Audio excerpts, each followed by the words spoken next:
Chapter 424. Heavenly Palace City, Itsuka's house.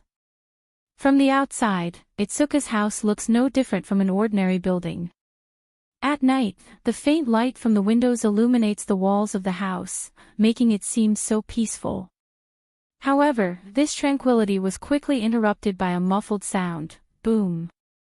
Following this almost imperceptible muffled sound, a soft scream was emitted from one of the windows, accompanied by the sound of something heavily falling to the ground.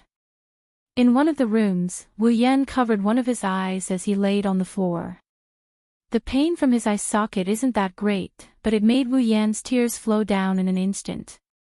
He bounced up from the floor and looked at Kotori, who was standing in front of him with her head lowered and black smoke coming out of her body. Wu Yan's body involuntarily moved back, he's filled with regret. As the saying goes, a wise man is bound to make a mistake. I shouldn't have been so complacent that I thought I had Kotori in my grasp that I forgot about what might happen next. Why didn't I think that Kotori would come after me? At the crucial moment, he made a mistake and left the ribbon behind. If he knew this would happen, he would have taken it with him. Kotori. Kotori, have mercy. He placed one hand in front of his body as if he can't get close to Kotori. The other hand rubbed his eye. Wu Yan has no doubt that if it weren't for True Ancestor's amazing recovery ability, Kotori's punch would have given him a black eye. Ha, have mercy. Kotori laughed mockingly. She stepped forward and looked down at Wu Yan. The dangerous glint in her eyes made Wu Yan tremble and his body take a step back. Her face is still a little red, people who don't know her would think of Pian Pian. Kotori glared at Wu Yan with her red eyes and said gloomily, "Why didn't you show mercy? How dare you do such a thing? Death penalty. You will be sentenced to death." Kotori raised her fist again. Wu Yan quickly shouted, "Kotori, you can't murder your husband." Husband. Kotori's body trembled, her gloomy and flushed face contorted. If she wasn't afraid of attracting Shiori's attention, she would have gone berserk. How dare you mention it? Kotori's hateful voice seemed to come from the depths of hell. Wu Yan shrunk his neck, but he quickly argued, "You said it yourself." What, is our Commander Sama going back on her word? The shameless debate caused Kotori to lower her head. Her bangs covered her expression, making it impossible to see what's going on inside. However, the atmosphere in the room felt like a storm is about to come.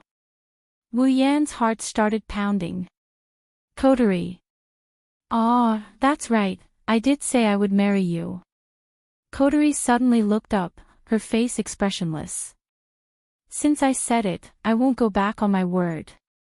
Before Wu Yan can feel happy, Kotori's expressionless face turned cold. She chuckled and she continued, emphasizing each and every one of her words. Only if you can live long enough until I become an adult.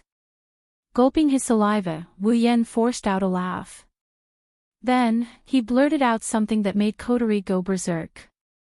Actually, you don't have to reach adulthood. Courting death. As soon as Kotori finished her sentence, black smoke erupted from her body. Her two ponytails swayed in the air like the tentacles of an octopus. Her red eyes turned blood red. Wu Yan's hair stood on end. You're courting death. Kotori reached behind her back and pulled out a sharp weapon that Wu Yan couldn't ignore. His heart almost stopped beating. A kitchen knife.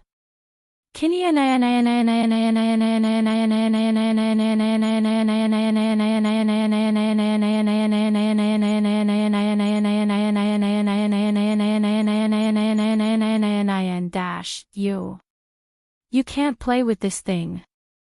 You can't play with it. Wu Yan said it in a pleading tone. He almost knelt down in front of Kotori. No man is immune to a kitchen knife, or more accurately, a hatchet. Even Wu Yan, who is a true ancestor, can't ignore this weapon even if he knows he can't die. If possible, Wu Yan would rather Kotori give him a good beating than see a hatchet. Girls in the 2D world have hearts that can turn black at any moment. Wu Yan didn't believe this saying before, but now he has no choice but to believe it. Coterie in front of him is one such example.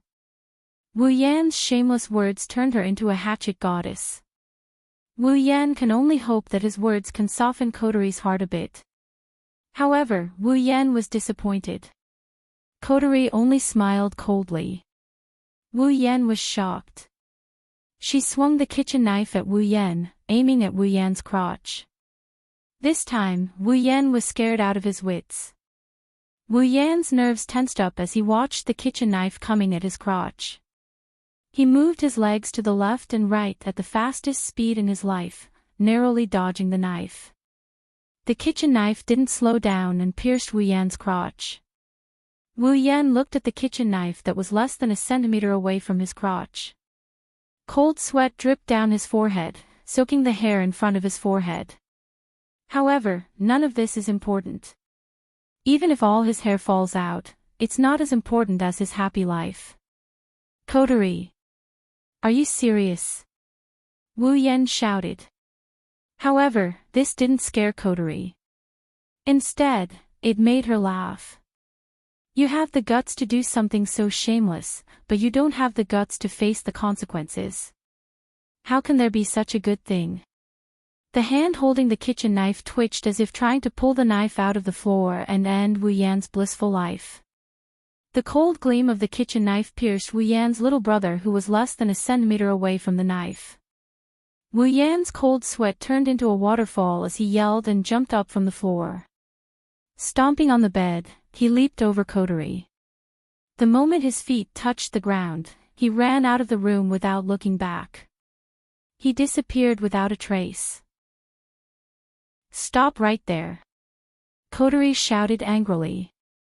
She pulled out the kitchen knife and chased after him with murderous intent. Where can I hide? Where can I hide? Where can I hide?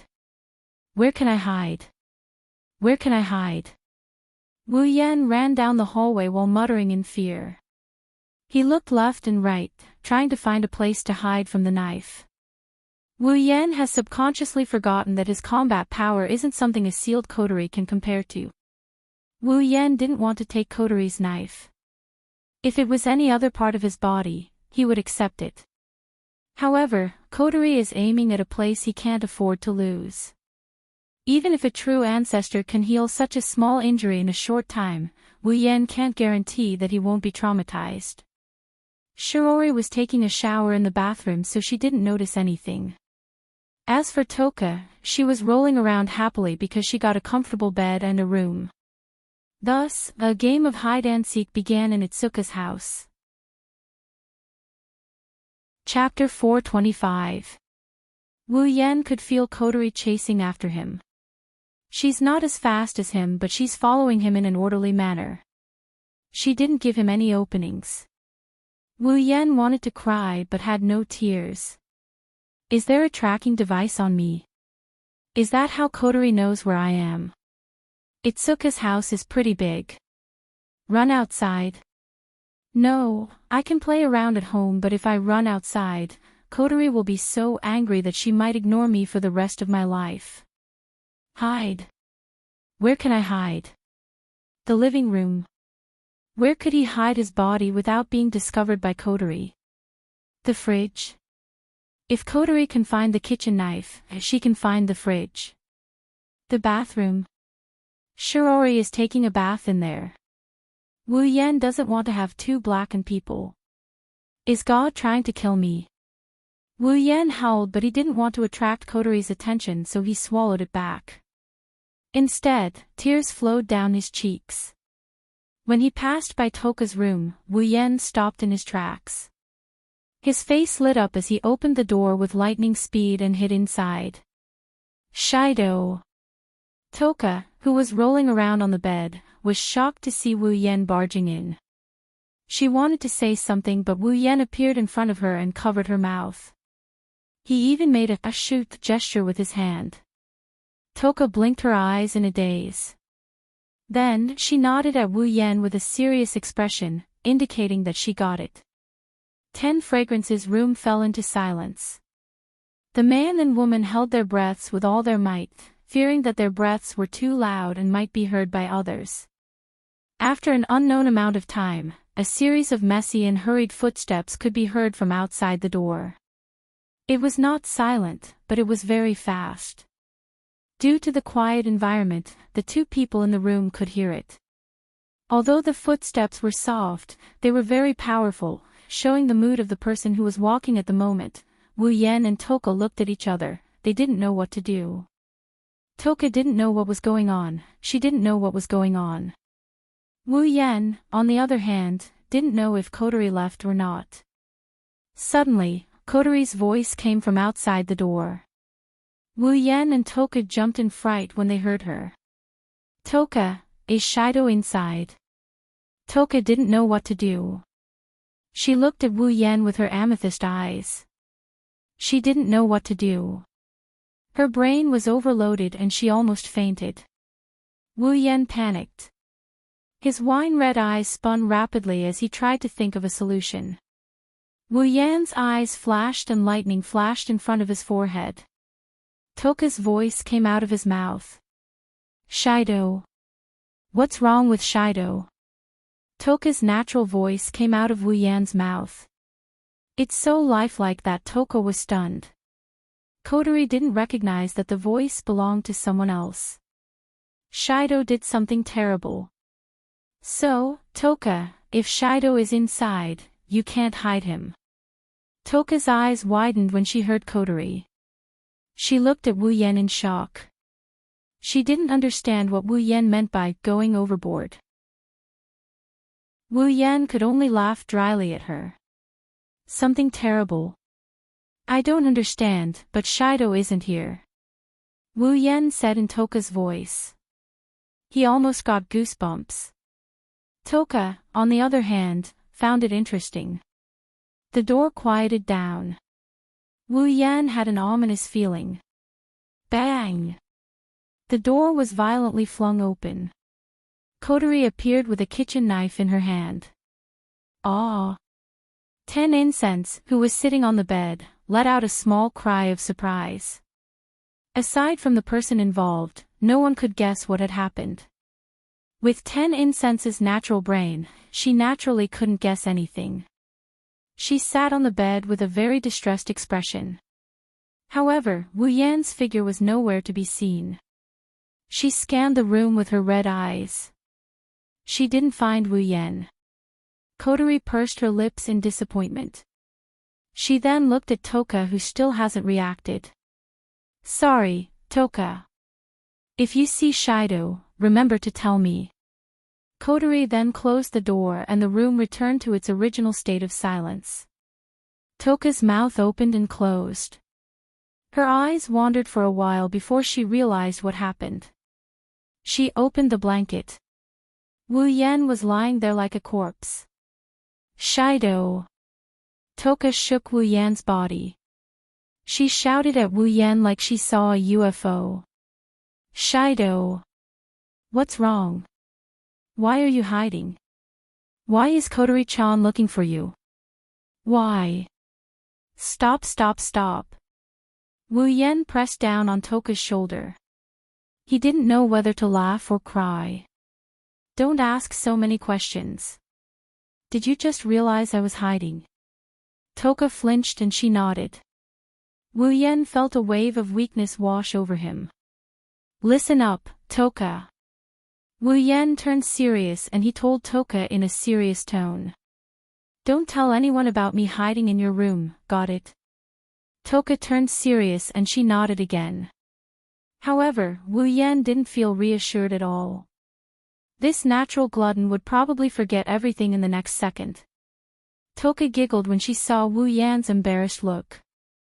She looked at Wu Yan's face seriously before she said in a soft voice. Shido, thank you.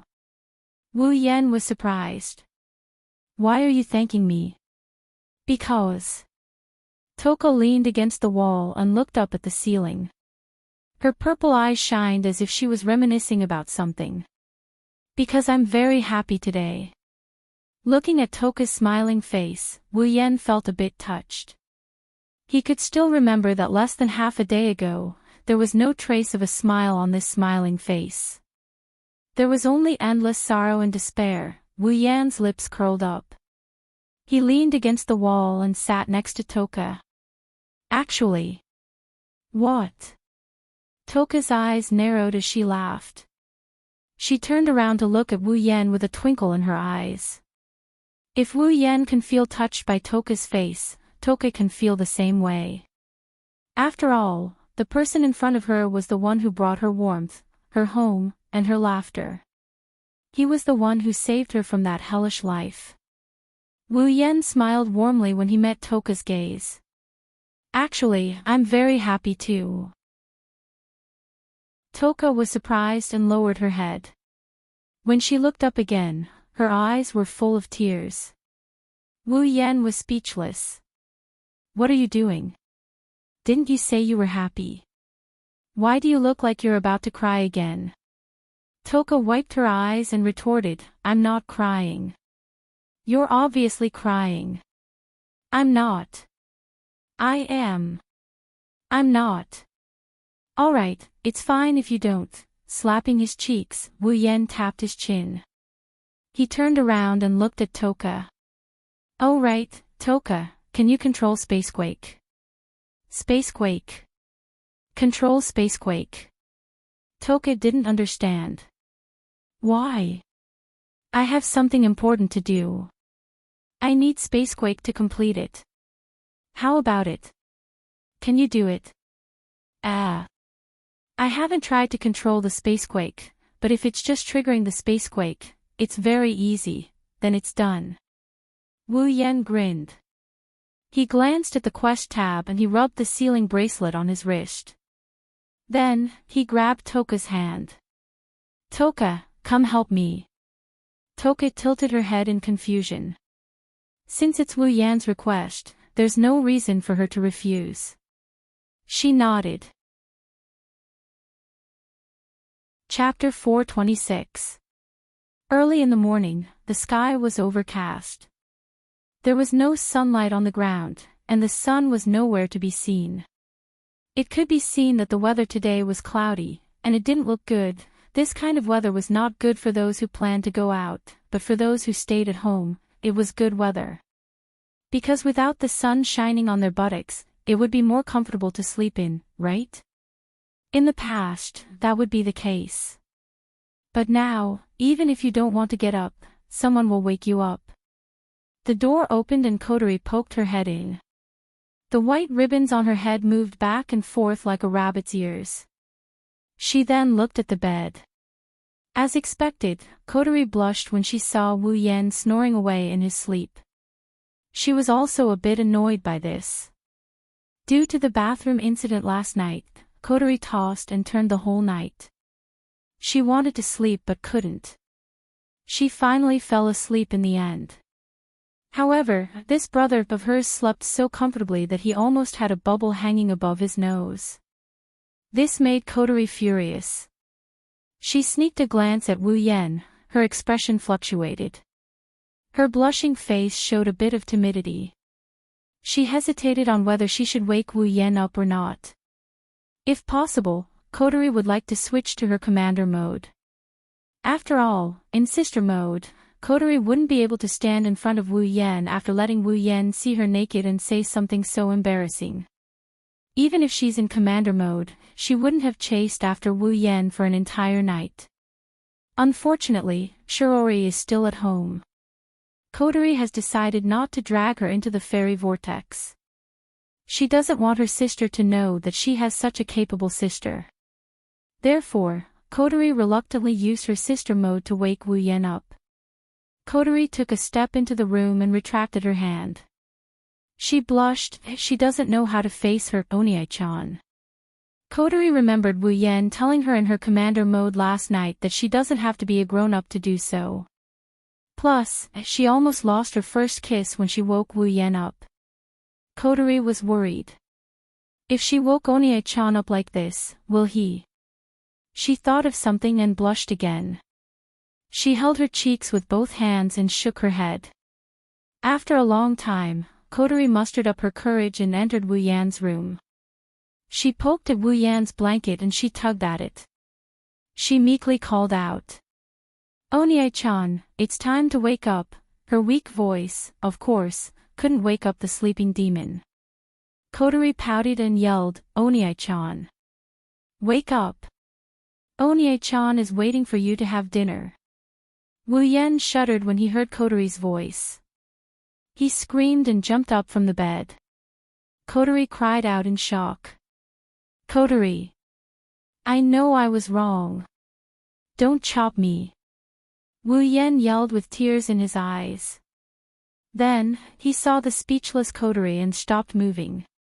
Wu Yan looked at Kotori in shock. When he saw the white ribbon on Kotori's head, he sighed in relief. He laid down on the bed and he grumbled. "I say, Kotori, why did you scare me like that, me?"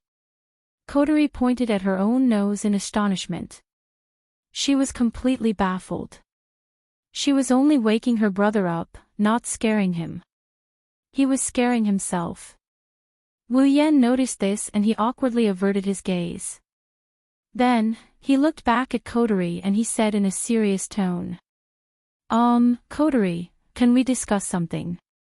What? Kotori looked away. She was too shy to look Wu Yan in the eye. Wu Yan looked at Kotori seriously. A second later, a fawning expression appeared on Wu Yan's face. "Kotori, can you discuss with your commander mode that you won't use a knife next time, okay?" "That's not good." Kotori was speechless. Tiangong City, Duralai Zen High School. Wu Yan and Shirori walked in the hallway towards the classroom. Toka was looking around curiously. Toka was wearing the same Duralai Zen High School uniform as Shirori. Of course, this was Kotori's doing. Shirori giggled at Toka, who is sucking on her finger as if it's her first time coming to school. She asked Wu Yan.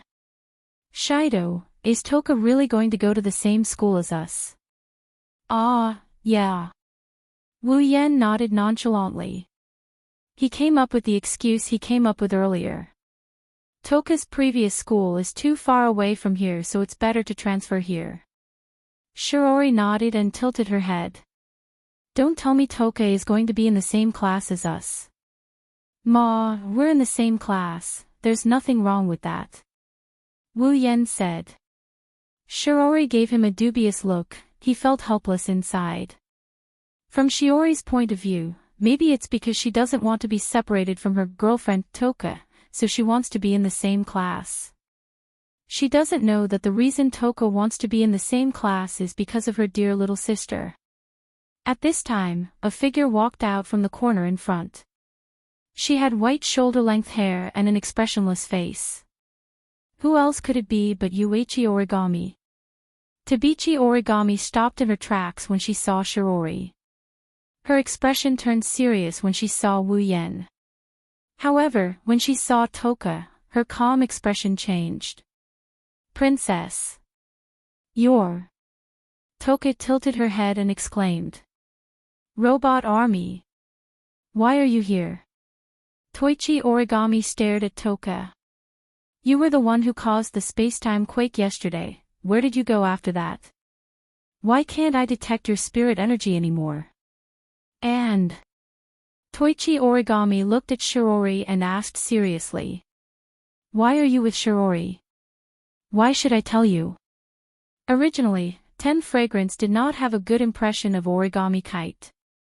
After all, every time 10 Fragrance appeared in this world, the robot army in front of her would immediately come to kill her. It would be strange if she had a good impression of him. Coupled with Origami Kite's questioning tone, 10 Fragrance immediately pouted her small mouth. Toichi Origami looked at Wu Yan and Toka. "Were you the ones who caused the space-time quake last night?" Toka pouted even harder. When she was about to say something, Wu Yan pulled her back and shook his head helplessly. He noticed a trace of fatigue on Toichi Origami's expressionless face. Combined with Toichi Origami's plain but obvious question, Wu Yen guessed what happened. It's probably because he used Toka's power to summon the spacetime quake last night that the AST that detected the spacetime quake was sent out. However, Wu Yen instantiated the spacetime quake as soon as it appeared. Toichi Origami woke up in the middle of the night and returned empty-handed. After that, Toka summoned a few spacetime quakes to replenish the 10 space orbs. Toka also woke up a few times. Hold on. Shiori frowned and said. What robot army? What spirit energy? Who is Princess? Why is Toka related to the spacetime quake? The three people who were confronting each other froze. Chapter 427. On a certain street in Heavenly Palace City, a figure is walking towards a certain direction. There are many bags hanging on his body, there are ingredients and clothes inside. Lifting the bag in his hand, he couldn't help but sigh. He couldn't help but grumble at Shiori. It's one thing if she wants him to buy groceries, it's not like he didn't buy groceries when he was Hinajuku's butler in the Whirlwind Butler. But what's with asking him to buy clothes? Buying clothes is of course nothing, the problem is that these clothes are for Toka to wear. In other words, these clothes are for women, and there are underwear inside. Wu Yen can still remember when he walked into the underwear store, the staff and customers looked at him strangely. If he didn't say that he's here to buy for his girlfriend, he might have been treated as a pervert. In fact, even if Wu Yen said that he's here to buy for his girlfriend, those people still looked at him with suspicion. Thus, Wu Yen, who has always been a thick-skinned person, didn't even last a minute under the watchful eyes of those people before he was completely defeated. He hurriedly picked up 2 random items and fled the store in a sorry state. It's embarrassing to the extreme. Thinking about the laughter that came from the underwear store when he ran away, Wu Yan's heart was filled with anger. She's clearly a girl, it's more convenient for her to buy these clothes. But soon, this anger turned into helplessness. Who can be blamed? Who told them to talk about Spacequake and elves in front of Shirji, and then when she asked, they still answered perfunctorily. It was understandable that Shirji would be resentful and want to prank them. Wu Yen only wants to say one thing, why is it that Toichi Origami and Toka are the same as him, but he's the only one who gets revenge in the end? It's fortunate that Toichi Origami didn't expose Toka's identity, otherwise, explaining is secondary. The most important thing is that with Shiori's love for Kotori, she'll definitely step forward if she knows what Kotori has been doing. At that time, Kotori's thoughts of keeping her sister out of this will turn to ashes. Perhaps, Tabichi Origami was the same as Kotori. They didn't want Shiori to be involved in such a dangerous matter. After all, the elves were very powerful. Even if they were caught in the crossfire, they could still kill people. In the original work, Kotori was only willing to let Shiori go because he had Kotori's power and was immortal. But in this world, if I'm not wrong, Kotori's power isn't sealed in Shiori's body, it's sealed in my own body. In other words, it's sealed by the sealing ring. In other words, Shiori doesn't have the power of immortality in the original work.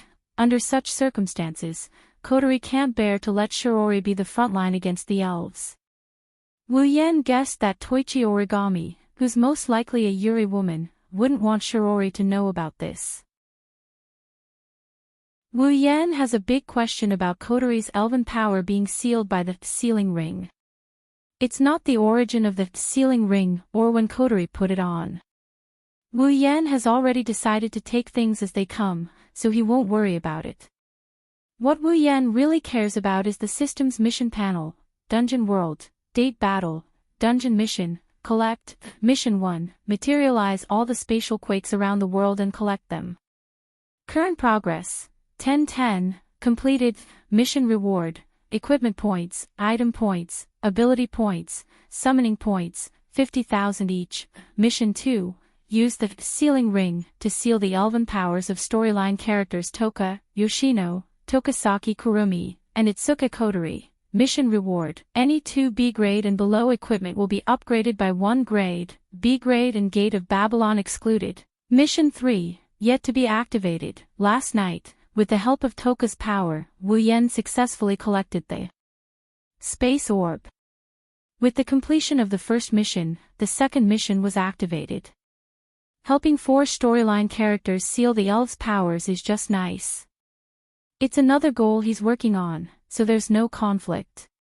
However, last night, when the second mission was activated, Wu Yen stared at it for a long time.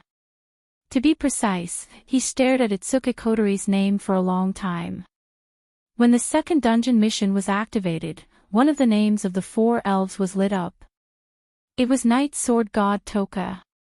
However, even though Kotori had sealed her power, her name did not light up. Could it be that Kotori's power wasn't sealed by the sealing ring? Then why did Kotori wear a sealing ring for no reason? Because it looks good. That's impossible. The mysterious appearance of the sealing bracelet and this strange dungeon mission too made Wu Yen think about the origin of Kotori's sealing bracelet. Now, he has a clear idea of where Kotori's sealing bracelet came from. Of course, guesses were just guesses. As for what the real situation was, it was still the same sentence. If he continued to stay in this world, he would definitely find the answer. Well, I've only sealed one of the 4 elves. Even if I eliminate Kotori, there are still 2 more. One of them is easy to deal with, but the other one won't be so easy. Once I solve the other 3, I should have an answer to Kotori's question. Walking on the street, Wu Yen couldn't help but smile. But when he saw the bag in his hand, he sighed. Lingerie stores and whatnot, even though it's said to be a place of welfare for the people of this generation, it's also stressful. He really can't understand why the original protagonists didn't enjoy the same treatment as him when they entered a lingerie store. Suddenly, Wu Yen felt a sense of danger. Wu Yen stopped in his tracks. His wine-red eyes flashed and he turned to look in a certain direction. Wu Yen heard a slight noise. At the same time, Wu Yen saw a tiny black dot coming towards him. It's a gunshot. The black dot is a bullet. In Wu Yan's vision, time seemed to slow down. The bullet coming from afar also slowed down. When the bullet arrived in front of Wu Yan's eyes, Wu Yan finally tilted his head, bang. As Wu Yan tilted his head, the bullet grazed the corner of Wu Yan's eye and hit the ground behind Wu Yan. After a muffled sound, a hole was blasted into the ground. What a powerful weapon. It's definitely a weapon against elves. He glanced at the crater behind him. His wine-red eyes flashed like 2 lightning bolts as he looked at a faraway hill. There was a person aiming a sniper rifle at him. It was obvious that the bullet just now was the other party's handiwork. With Wu Yan's vision, even though he was far away from the hill, Wu Yan could still see the figure on the hill. AST. Wu Yan narrowed his eyes and looked at the hill. The figure did not retreat after the first shot failed. Instead, it was preparing to fire a second shot. He frowned. With the power of that sniper rifle, it was definitely not something an ordinary organization could possess. The equipment worn by the other party clearly indicated the identity of the attacker. It was AST.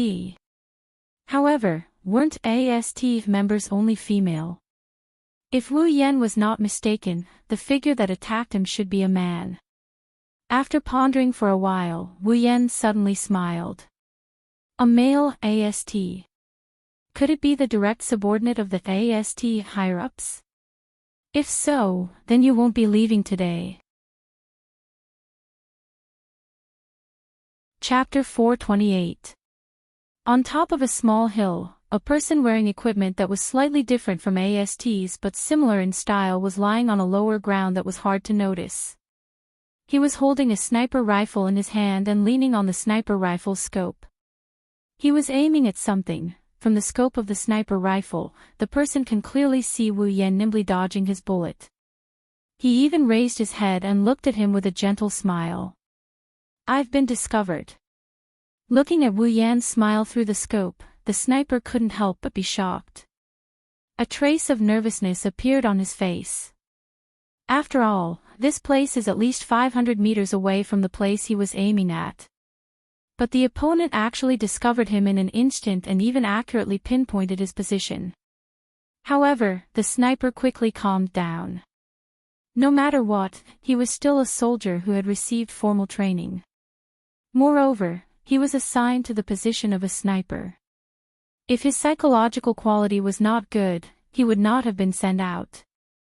Pressing the radio in his ear, the sniper said in a deep voice, "Point A, sniper failed." Not long after the sniper's voice fell, a series of continuous reports rang out from the radio in his ear. Point B, aimed. Point C, aimed. Point D, ready. After these voices rang out, a voice that clearly has a tone of command, it seems to be the voice of the leader of these people. Point A, Point B, Point C, Point D, snipe at the same time. Along with this voice, for very subtle sounds of reloading could be heard from the other side of the earpiece. Under the scope of 4 sniper rifles, Wu Yan frowned and then relaxed. Feeling the initial warning coming from one direction change to 4, Wu Yan couldn't help but lick his lips. Those snipers are scattered all over the place, this is a bit troublesome. Although he said it was troublesome, his face didn't show any signs of trouble. Wu Yan glanced at the 4 positions where the warning came from and chuckled softly. Take them out one by one. Wu Yan's chuckle was naturally seen by the 4 snipers under the scope. Immediately, the 4 sniper rifles in their hands pressed down on Wu Yan. 4 bullets basically sealed off all of Wu Yan's escape routes. The 4 snipers were full of confidence in their attacks. In this situation, even if the opponent is a powerful elf, there is no way she can avoid this round of coordinated attacks. So much so that they didn't even consider that there is no way to avoid their attacks. But, who said that they have to dodge? Bang! When the 4 bullets were about to enter the target's body, the 4 snipers saw a surge of red lotus flames suddenly burning from the target's body. The 4 bullets didn't even have time to touch Wu Yan's body before they were directly engulfed by the flames and turned into gas. What? Seeing the image on the sniper rifle's scope, the 4 snipers in different positions shouted in unison. Sometimes, the greater the hope, the greater the disappointment. This was the situation. What's wrong? The voice of the leader who ordered the 4 snipers to snipe came from the headset, finally letting the 4 snipers understand the situation they are in. Captain. Snipe at point A failed again. Please give instructions. Captain. Snipe at point B failed. Please give instructions. Captain. Snipe at point C failed. Please give instructions. Captain. Snipe at point D failed. Please give instructions. Listening to the report in the wireless headset, the voice of the person who was called the captain had a trace of gloominess. Snipe failed again. Suddenly, in the sight of the 4 snipers and the captain of the sniper team, a red lotus flame pillar rushed into the sky, as if it was going to burn the entire sky into ashes. Endless heat was emitted from it, and there was a trace of heat in the air. What's going on? The pillar of fire from the red lotus slowly burned. Soon after, the pillar of fire decreased at a speed visible to the naked eye. When the pillar of fire completely disappeared from the sight of the 5 people, a figure with a fiery glow shot out from where the pillar of fire was and disappeared on a small mountain slope. That small hill was the one where the sniper who first sniped Wu Yan was at. The leader of the sniper team turned pale with fright. He hurriedly pressed the earpiece and wanted to shout something into it. However, a scream came out of the earpiece first, causing the leader of the sniper team and the remaining 3 snipers to be extremely shocked. Point A. What's going on? Point A. Answer. Answer. The leader of the sniper team was full of hope, hoping to hear the sniper at Point A's location reply. There was a rustling sound in his earpiece, and then, a reply indeed appeared. However, this reply was another scream. Hey! What's going on? Unfortunately, the sniper team leader's answer was a scream. The sniper team leader's face turned pale. That was because the three screams were different from each other. Soon, the last scream also sounded in the wireless headset of the sniper team captain. After this scream, the only sound that could be heard in the entire wireless headset was the rustling sound. Damn it! In a small alley, a middle-aged man wearing a bulletproof vest smashed the wireless headset in his ear to the ground, shattering it immediately. The sniper team captain's face was gloomy, and he was panting heavily. One could imagine how annoyed he was at this moment. Mission failed. The sniper team captain gritted his teeth and snorted coldly, a pair of sinister eyes looking in the direction of the red lotus flame pillar just now, and said hatefully, "Damn elves. Don't think that it's over. Even if there's no elves, don't think that we'll let you run around in our territory, sooner or later. What about one day?" The sniper team captain's pupils shrank, and his face changed greatly. He raised his head abruptly and looked in the direction of the voice, then his face turned completely pale. In the sky not far in front of him, a figure was floating there, a pair of wine-red eyes staring at him with a faint smile, and the figure was holding 4 people he was very familiar with. The sniper team captain's pupils slowly shrank to the size of a needle. He looked up at the floating figure and his 4 subordinates in the figure's hands, and an inexplicable sense of oppression came from the figure, pressing down on him, causing the sniper team captain's body to start trembling. Bang! Bang! Bang! Bang! Seeing his 4 subordinates being thrown to the ground, the sound of their bodies hitting the ground was like a heavy hammer hitting the sniper team captain's heart. The sniper team captain's palms were sweaty, and he subconsciously took a few steps back. Wu Yan glanced at the sniper team captain, and his body slowly floated down and stood on the ground. "You're from the AST, right?" The sniper team captain clenched his fist and forced himself to calm down. He took a few deep breaths and looked at Wu Yan, but there was a trace of fear in his eyes. Seeing this, Wu Yan shook his head and smiled contemptuously. "What's wrong? Is this your first time seeing elves? Or are you afraid because all your subordinates have fallen?" Raising his foot, he walked towards the sniper squad leader. The sniper squad leader followed Wu Yan's movement and took a step back. His body started shaking violently. Seeing this, the contempt in Wu Yan's eyes intensified. "Afraid just like this? Looks like the lackeys raised by the upper echelons of AST are all trash. The troops directly under the upper echelons can't even compare to the normal members of AST in battle. Even their mental fortitude is so bad. No wonder the ones fighting against the elves are the female members. The men of AST are really living like dogs." Chapter 429. Scared just like that? Looks like the lackeys raised by the upper echelons of AST are all trash. The troops directly under the upper echelons can't even compare to the normal members of AST. Even their mental fortitude is so bad. No wonder the ones fighting against the elves are the female members. The men of AST have really wasted their lives. The sniper team leader was furious when he heard Wu Yan's words. The fear on his face turned into anger. A vein popped out on his forehead. His reaction made Wu Yan turn his head away. He looked down on this sniper team leader a little, keeping a poker face. Such a requirement might be a bit too much for a sniper team leader under the direct command of AST, but in a situation where he could be killed at any time, he actually showed his emotions on his face because of the enemy's words. Didn't he know that it would be easy for him to be caught or killed by the enemy if he did so?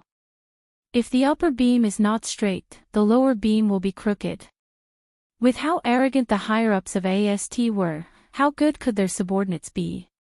At this moment, Wu Yan suddenly felt bad for Origami and the other AST girls. Not only did they have to fight on the battlefield, they even had to work under these people. He really didn't know what kind of sins they committed in their past lives. No wonder the AST team leader was so angry that she almost went through menopause.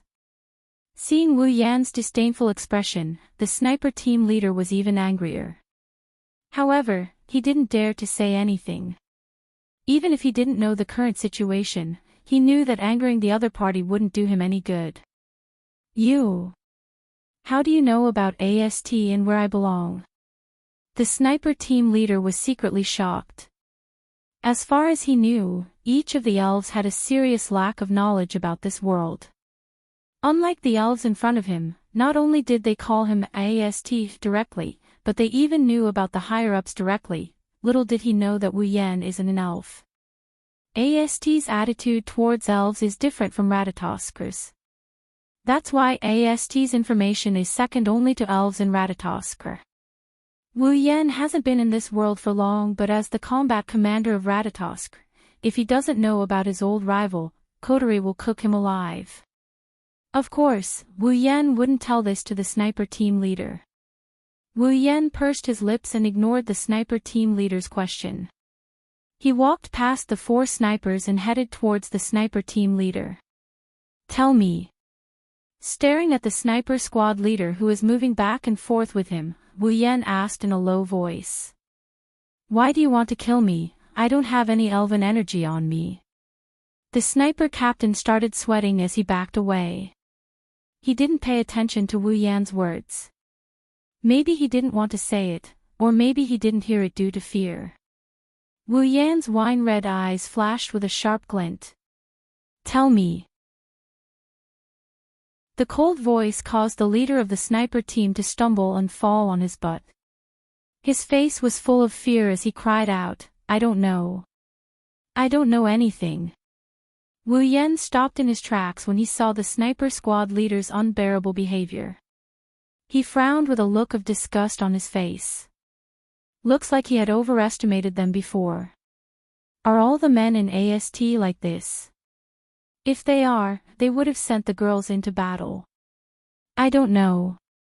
Wu Yan sneered. Then let's change the question. Did AST send other troops to kill other elfins other than me? Wu Yan didn't expect the sniper squad leader to say something he didn't expect. Are there other elves who don't have elf waves living here? You don't know. Wu Yan looked at the sniper squad leader in surprise. He lowered his head when he saw the genuine look of bewilderment on the sniper squad leader's face and started thinking. The sniper team leader didn't say the reason why AST came to kill him, but Wu Yan could more or less guess. Originally, AST was established to kill elves. The existence of elves would bring a great disaster to this world. Even without the spacecrafts, their powerful strength was enough to make humans fear them. Now, the fact that he didn't have elf waves on him must have been known by AST. However, without elf waves, he wasn't an elf. Other elves might not be, but Wu Yan is. He's not an elf. The spacecrafts were an accident. Kotori and Ratatosk didn't believe Wu Yan's words back then. The people of AST didn't believe him either. That's why even if a nuclear bomb is frozen, it's still a nuclear bomb. Its destructive power won't disappear even if it's frozen. Similarly, an elf would still be an elf even if she didn't have any elven energy waves. Just like a nuclear bomb, no one would be able to stand by and watch a nuclear bomb walk around in their own home. Even Ratatosk wasn't as cruel to the elves as AST, but he still kept a close eye on them. Wasn't Kotori the one who was keeping an eye on Tokyo when she was staying at Itsuka's house? Wu Yan bitterly laughed. The original work sure is a scam. The elves are roaming around inside, but the AST people didn't do anything. Wu Yan subconsciously thought that the AST people wouldn't attack the elves with their powers sealed away because of the absence of the elves' energy waves. Based on the current situation, it's not that AST didn't want to make a move, it's just that they didn't know about the sealed elves living here. Wu Yan frowned when he thought of this. He's very confused about this. It didn't make sense. It was impossible for AST to not know that there was an elf living here. Other things aside, Kite Origami had seen 10 fragrances with his own eyes. With Kite Origami's personality, such an important matter would definitely be reported. So, why exactly? Is there something else going on? The sniper squad leader looked at Wu Yan, who was deep in thought. The fear on his face disappeared and was replaced by a ruthless expression. He quietly reached his hand behind him. The moment the sniper squad leader reached behind him, he felt a chill coming from his chest. It was as if he lost something. The sniper squad leader was at a loss. The sniper team leader lowered his head and looked at his chest, which had become cool. The next moment, his eyes widened to the maximum. His face was filled with disbelief. On his chest, there was a hand, but the entire hand was gone. That's because the hand is inside his body. I didn't want to kill you so quickly, you're the one who asked for it. A faint voice came from the sniper squad leader. He raised his head with difficulty. A pair of wine-red eyes with a cold glint appeared in his vision. The sniper squad leader wanted to say something, but when he opened his mouth, nothing came out. All he got was a cold smile from Wu Yan. He slowly pulled out the hand from his body. Fresh blood dripped from Wu Yan's hand and sprayed out from the sniper squad leader's chest like a fountain. It sprayed out in front of Wu Yan and sprinkled on his body. However, not a single drop of blood touched his body.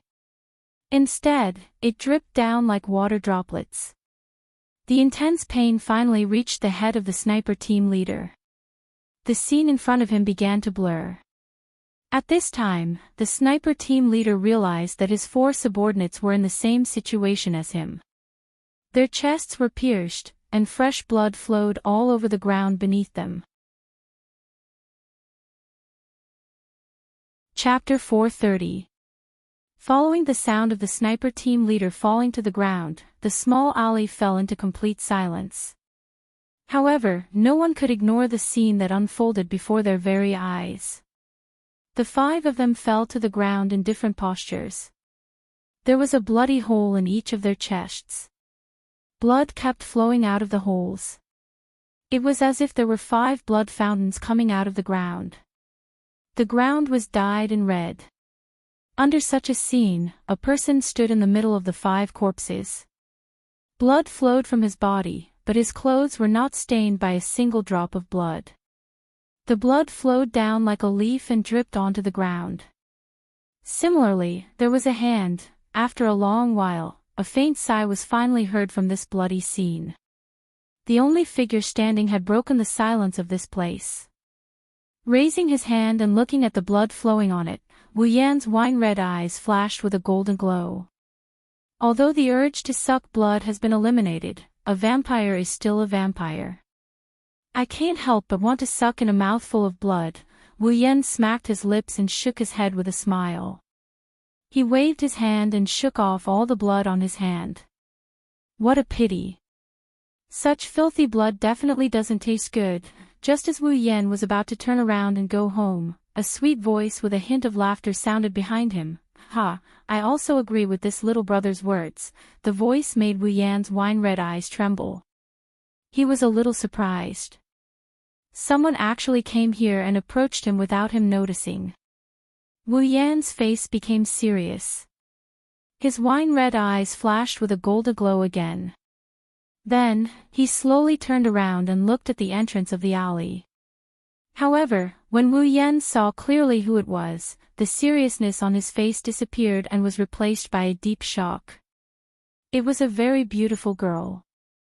She had long black hair tied into 2 long braids that stretched in front of her chest. She had bangs on her forehead, but the length was completely different. The left bangs were very long, so long that it covered her entire left eye. The remaining right eye was wine-red like Wu Yan's. Her skin was white and translucent. It shone with a faint luster like a pearl. Even in the alley where the light was a little dim, one could clearly see the luster of her skin. At this moment, the girl was standing at the entrance of the alley. Her only exposed eye was looking at the corpses and blood on the ground.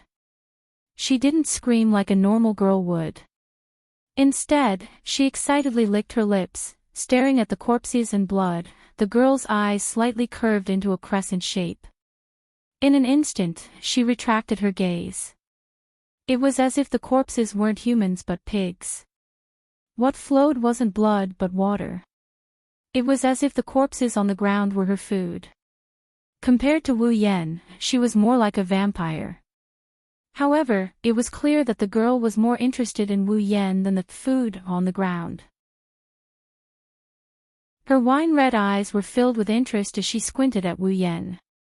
She looked like a quiet young lady. Her movements were elegant and very cultured. Looking at the girl who is sizing him up with interest, Wu Yan's astonished expression slowly turned into one of not knowing whether to laugh or cry.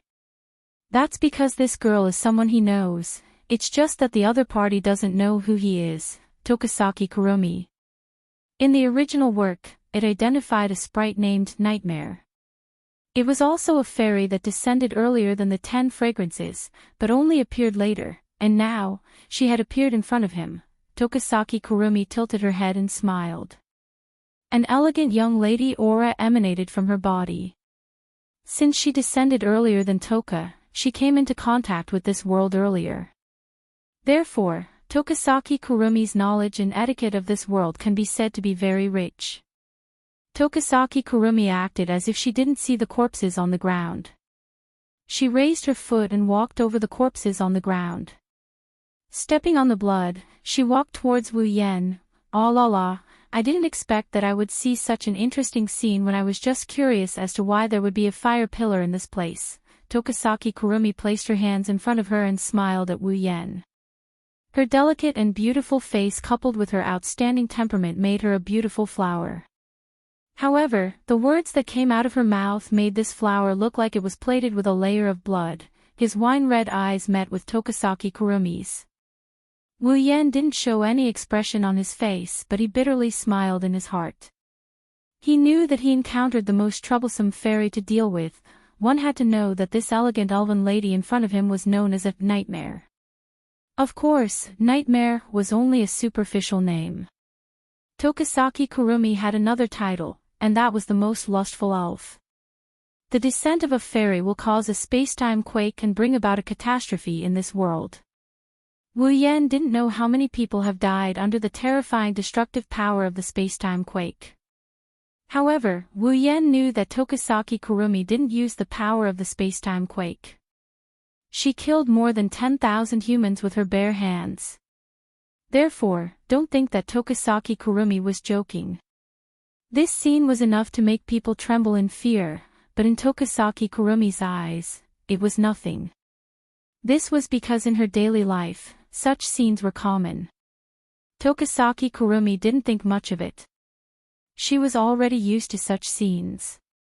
Logically speaking, even if Wu Yan doesn't reject such a lustful being, he wouldn't take the initiative to approach her. Even if his second dungeon mission requires him to seal her power, Wu Yan would rather not do it. However, Tokasaki Kurumi is an exception. Others only know that Tokasaki Kurumi is a lustful fairy who killed more than 10,000 humans with her bare hands. There's no evil she wouldn't commit. However, all of this is just her disguise. Looking at the elegant Tokasaki Kurumi, Wu Yan sighed in his heart. This is probably the most difficult fairy to capture. If he doesn't do it well, he might not be able to do it in his entire life. To seal her power and complete his second dungeon mission. To be honest, Wu Yan isn't confident. What's wrong? Tokasaki Kurumi looked at the silent Wu Yan. She thought he was frightened by her appearance and the word's trend. Wu Yan raised his head and frowned. "Aren't you afraid?" "Afraid?" Tokasaki Kurumi laughed and said meaningfully. "Little bro, do you think all girls are afraid of blood?" Tokasaki Kurumi didn't let Wu Yan answer as she continued. "Then, little bro, I will have to disappoint you. I, on the other hand, am not afraid of blood. In fact, I like it very much, also." Tokasaki Kurumi closed her eyes and she stood on her tiptoes. She looked like a little girl waiting to be kissed by her lover. She had a bashful look on her face as she told Wu Yan in an intoxicated tone. "Little bro, there's a nice smell on you." Tokasaki Kurumi abruptly opened her eyes. Her originally delicate and elegant face instantly turned a little lustful. She licked her lips and laughed loudly. "Ha! Ha! It smells so nice, it whetted my appetite." Wu Yan's expression changed. He stomped heavily on the ground and retreated. At the same time, a few pale arms drilled out from the ground and wrapped around Wu Yan. They brushed past Wu Yan's retreating body. Chapter 431. Tokasaki Kurumi is very, very happy, so happy that she's going crazy. Every elf has a spiritual equipment and an angel. For example, Toka's spiritual equipment is the amethyst-like armor, Kamui's spiritual equipment 10 times. Her angel is the great sword Sandalphon. Tokasaki Kurumi is the same. As an elf, she also has a spiritual equipment called Kamui's spiritual equipment 3 times and an angel called Safkiel. The Safkiel's body was a huge clock. The long and short hands of the clock were an ancient rifle and an ancient pistol respectively. The ability of the Safkiel was to turn the ability of time into bullets for the 2 guns. By firing the bullets, it could control time. Simply put, Tokasaki Kurumi is an elf who can use the power of time. In other words, she's an elf of time. The ability to control time is without a doubt a very powerful ability. It can even be said that it's at the highest level of all abilities. From a certain point of view, the ability to control time is incomparable to Accelerator's ability. With such a powerful angel, it's easy to imagine Tokasaki Kurumi's strength. Unfortunately, such a powerful ability comes with a huge price. Since the Safkiel is too powerful, there's a corresponding price to pay to use such a powerful ability. Every time Tokasaki Kurumi uses the Safkiel, she has to consume her own time. In other words, she has to sacrifice her own lifespan to use the Safkiel. In order to not exhaust her time by using the Safkiel, Tokasaki Kurumi consumes the lives of others to replace the time she needs to use the Safkiel.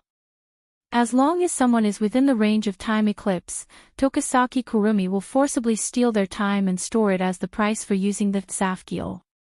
Every number on Tokasaki Kurumi's Safkiel represents a type of time ability. Depending on the type of time ability used, the price to use it is different. The bullet of 12 is the most expensive. Just one shot will consume the life of an elf. That's why Tokasaki Kurumi has never used the bullet of 12 before. In fact, the reason why Tokasaki Kurumi kills people is to obtain more lifespan so that he can activate the bullet of 12. He will return to 30 years ago and kill the first descending elf to fulfill his sorrowful wish of erasing the existence of the elves. This way, the elves won't be enemies with humans. The elves won't be hunted down and humans won't suffer heavy casualties due to the space-time quake. However, the cost of using the bullet of 12 is the life force of an elf. If Tashizaki Kurumi used it recklessly, even if she didn't die on the spot, she would become extremely weak and unable to achieve her goal. Therefore, in the original work, Tashizaki Kurumi wanted to devour Itsuka Shido, who had the power of 3 elves sealed within his body. But now, Itsuka Shido no longer exists in this world. There's only Wu Yan and Itsuka Shirori who were given the name Itsuka Shido by Kotori. Itsuka Shirori also has the ability to seal elves. But in this world, Itsuka Shirori is no longer the one chosen by Ratatosk to talk to the elves. She doesn't even have the power of 1 elf, let alone 3. Without Itsuka Shido in the original work, Tokasaki Kurumi has no way to achieve her goal quickly. She can only consume the lives of humans slowly until the day she can use the bullet of 12. This was Tokasaki Kurumi's original plan. But now, this plan is no longer necessary. The reason is Tokasaki Kurumi. Wu Yan, who just killed 5 humans, possesses immense power. As a spirit of time, Tokasaki Kurumi might need to pay a price to use the Zafgil Emperor, but it doesn't change the fact that she can use the power of time. Tokasaki Kurumi can use the power of time and can store time by devouring the lives of others. Naturally, she can also sense how much time others have. That's why Tokasaki Kurumi was so excited that she attacked Wu Yan without saying much. She can sense that the man in front of her has unlimited time. Limitless life. In other words, this man's life was limitless. Even if humanity is destroyed, the man in front of her can still live. Even if life is destroyed, the man in front of her can still live. Even if the world is destroyed, the man in front of her can still live because his time is unlimited. What does this mean? This meant that as long as Tokasaki Kurumi devoured the man in front of her, she would have unlimited time. She would be able to use Zafgil and Bullet of 12 whenever she wanted.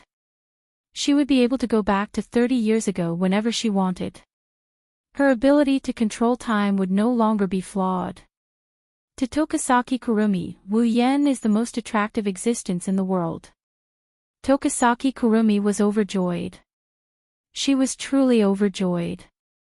Whenever she thought about how she could achieve her goal by devouring the man in front of her, Tokasaki Kurumi could no longer calm down. Even Wu Yan doesn't know the reason for this. He thought that Tokasaki Kurumi attacked him to pay the price for using Zafgil. Who would have thought that his unlimited time as a true ancestor attracted such a troublesome enemy? After stabilizing himself, Wu Yan frowned as he looked at the pale arms on the ground where he was standing. If possible, Wu Yan wouldn't want to go up against Tokasaki Kurumi. Tokasaki Kurumi may be a bit of a psychopath, but she's still a kind-hearted person. At the very least, a true human, elf, wouldn't want to stop the source of all this. Tokasaki Kurumi once said in the original work that Tokasaki Kurumi is no different from her. In the original work, if Tokasaki Kurumi wasn't saved by Wu Yan, she would have become like Tokasaki Kurumi sooner or later. She would have killed for fun. At the end of the day, Wu Yan has the same thoughts as Tokasaki Kurumi. Every elf is a kind existence. Just the fact that Tokasaki Kurumi likes small animals is enough to prove that she has a kind heart. It's just that the humans have been hostile towards the elves for a long time. That's why Tokasaki Kurumi turned into her current state, treating humans as her food. Tokasaki Kurumi's heart was completely broken. That's why Wu Yan doesn't want to fight Tokasaki Kurumi. Of course, this is because Wu Yan doesn't know how important he is to Tokasaki Kurumi. It's even more important than how much Tokasaki Kurumi covets Tokasaki Kurumi in the original work. Tokasaki Kurumi won't miss out on Wu Yan's unlimited time. Under Wu Yan's gaze, Tokasaki Kurumi slowly raised her hand. Her body shook slightly and a dark purple aura surged out of her body and enveloped her. At the same time, a gloomy aura spread throughout the small alley. Chapter 432. Dark purple energy swirled around Tokasaki Kurumi's body, forming a dark purple ribbon that danced around her. The black light undulated up and down as a sinister and dark aura surged out from Tokasaki Kurumi's body, enveloping the entire area. The sky looked like it was weeping as black rain began to fall. Wu Yan's wine-red pupils slowly constricted as the energy from Tokasaki Kurumi's body blew his clothes up. Wu Yan's heart slowly sank. He knew that Tokasaki Kurumi was serious this time. The dense dark purple energy swirled up into the sky, causing Tokasaki Kurumi's black noble dress to flutter. In the next moment, Tokasaki Kurumi's body moved and her clothes disappeared. A pure white body appeared in front of Wu Yan under the cover of the dark purple energy. In the next moment, Tokasaki Kurumi's body flashed with a dazzling light, illuminating the entire dark alley. When the light dimmed, Tokasaki Kurumi's appearance had changed completely. She was wearing a noble gothic dress that reached all the way to her chest. Her fair and smooth shoulders were exposed to the air, making her look like two ivory sculptures. Only two straps supported the Gothic dress. She wore wrist gloves with her palms exposed, only covering her elbows. Above her palms, a large bow was tied around her abdomen. Black stockings covered her thighs and a pair of black high boots were on her feet. Her long black hair was tied into two ponytails of different sizes, and a pleated head ornament that looked like a headband was placed on her head. Lou Heike's eyes drooped down, and his wine-red right eye flashed with a strange light. Tokasaki Kurumi's left eye had also appeared, and it was a golden clock. Tokasaki Kurumi, level 75. At this moment, the golden clock in Tokasaki Kurumi's left eye was spinning. It was like a pupil, staring straight at Wu Yan with a trace of impatience. The clock in the left eye represented Tokasaki Kurumi's time.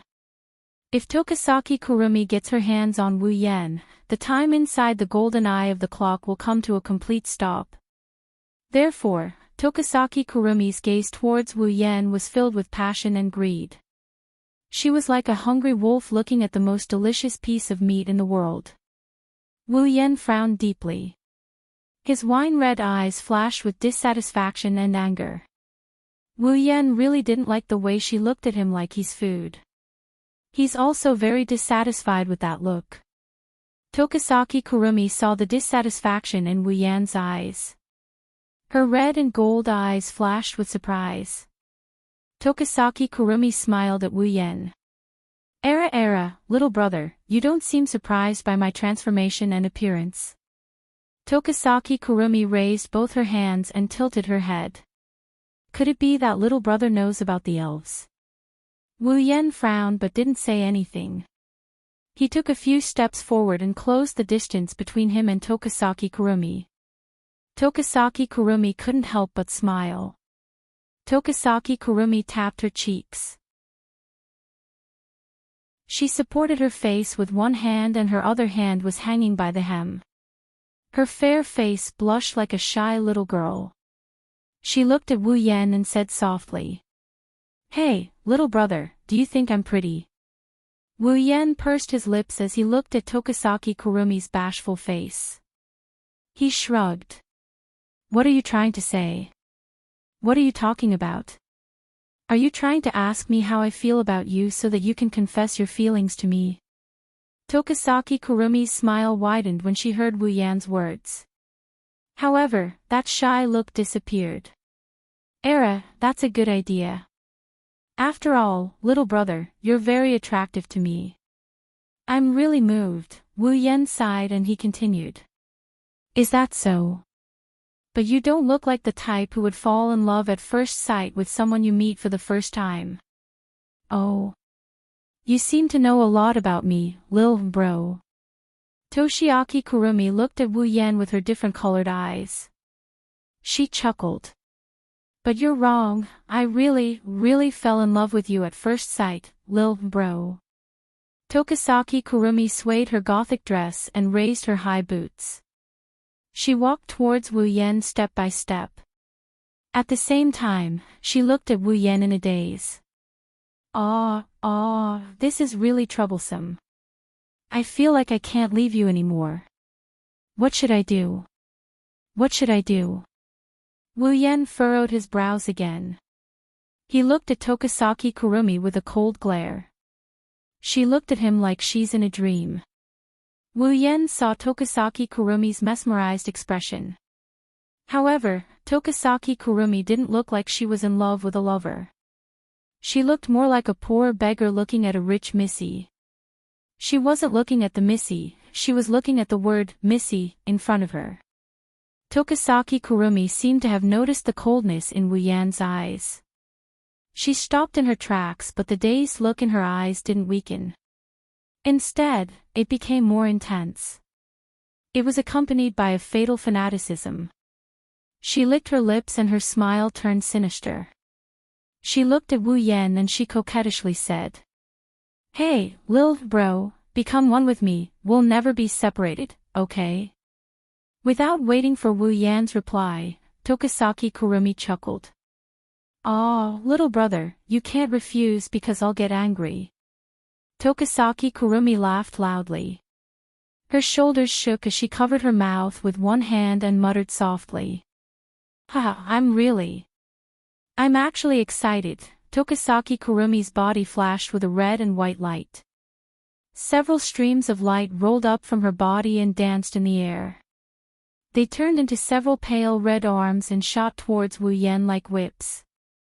Wu Yan looked relaxed on the surface, but he was on high alert. When Tokisaki Kurumi attacked, he made his move in less than a second. Dozens of crimson spatial ripples appeared behind him. As the ripples spread out, streaks of black light shot out from them and collided with the incoming hands. Then, the weak arms were all smashed into smithereens as if they were dried twigs. Ah! Tokisaki Kurumi seemed a little surprised. Her eyebrows slightly arched as she looked at Wu Yan with a smile. As expected, little brother isn't an ordinary person. You're not an elf and you don't look like a human. Humans don't have such powerful strength. I want to make you my possession more and more. Wu Yan didn't feel happy at all when he heard Tokisaki Kurumi's fanatical words. It's not a good thing that this sickly girl has her eyes on him, it's better to run. Just as this thought surfaced in her mind, Tokisaki Kurumi grinned. With a twist of her hand, an ancient rifle and an ancient pistol appeared in her hands. She waved her hands in front of her, and the two pistols in her hands turned into a dance of spears. She swung them very smoothly. The appearance of the two guns made Wu Yan stop in his tracks. Tokisaki Kurumi grinned and she raised her handgun. An invisible wave gathered at the muzzle of the gun. Bang! The sound of a gunshot reverberated in the alleyway. A bullet with enough force to shatter rocks came out of Tokisaki Kurumi's pistol. She fired at Wu Yan, who narrowed his eyes. Chapter 433. The gunshot was followed by the terrifying sound of wind breaking. The bullet from Tokisaki Kurumi's ancient handgun is much more powerful than the bullets from Wu Yan's sniper rifle. The reflection of the bullet in her wine-red eyes was getting closer and closer. Wu Yan didn't expect Tokisaki Kurumi to take out a part of her angel without saying a word. Wu Yan's reaction was a little slow and he could only move his face to the side to avoid the bullet. The bullet grazed past Wu Yan's face and left a wound on Wu Yan's cheek. Fresh blood flowed down from his cheek. What did I do? Seeing the blood flowing down from Wu Yan's face, Tokisaki Kurumi turned pale with fright. She held her cheek and said pitifully, I actually hurt little brother and made him bleed. What should I do? What should I do? I wanted to become one with little brother. How could I hurt little brother? As she said that, a hint of sadness appeared on her face. It was as if she was really afraid. If someone else saw this, they would probably forgive her even if they were shot. Wu Yan bitterly smiled. He wiped the blood off his face and he licked it. The wounds on his face melted away in less than a second. Tokisaki Kurumi stopped in her tracks. Her red and gold eyes showed an intoxicated look. Although the wound wasn't deep or heavy, it was still an injury. Even an elf wouldn't be able to recover in such a short period of time unless they had some special powers. With such terrifying recovery ability, Tokisaki Kurumi sensed that Wu Yan had unlimited time. Tokisaki Kurumi understood that the man in front of her really has an immortal body. This made Tokisaki Kurumi want Wu Yan even more. Hee, little brother, do you like the taste of blood too? What a coincidence, me too. Little brother and I are a match made in heaven. Hurry up and become one with me. Tokisaki Kurumi shouted excitedly. She raised both guns, but before she could pull the trigger, two crimson spatial ripples appeared beside her. Two black whips shot out and tied up Tokisaki Kurumi's gun-wielding hands. At the same time, a series of crackling sounds could be heard from afar, accompanied by a dense bluish-white light. The bluish-white light vibrated, and before Tokisaki Kurumi could react, a bolt of lightning surged out and struck Tokasaki Kurumi hard. Ugh! The electric current violently flashed on Tokasaki Kurumi's body. Soon, white smoke rose from Tokasaki Kurumi's skin. She couldn't help but let out a soft cry of pain. Lightning! Tokasaki Kurumi raised her head with difficulty and looked in Wu Yan's direction. She couldn't help but be stunned. Not far from Tokasaki Kurumi, Wu Yan's body was flashing violently with bluish-white lightning. The sound of electricity echoed in the empty alley. The owner of the sound turned his head slightly and looked coldly at Tokasaki Kurumi, who was tied up by the whips. The wine-red color in his eyes disappeared and was replaced by a resplendent golden color. As Wu Yan's eyes turned golden, a pressure unique to a true ancestor rolled out from his body.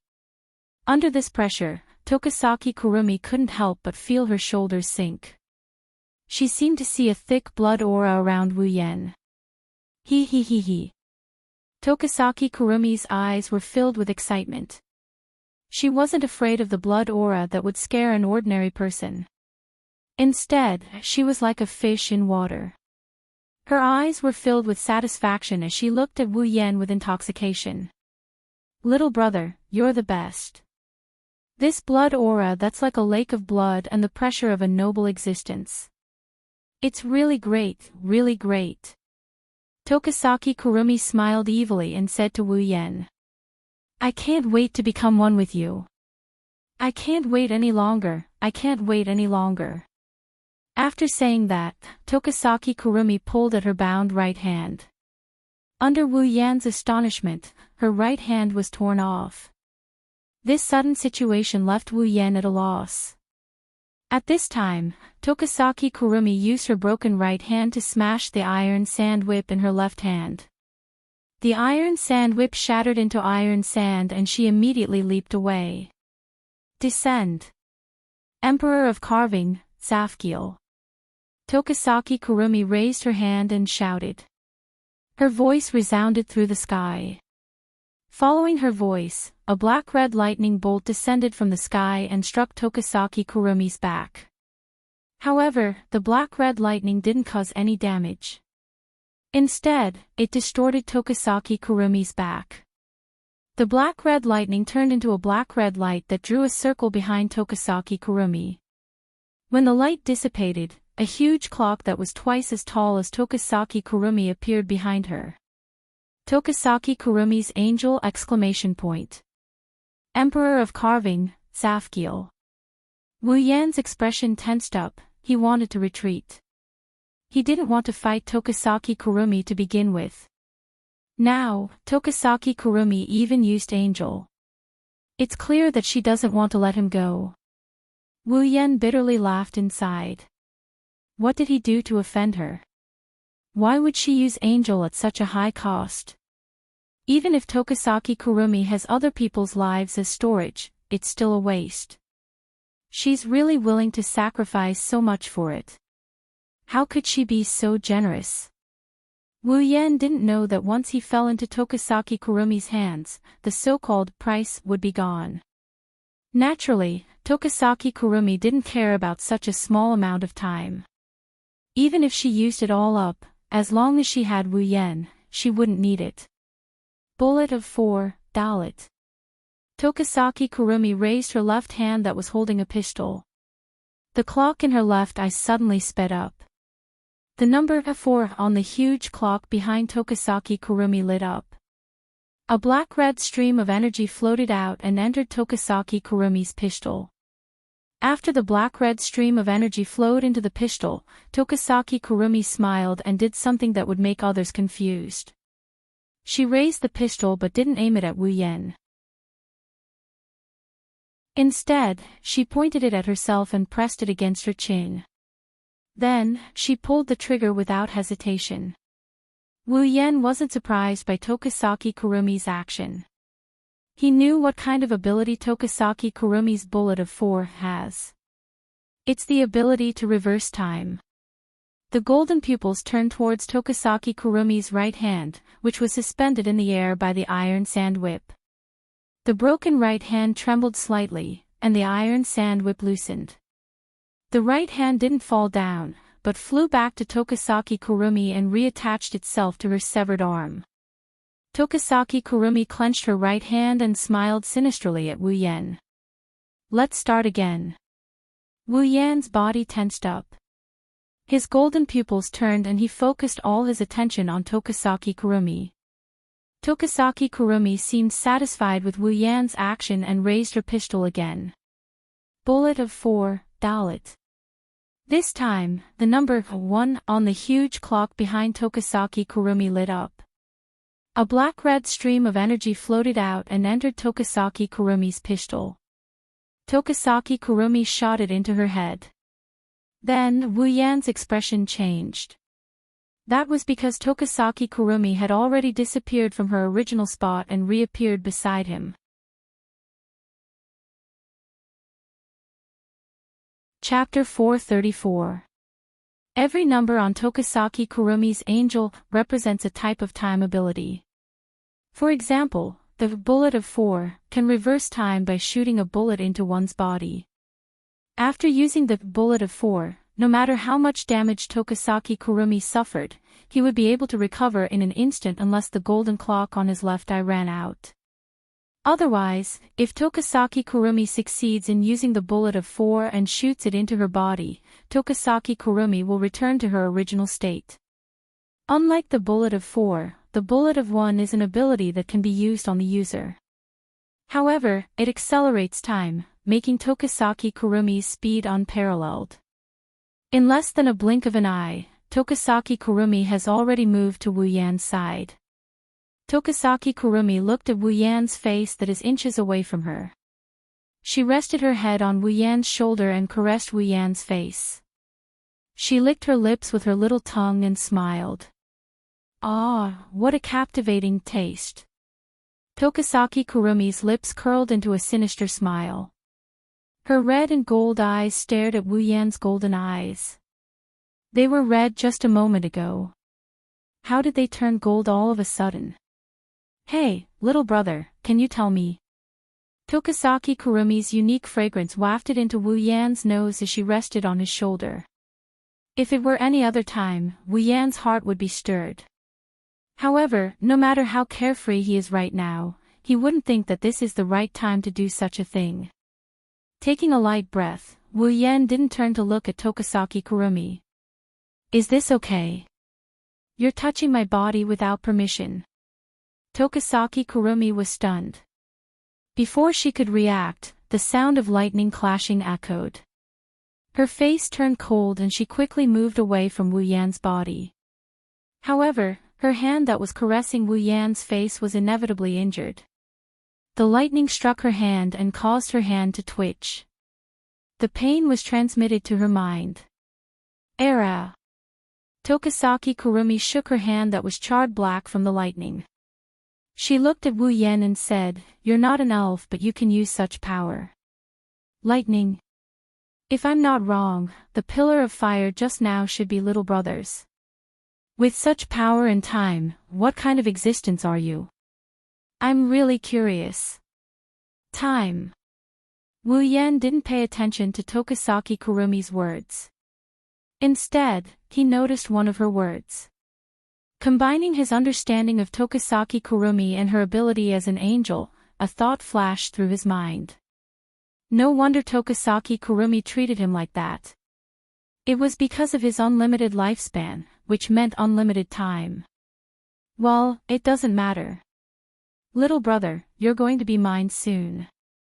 I'm really excited. I'm really excited. Tokasaki Kurumi raised her right hand and pointed her rifle at Wu Yan's head. The next moment, a gunshot rang out. Blood flew into the air and scattered on the ground. Tokasaki Kurumi weighed the rifle in her hand and chuckled. He dodged it at such a close distance. Tokasaki Kurumi turned to look at the panting Wu Yan who's holding his forehead. Damn it. Wu Yan wiped the blood off his forehead. He clenched his teeth and looked at Tokasaki Kurumi. The ability of time is really troublesome. It's just a simple acceleration of time and I'm already in this state. If I use other abilities of time, I'll be in trouble. How did Kotori defeat this pervert in the original work? That won't do, little brother. Tokasaki Kurumi's red right eye flashed with a demonic blood-red light. She raised her foot and walked towards Wu Yen. I should have told you not to reject me. As Tokasaki Kurumi got closer, a black shadow spread out from her feet. It covered the entire alley, including Wu Yan's feet.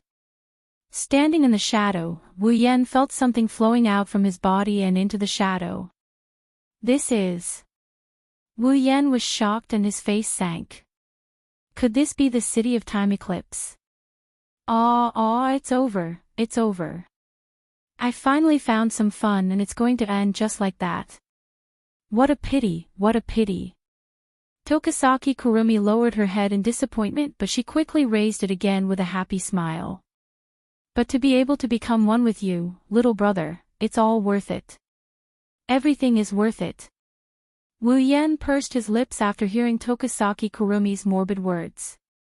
He raised his head and stomped on the ground. At the same time, electricity surged out from Wu Yan's body and shot towards the ground with unimaginable speed. Tokasaki Kurumi's face changed. On the huge clock behind her, a black and red stream of air flowed out and turned into a bullet. It flowed into Tokasaki Kurumi's gun and hit her body. In the next second, Tokasaki Kurumi disappeared on the spot, avoiding the electric current from the ground. However, the moment Tokasaki Kurumi disappeared, the shadow on the ground also disappeared. Wu Yen relaxed. Although his time was unlimited, who knew if Tokasaki Kurumi would pull him into the shadow and devour him? If he was pulled into Tokasaki Kurumi's shadow, Wu Yen didn't think that his true ancestor body would be able to keep him safe. Even if he didn't die, he wouldn't be able to avoid staying in the shadow of the City of Time eclipse for the rest of his life. Tokasaki Kurumi was annoyed. She came in front of Wu Yen and the clock in her left eye started spinning again. A huge clock appeared behind Tokasaki Kurumi. On the number 8, 2 black and red streams of air flowed out and were shot out by Tokasaki Kurumi. Bullet of 8, Chet. A shadow spread out from under Tokasaki Kurumi's feet. However, this time, the shadow wasn't the City of Time eclipse.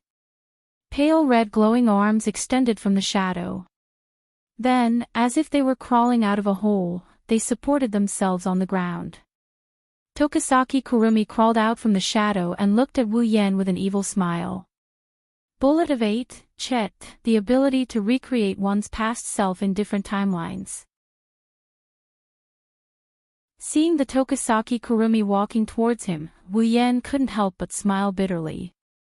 No way, you're using a cheat. Seeing Wu Yan's bitter smile, Tokasaki Kurumi felt her heart ache. She raised her hand and tapped her chin. But, what she said only made Wu Yan's bitter smile even more bitter. This time, I won't let you escape. I won't let you escape. Bullet of 7, Zayin. The number 7 on the clock lit up. Black and red streams of air flowed into the guns in Tokasaki Kurumi's hands. Then, Tokasaki Kurumi shot the bullet of 7 at Wu Yen. Not good. Wu Yen quickly retreated and dodged the bullet of 7. His heartbeat quickened. The bullet of 7's ability can stop time.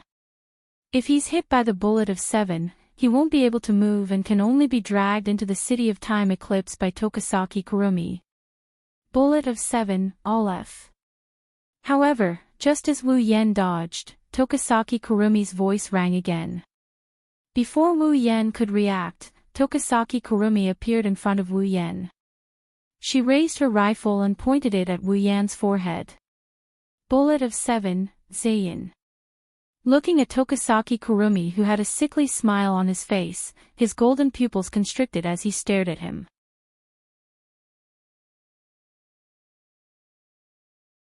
Chapter 435.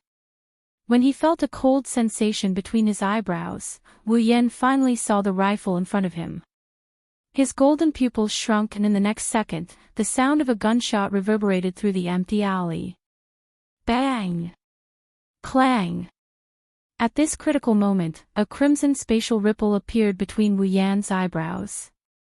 Black iron particles quickly floated out from it and condensed into a small ball of iron particles at the muzzle of Toshisaki Kurumi's rifle.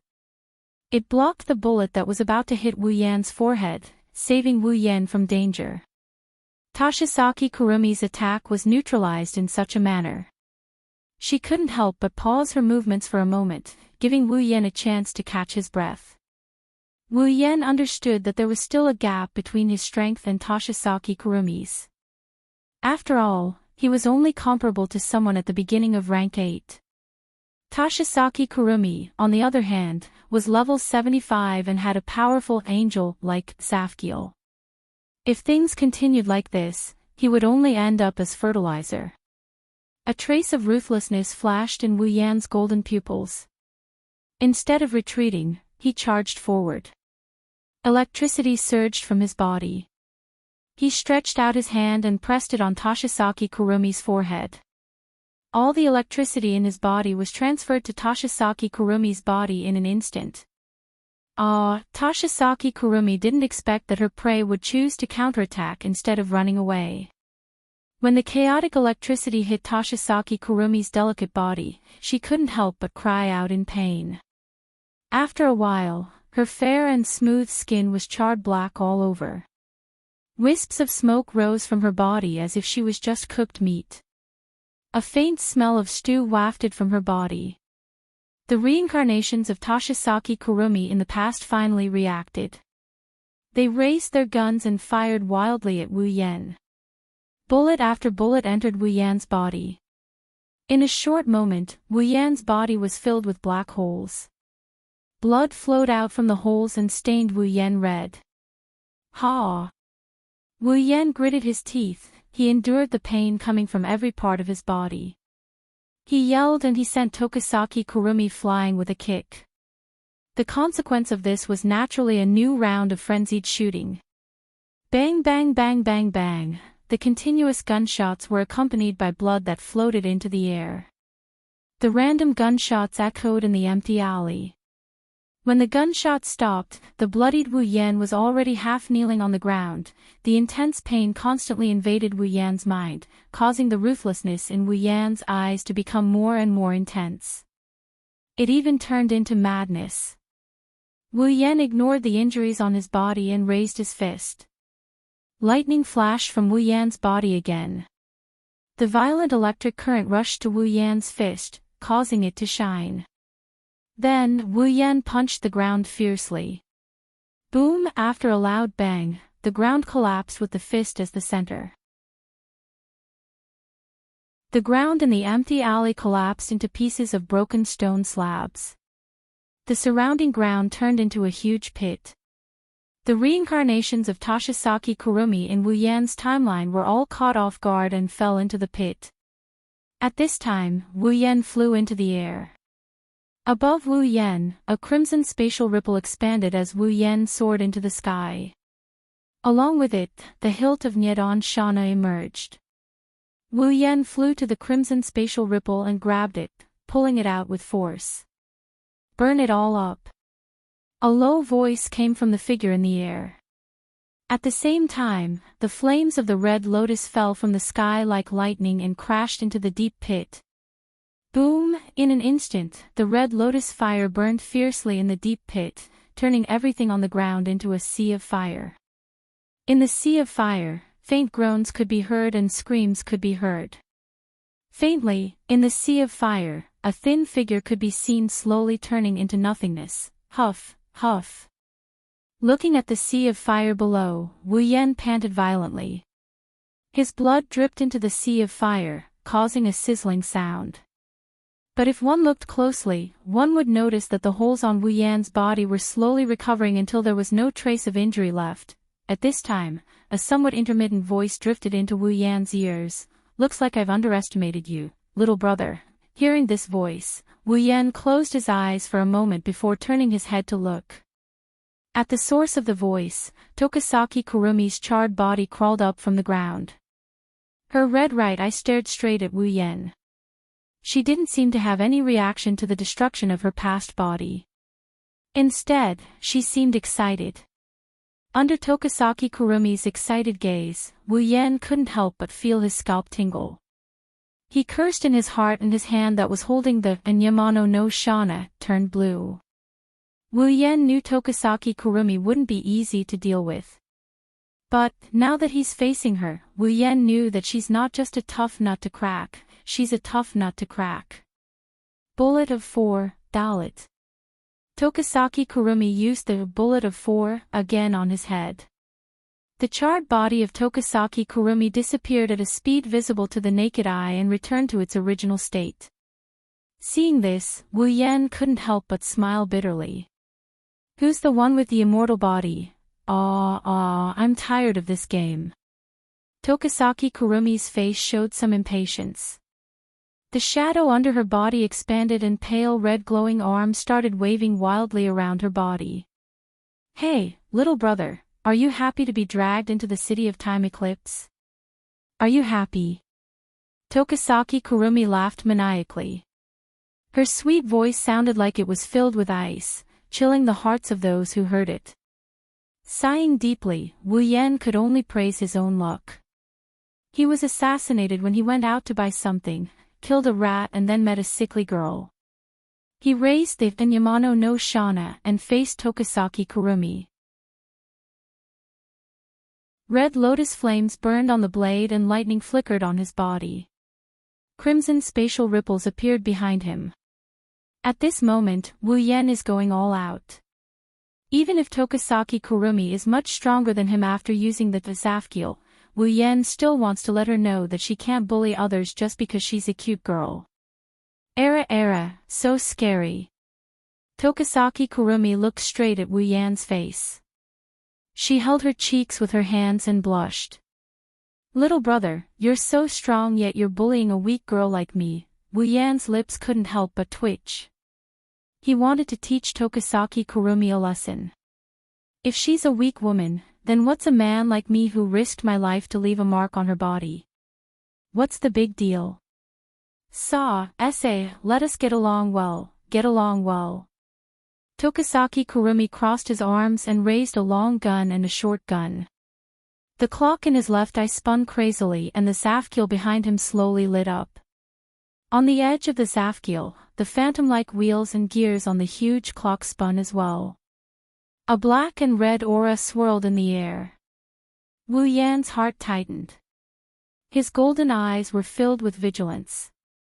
The lightning on his body and the flames on the Enyamano no Shana also surged up.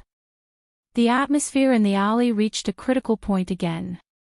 So much so that the two of them didn't notice that a bright light was shining above their heads.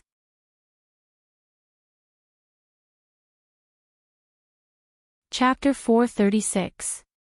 In the empty alley, the solemn atmosphere seemed to be about to materialize, reverberating in this space.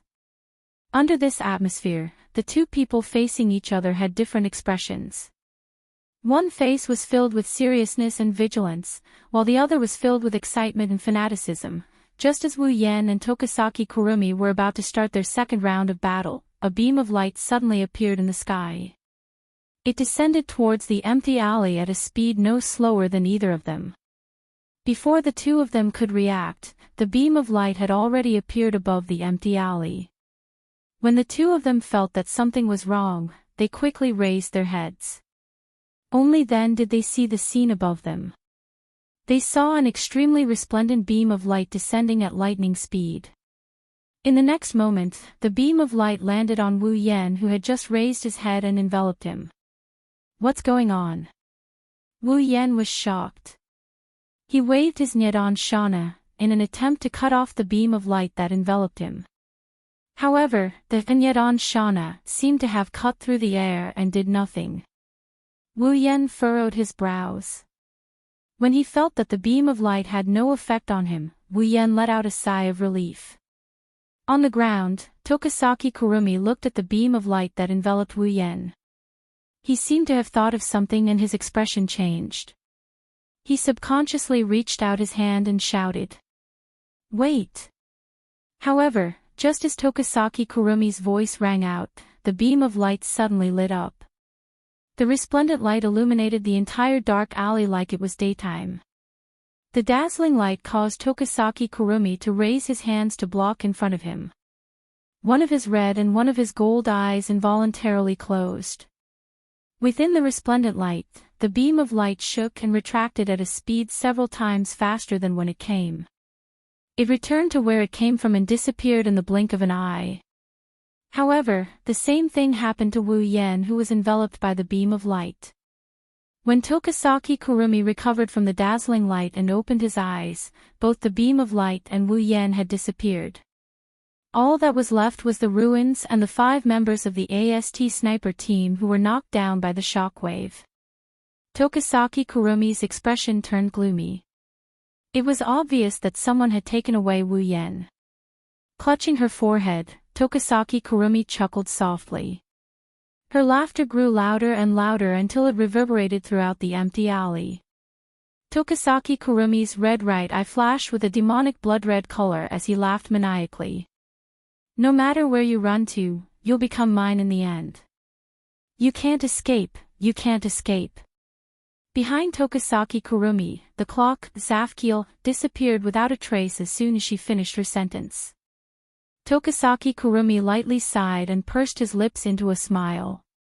"Era, seriously, I'm getting hot in advance." However, the good stuff should be saved for last, so it's you again. At this time, an indifferent voice was heard from behind Tokasaki Kurumi. Hearing this voice, a faint smile appeared on Tokasaki Kurumi's face. She seemed to recognize the owner of this voice. She turned her head and looked towards the source of the voice. A petite girl of about 14 years old with dark blue hair tied in a ponytail and a mole under her left eye stood not far from Tokasaki Kurumi. Her brown eyes scanned the empty alley. When she saw the 5 corpses on the ground, she wasn't surprised at all. Instead, she frowned when she saw the mess on the ground.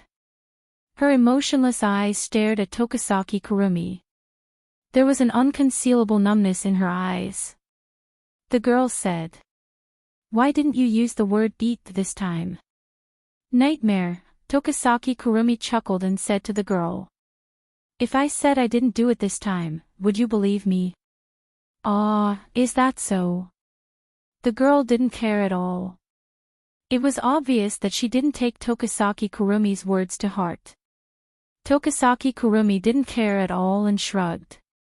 The number of people who died in Tokasaki Kurumi's hands is 1,000 times more than the number of people here. If she were to count them one by one, who knows how long it would take even if all of AST's members were to do the math. Adding in 5 more wouldn't matter. Seeing that Tokasaki Kurumi was silent, the girl's gaze sharpened. Then, a light flashed from her body. After the light dimmed, a light armor similar to AST's appeared on her body. But it was of a different color. The girl pulled out a lightsaber from her back and pointed it at Tokasaki Kurumi. "Then, please die again," the girl said in a numb tone. It sounded like she's killed Tokasaki Kurumi multiple times already. Tokasaki Kurumi grinned. He didn't retort or resist. He looked at the girl rushing towards him and put down his gun. He looked up at the sky. Next time. Before he could finish his sentence, the light sword in the young girl's hand slashed across Tokasaki Kurumi's throat, cutting off the rest of his words. Fresh blood sprayed into the air, above Heavenly Palace City, Fraxinus. On a platform in the invisible airship, a beam of light suddenly rose up and illuminated the platform like a light bulb. Then, it slowly dimmed. As the light pillar dimmed, a figure appeared on the high platform. The clothes on his body were in tatters, as if he had just come out from a refugee area. However, a glint flashed across his wine-red eyes from time to time, telling others just what kind of energy he possessed. The one who appeared here is naturally Wu Yen, who was taken away by the beam of light. His wine-red eyes scanned the scene. When the familiar scene imprinted itself into Wu Yan's eyes, Wu Yan felt relieved. He also roughly guessed why he appeared here. Welcome back. In front of the platform, Rain Murasame, who always has dark circles under her eyes, stared blankly at Wu Yan. Her tired voice sounded like she didn't sleep at all. Wu Yan felt powerless when he heard it. Where's Kotori? Jumping down from the platform, Wu Yan looked at Rain Murasame. It should be Kotori's idea to send me back through the teleportation device. Rain Murasame nodded and walked outside. Let's go, the commander is waiting for you in the command room. Wu Yan scratched his face and followed Rain Murasame to the command room. In the command room, all the members of Ratatosk looked up at the big screen in front of them.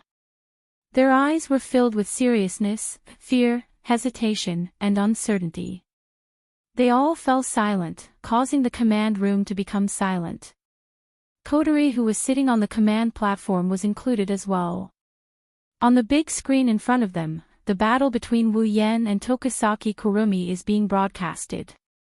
Looking at the battle on the screen, everyone is impressed by Wu Yan's strength. Even when facing such a powerful elf, he can still hold his ground. Even though he's at a disadvantage, no one will look down on Wu Yan. That's because they all witnessed Tokisaki Kurumi's ability as an angel. However, right now, they were thinking more about the sprite that could identify Nightmare. After all, they saw with their own eyes Tokisaki Kurumi's strength, bloodthirst, madness, and wickedness. This was completely different from the elves they knew in the past. From this, they can see why Tokisaki Kurumi is called the evilest elf.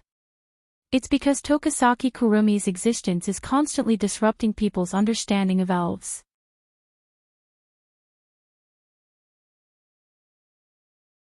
Chapter 437.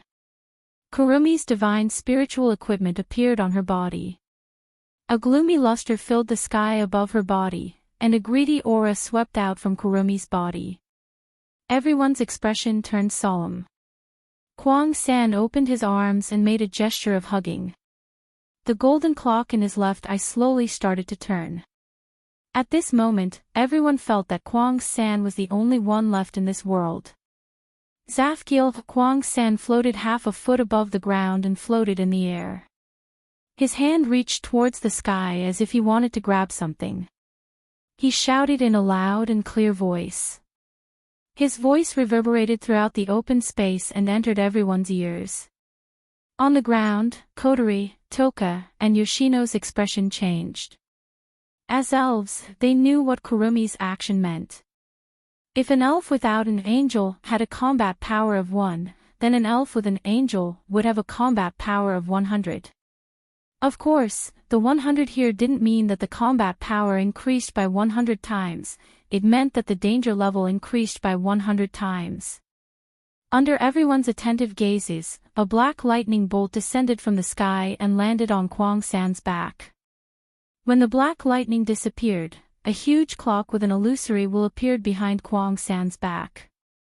Accompanying it was an ancient handgun and rifle. He. Kwang San grinned and let out a burst of laughter that made everyone's hair stand on end. She raised her 2 guns and drew 2 arcs in front of her. Then, like the hour and minute hands of the huge clock behind her, she pointed at the numbers on the huge clock. Aleph, when the handgun pointed at the number 1 on the huge clock, a black and red stream of air immediately floated up and flowed into the handgun in Kwang San's hand. At the same time, the golden clock in Kwang San's left eye sped up. On the opposite side, Yue Chinyu, who was standing at the back, gritted his teeth. Although the sniper rifle in his hand was aimed at Kwang San, he didn't dare to pull the trigger because he knew that if he didn't succeed, with the ability of the other party, he would definitely be killed in an instant. Therefore, this shot was very important. Yue Chinyu knew that in terms of combat power, he might be stronger than ordinary people, but compared to Shina, the gap was not small. After all, Shina not only underwent body modification, but also had the latest equipment. In this battle, Shina was the main force. Therefore, what Yeyuechinyu could do was to be like a real sniper, waiting for the rabbit to hit the tree stump. When the rabbit hit the tree stump, he would fire a fatal shot. Yeyuechinyu didn't shoot, but that didn't mean that Kurumi's pistols were weak. Bang! The sound of the gunshot echoed.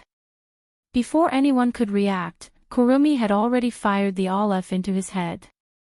With the sound of the gunshot, Kurumi instantly disappeared from Shina and Yeyuechinyu's sight. Their pupils shrank at the same time, and their hearts were slightly shocked. In the blink of an eye, Kurumi appeared beside Shina with a smirk on his face. "Be careful!" Toka and Yoshino exclaimed, but it was too late. Kurumi's rifle was already aimed at Shina's body. The next moment, the sound of the trigger being pulled, the sound of the bullet being fired, and the sound of the bullet hitting the body, it didn't take long before it was heard. Obviously, it was a bullet, but Shina felt like he was hit by a heavy hammer, and he was directly blown away.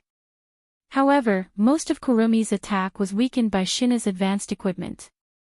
Only a small part of it affected Shina's body, and it didn't cause much damage to Shina. Therefore, with the help of the flamethrower on his equipment, Shina quickly stabilized his body. Just as he was about to rush towards Kurumi, Kurumi disappeared again. This time, she appeared behind Shina and sent him flying with a kick. Bullet of 7, the handgun pointed at the huge clock again, but this time it was 7. The black and red energy flow that represented the bullet of 7, Zain, flowed into the handgun and was shot out by Kurumi. This time, Shina didn't have time to stabilize his body, and he was directly hit by the bullet of 7. When the bullet of 7 hit Shina's body, a transparent circular shield covered his body, and the strange thing is, Shina, who was flying back, stopped in midair. With such a result, Kwang-san naturally aimed the guns in her hands at him. Shina! On the ground, Toka screamed in horror. Yoshino couldn't bear to watch anymore, and he tightly closed his eyes. Only Kotori calmly looked at the scene in midair. Bang! The sound of the gunshot rang out under everyone's different expressions. However, this gunshot stunned Kwang-san because it wasn't hers. The sound of the bullet piercing through the air rang in Kurumi's ears, her hand that was about to pull the trigger stopped, and she quickly retracted her hand, but she was a bit slow. A bullet hit Kurumi's gun, and the gun that was aimed at Shina's body deviated from its trajectory. At this time, Kurumi pulled the trigger. The bullet that was supposed to hit Shina's body was deflected to Granny's house. The bullet shot into the sky and disappeared from Kurumi's sight. This wasn't the end of it. What was even more incredible was that the bullet that caused the trajectory to deviate was actually slightly slanted. As a result, the bullet that hit the body of the gun, after completing its mission, it rubbed against the body of the gun and went straight towards Kwang 3's chest. A sharp pain spread from Kurumi's chest to her brain, accompanied by scarlet blood flowing down from her chest. Kurumi's expression was a bit sluggish, as if she couldn't believe it. She lowered her head and looked at her chest, but the blood in her eyes told her that all of this was real. Kurumi clutched her chest, and suddenly turned her head towards the direction where the bullet came from. There, Yeyuechinyu reloaded his sniper rifle and aimed at Kurumi, telling her that he was the one who did that. However, Yeyuechinyu didn't intend to chat with Kurumi. He also didn't intend to explain the principle of his unique skill to the opponent after the attack worked like in the anime. So, under Kurumi's gaze, the sniper rifle in Yeyuechinyu's hand rang again. Kursen secretly clicked his tongue. He took a step in the air and left the place. The bullet brushed past his body and flew into the distance. The effect of this shot was to force Kursen to retreat. Kurumi narrowed her eyes, and was about to rush towards Yeyuechinyu to kill him. Perhaps Yeyuechinyu guessed Kurumi's intention. On the ground, Yeyuechinyu smiled at Kurumi, and that smile made Kurumi subconsciously stunned. Suddenly, Kurumi's expression changed, and she quickly turned her gaze from Yeyuechinyu to Shina, who was stopped by the bullet of 7. She looked at Shina, and immediately understood the meaning of Yuechinyu's smile. She saw that the transparent black shield that wrapped Shinna began to lose its effect, and in an instant, it disappeared. Shinna regained control of his body, and suddenly stopped his body from flying backwards. The two jets on his shoulders shook, and he rushed towards Kurumi. When Kurumi realized that she was careless, Shinna had already appeared in front of her, looking at her expressionlessly, and the lightsaber in his hand chopped down. Blood spilled from the air.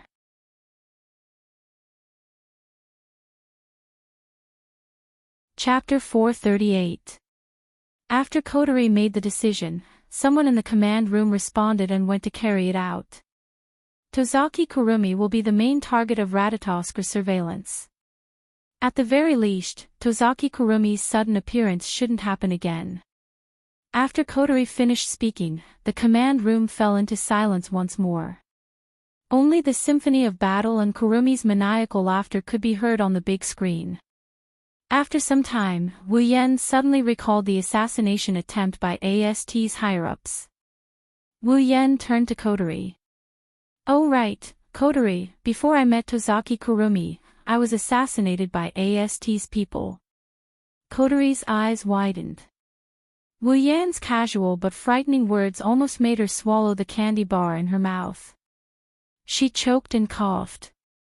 Cough, cough. Why didn't you tell me about such an important matter until now? Kotori covered her throat and coughed while glaring at Wu Yen. She was so angry that the ribbon on her head shook. Wu Yen chuckled awkwardly when he heard Kotori. "I say, Ratatosk clearly broadcasted my battle with Kurumi on the big screen, so how could they not know that I was assassinated by AST? After that, I met Kwang-san." Kotori crossed her arms and curled her lips. "We were able to detect your battle with Tokisaki Kurumi because she summoned her spiritual equipment and her psychic waves leaked out. Who would have been watching you before that? Ratatosk isn't a peeping Tom." No, Ratatosk was a voyeur. Every time an elf appeared, Ratatosk would replay the scene on the big screen and monitor it for more than 10 times. Wu Yen inwardly retorted. Subconsciously, he released a sigh of relief. This is good, at least Kotori doesn't know that he killed everyone in AST. Otherwise, even if Kotori doesn't blame him in her commander mode, she would at least feel bad about it. Moreover, the kind sister mode would probably be afraid of him. Who knows? Kotori glanced at Wu Yen and said to Wu Yen. "What's going on? Why would AST assassinate you?" "I haven't received any reports of AST's movements." Wu Yen didn't try to hide anything. "The AST assassins that came to assassinate me weren't part of Kyuchi Origami's frontline unit.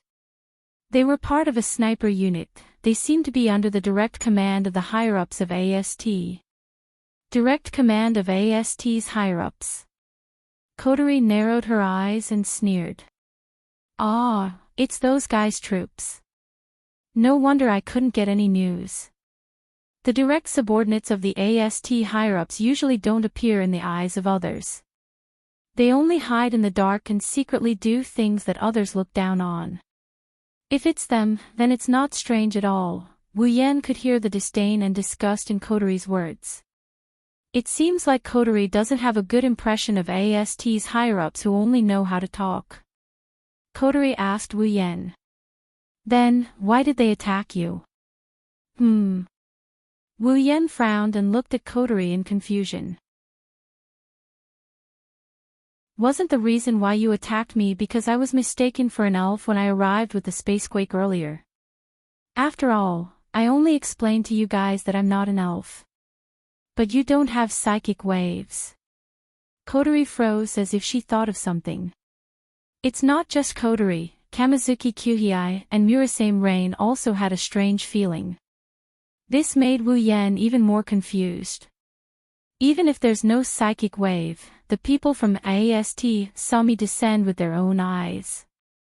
Perhaps they thought that I used some method to conceal my psychic wave, or perhaps they would rather kill the wrong person than let me go. That's understandable. Hasn't AST always been aiming to destroy the elves? Lucian asked. Wu Yan looked at Kotori with his red eyes. Oh right, Kotori, if I was attacked, what about Toka? She shouldn't have been attacked, right? I tried to get information from the sniper squad leader but he didn't know anything about Toka. Isn't that a little too unrealistic? Wu Yan isn't sure if it's just his imagination but he felt like Kotori's expression is getting stiffer and stiffer. She even started shivering as if she knew something.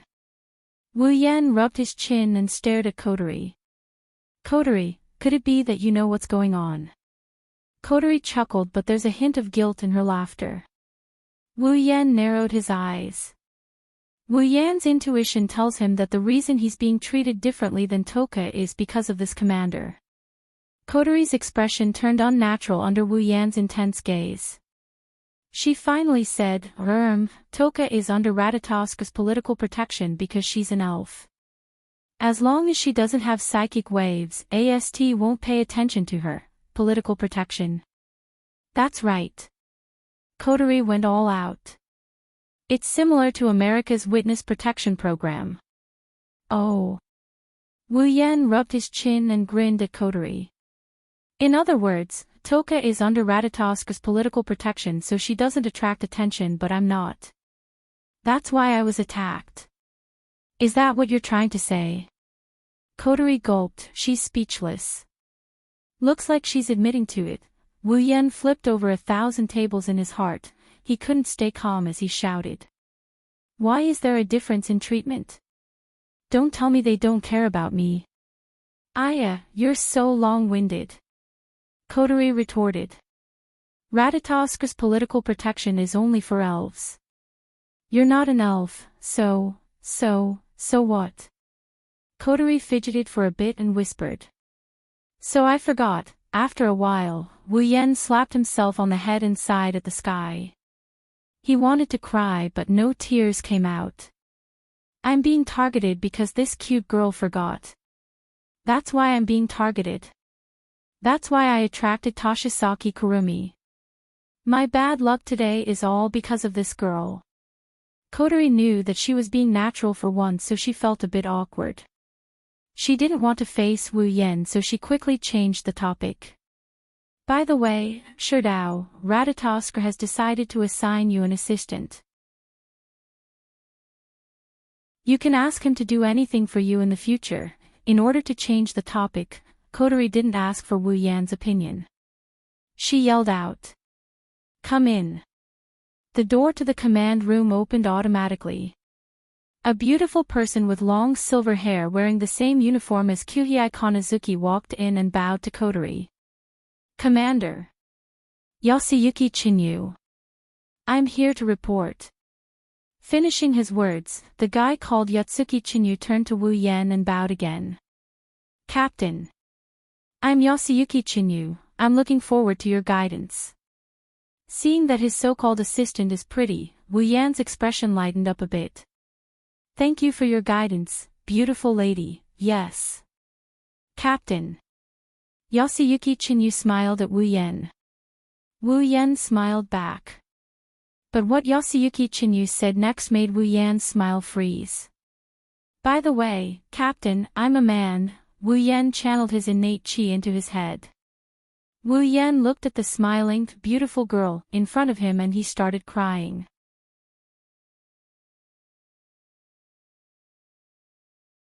Chapter 439. Captain, this is a communicator. Yeyue Chinyu handed Wu Yan an item similar to a Bluetooth headset. If there's anything you need, you can use this to contact me directly. Wu Yan nodded nonchalantly. He put away the Bluetooth headset, which is also the communicator. Then, he looked at Yatsuki Chinyu and sighed. Wu Yan patted Yeyue Chinyu's shoulder and said seriously, Yeyue, I never believed that there would be a man who looks like a girl and is very beautiful. But after seeing you, I believe it. Yeyue Chinyu's lips curled up. He didn't seem to care about Wu Yan's words. Instead, he seemed to be very happy. He said shyly, Captain, you can call me Chinyu. Wu Yan raised an eyebrow. Looking at Yotsuki Chinyu, who seems to be in a state of shyness, Wu Yan clenched his fists. His heart is struggling to hold it in, because if he didn't, Wu Yan was afraid that he wouldn't be able to control himself and beat up this guy who had a beautiful face but was actually a pure man. After taking a few breaths, Wu Yan forced a smile and said, "Then I'll go home first. If there's an emergency, remember to inform me." Yotsuki Chinyu got serious when it came to business. He saluted Wu Yan and said in a loud and resonant voice, "Yes, sir. Captain. Is there really no problem?" Casting a suspicious glance at Yotsuki Chinyu, Wu Yan could only keep his thoughts to the back of his mind. He waved his hand at his assistant and stepped on the teleportation device in front of him before disappearing. Heavenly Palace City, Wu He's house. Wu Yan took out the ingredients and clothes that he put in the gate of Babylon and pushed open the door of Wu He's house and walked in. Of course, Wu Yan wasn't used to shouting, "I'm back." The people of the Celestial Empire didn't like that. Wu Yan walked into the living room and threw everything on the table. He shrugged and was about to go back to his room when he saw a scene from the corner of his eye. He slowly turned his head and looked at the table not far away. Wu Yan saw a beautiful girl with dark purple hair. Her eyes were rolling and she fell on the table. She kept crying and looked like she couldn't get up. "Qinxiang." Wu Yan's face changed. "What's wrong with you?" Qinxiang, who was lying on the table, suddenly heard Wu Yan's voice. She trembled and raised her head with difficulty. When she saw that it was Wu Yan, her purple eyes lit up as if she saw her savior. She reached out to Wu Yan. "Shido." Wu Yan couldn't help but frown when he saw Qinxiang's uncomfortable expression. Then he heard her weak voice. Wu Yan looked at her and felt a little worried. "She's not sick, is she?"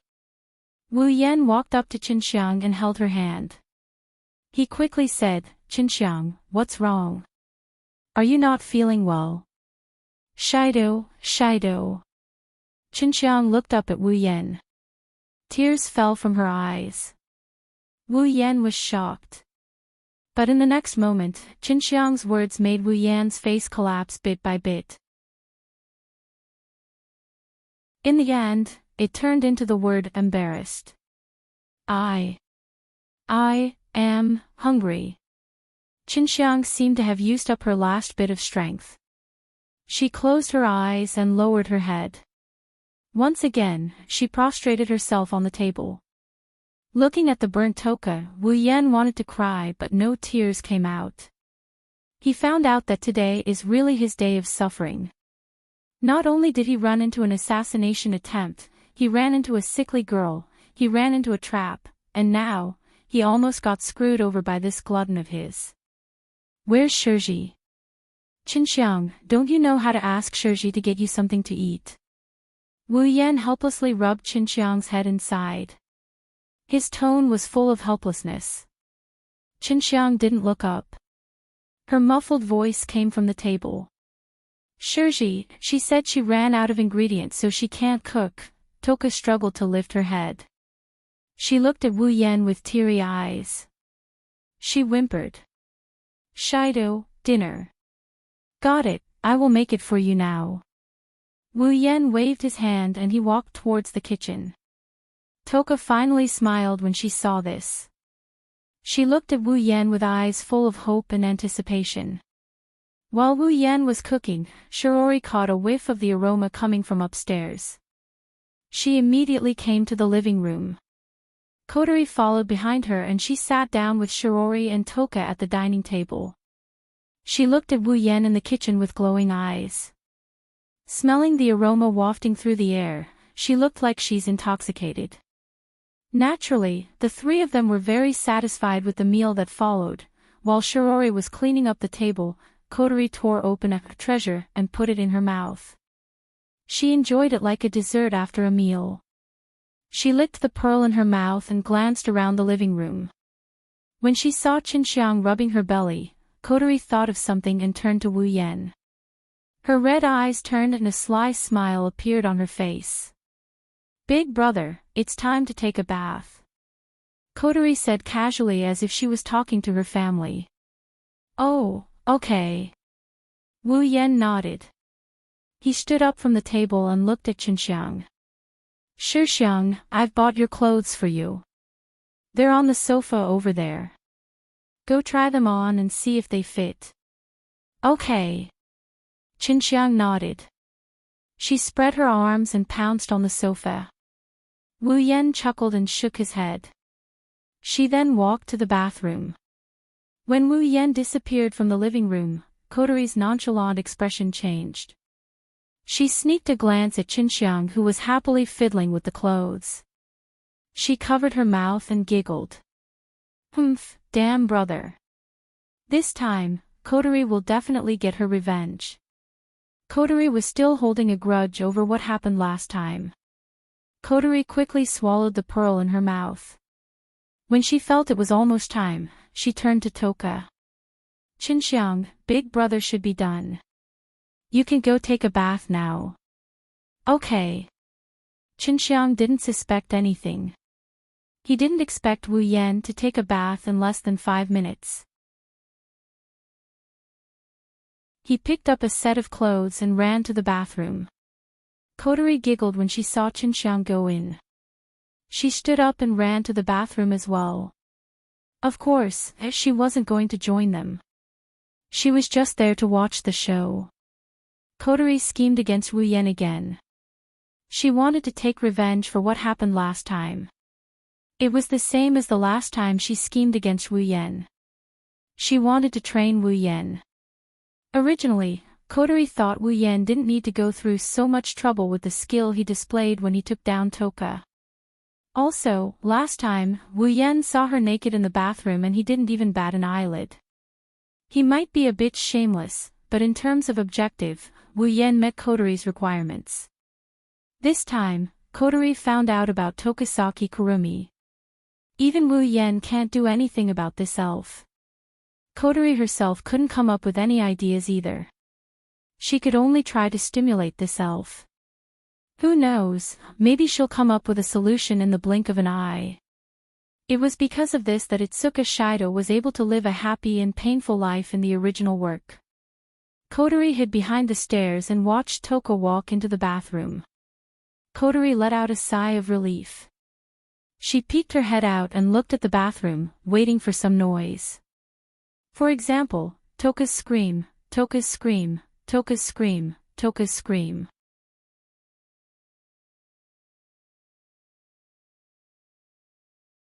Chapter 440. 10 seconds later. 30 seconds later. 1 minute later. Why is there no movement? 5 minutes later, Kotori finally couldn't hold it in any longer. She covered her head with her hands and shook her head with all her might. Her 2 red ponytails swayed in the air, and her white satin ribbons also swayed. She was unable to accept what was happening. Does Toka not mind Onie-chan's presence? Did they take a shower together? With that thought in mind, a scene appeared in Kotori's mind. Shido. Toka was wrapped in a towel, her face was flushed. She rubbed her hands together and said shyly, "Let's take a shower together." Toka. Wu Yan looked at Toka in a daze. He got up from the tub and walked up to her. He looked into her purple eyes. Shido. Toka. Wu Yan and Toka's eyes lit up as they murmured her name. Their mesmerized faces slowly inched closer to each other. Puff! Steam rose from Kotori's head, and her cute little face turned crimson. Kotori whimpered and cupped her face with her hands. She shook her head violently again. No. Toka and Onie-chan wouldn't do something like that. Kotori pursed her lips and said hesitantly. She didn't have confidence in her own words. Kotori raised her foot, she wanted to check out the situation with her own eyes. However, when she thought about how Wu Yan and Toka might be doing something in the bathroom, Kotori couldn't bring herself to move her foot down. No. Kotori said embarrassedly. A calm voice came from behind Kotori. What do you mean? Big brother and Toko won't do anything embarrassing at home. Kotori answered subconsciously, and then her whole body froze. I won't. Kotori's eyes were filled with tears. She tried to comfort herself, but this time, she wasn't talking about the bathroom. Instead, she was talking about the voice behind her. Kotori gulped. Her neck cracked as though it had rusted. She turned around slowly, and when she saw the figure looking at her with a spurious smile, all the joy in her heart flew away. Kotori crooked her head and forced a smile. Oh.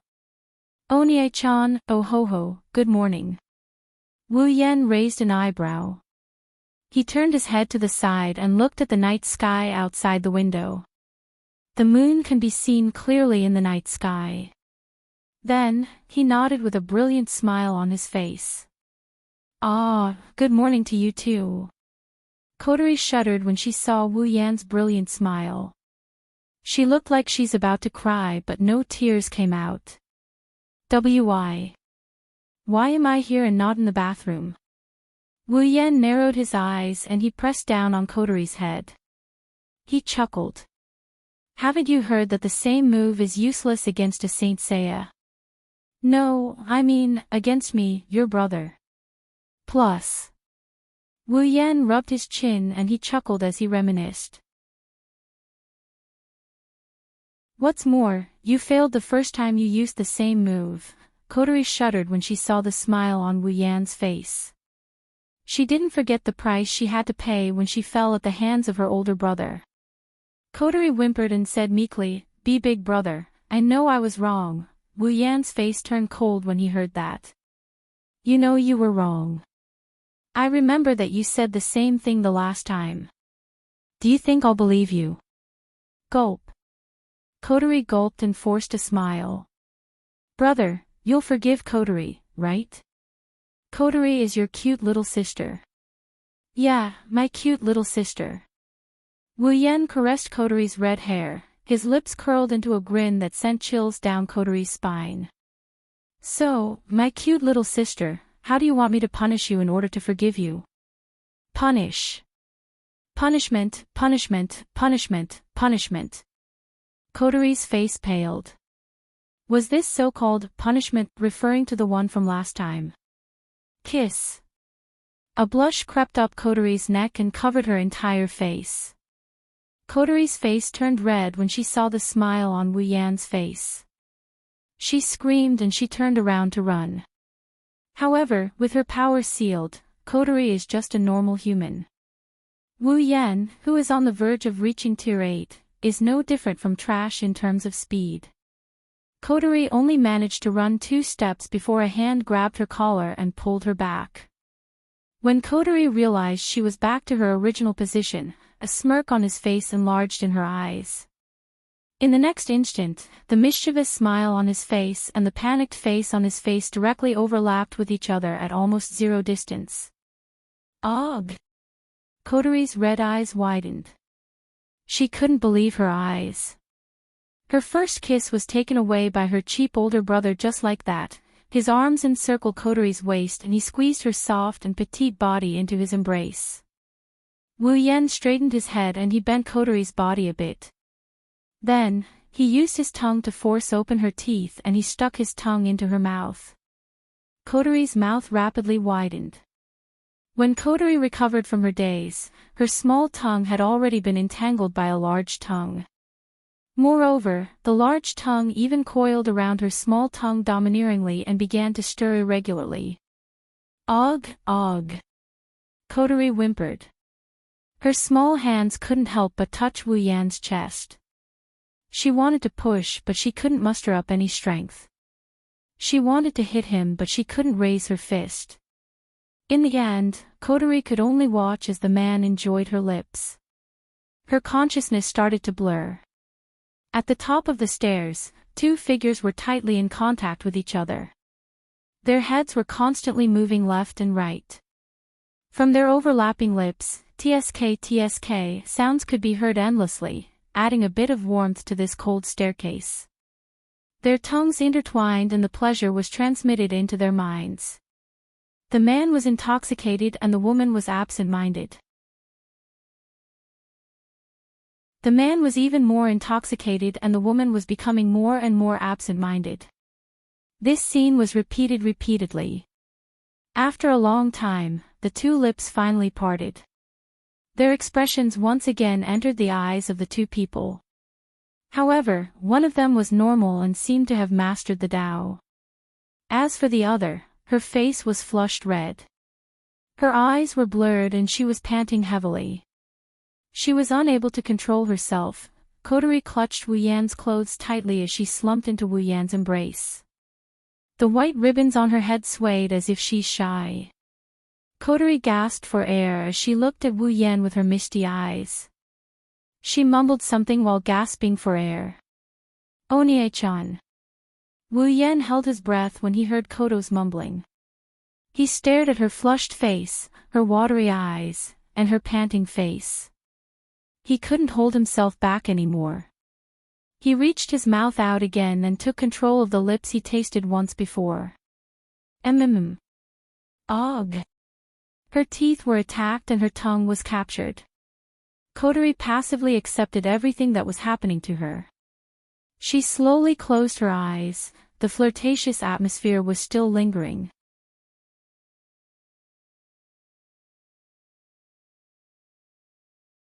Chapter 441. The next morning, the sky once again turned gray. The originally good weather was completely covered by the dark clouds that covered the entire sky. The earth also seemed to have dimmed a little, and the vitality also dissipated a little. Everything became a little listless. Looking up, people can only see the dark clouds rolling in the sky. The birds also seemed to be frightened by something and flew away. Everything looks so listless. Only experienced people know that it's about to rain. On a street in Heavenly Palace City, Wu Yan, Kotori, Toka, and Shirori are walking towards the school. At this time, Toka is beside Wu Yan, happily eating a piece of bread in her hand. Wu Yan is lazily yawning. He looks like he didn't sleep enough.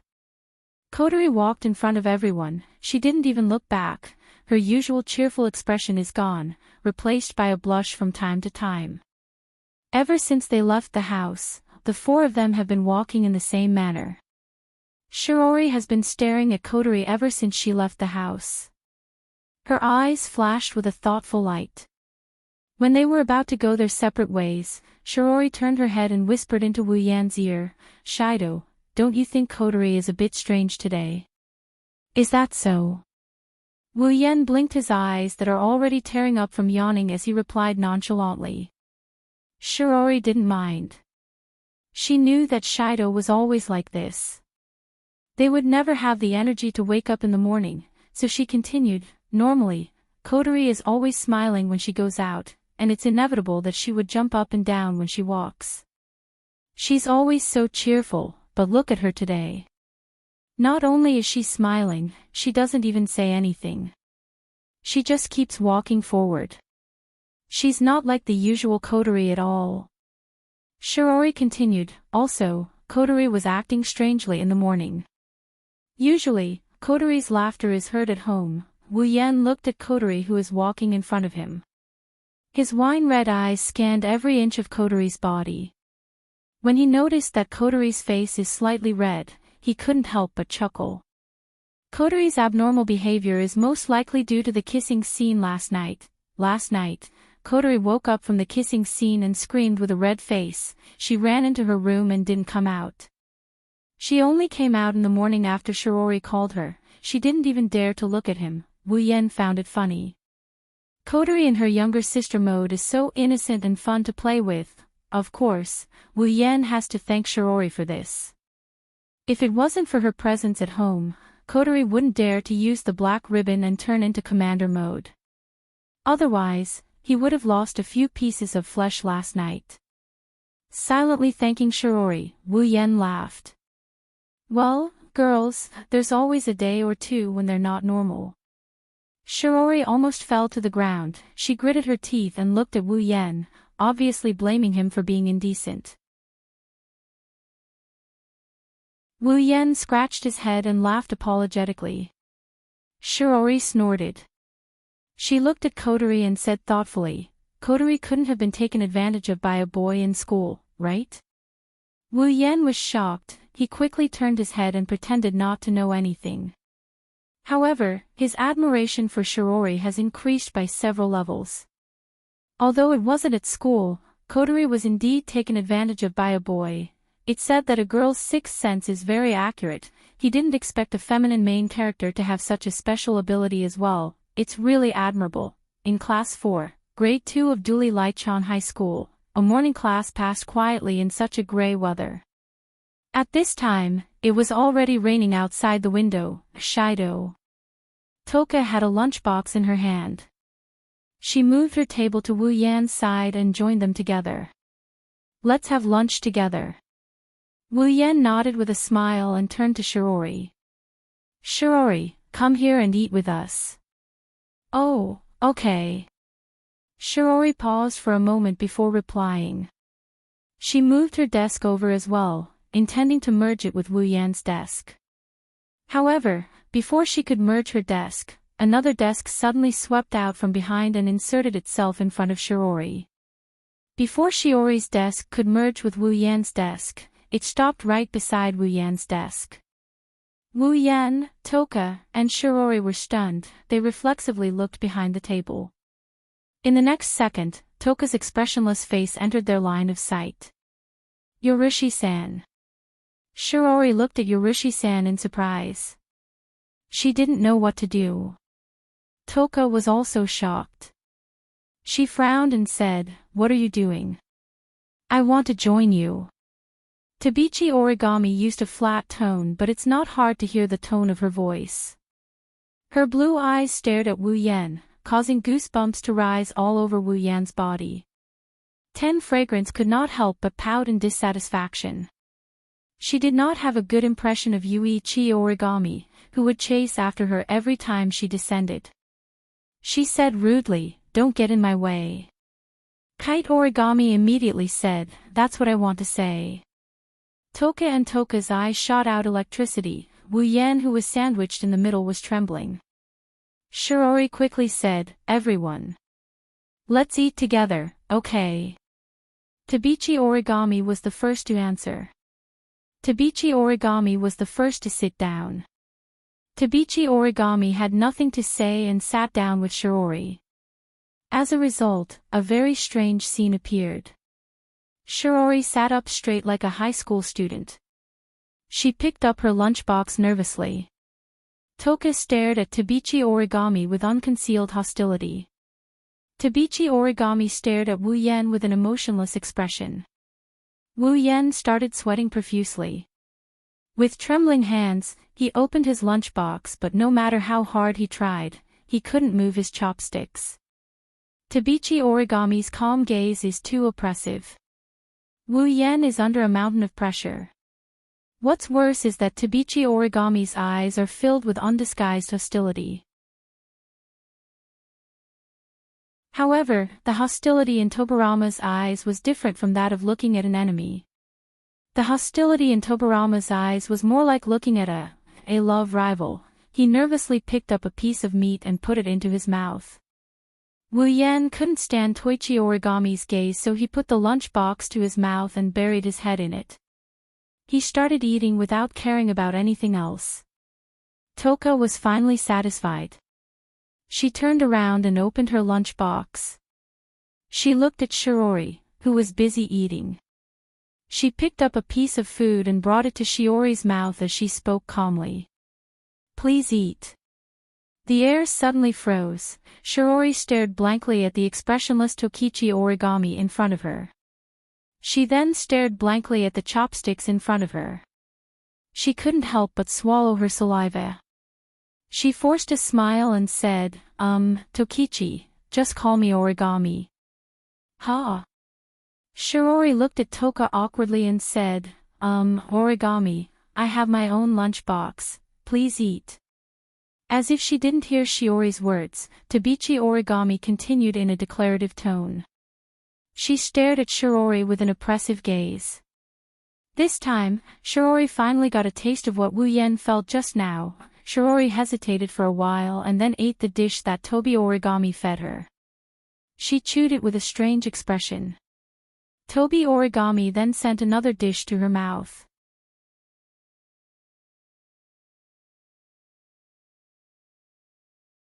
Chapter 442. Looking at Shirori sullenly accepting Tabichi Origami's feeding, Wu Yan didn't feel happy at all. Instead, he felt a deep sense of sympathy for Shirori. Although Tashiichi Origami was also a cute girl, the pressure of having no subordinates was already very high. When he was facing it, he almost broke out in a sweat, let alone Shirori. The scene in front of him and the way Tokichi Origami looked at Wu Yan as if she was looking at a rival made Wu Yan very certain. Tokichi Origami really became a lesbian. Wu Yan's thirst for gossip is burning. He's curious about what happened between Tabichi Origami and the main character of this world for her to be so stubborn. In the original work, she was constantly thinking about pushing down Itsuka Shido. In this world, the main character became a Yuri girl due to the feminization of the main character. These two must have a dark history. With that thought in mind, he stopped paying attention to the two lovey-dovey girls. Ignoring Shiori's pleading gaze, he calmed down a bit. Shido, that guy is really strange. Tokichi Origami said to Shido while eating her lunch. Even Shirori became a bit strange.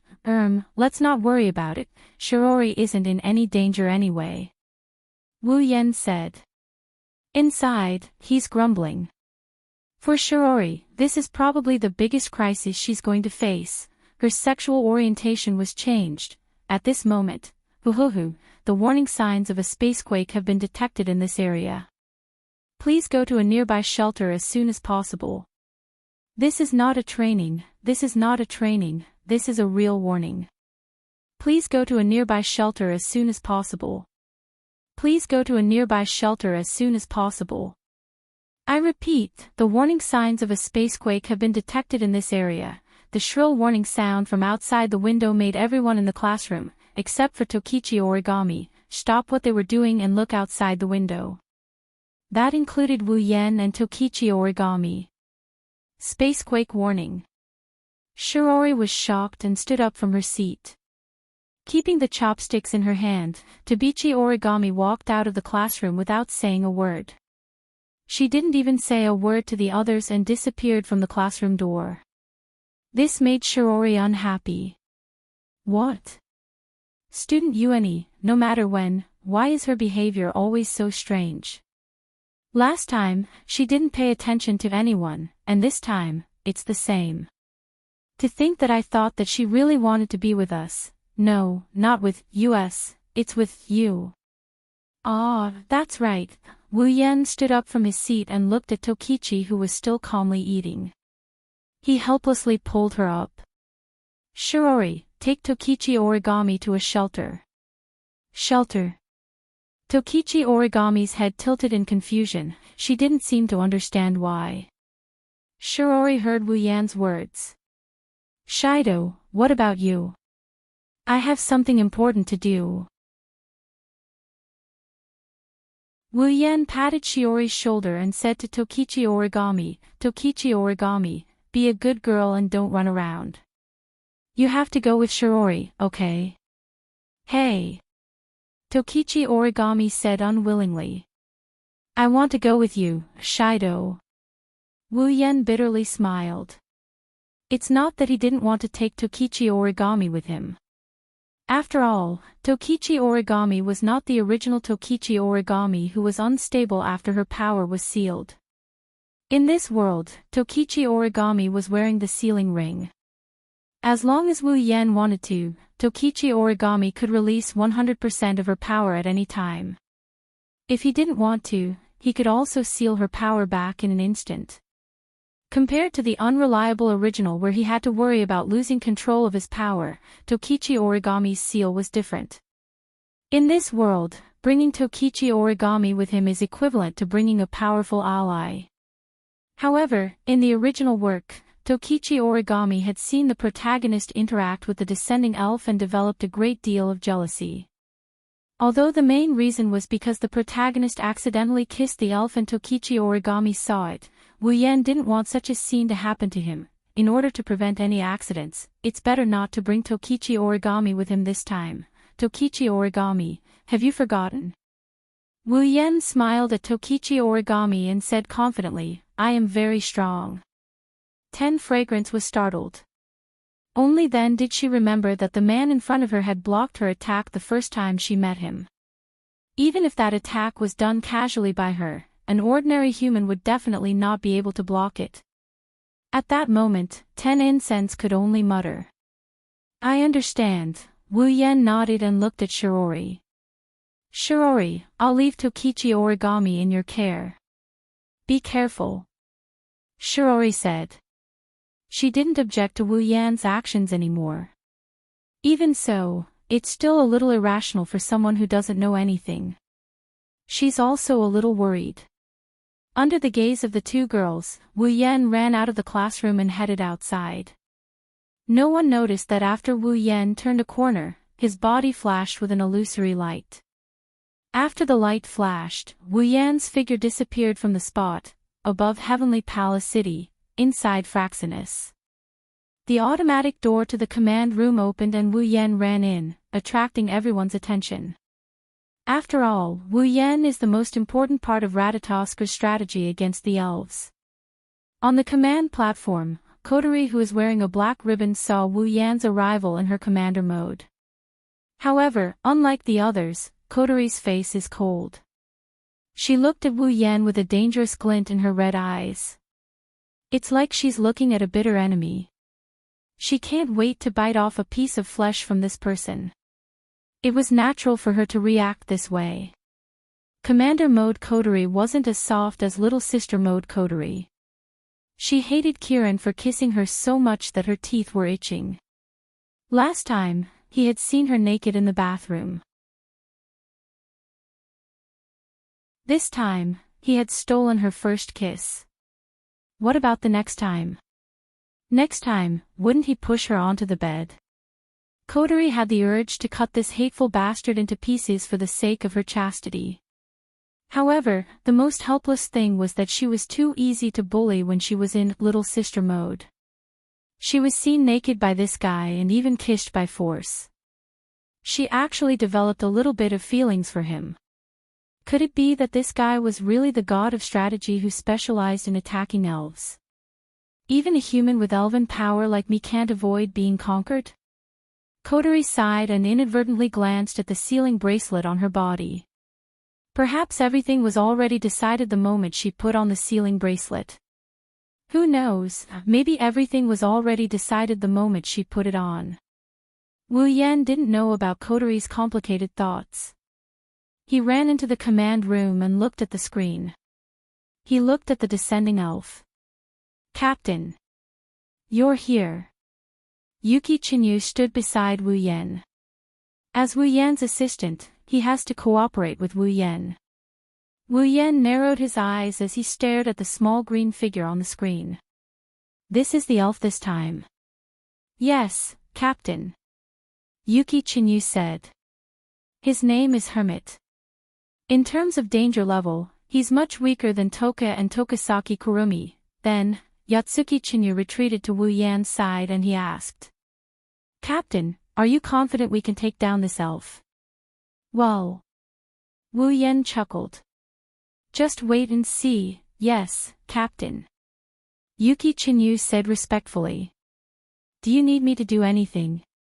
Wu Yan nodded and he looked at Yatsuki Chinyu with a serious expression. Prepare a lollipop for me. Yuki Chinyu. Everyone present.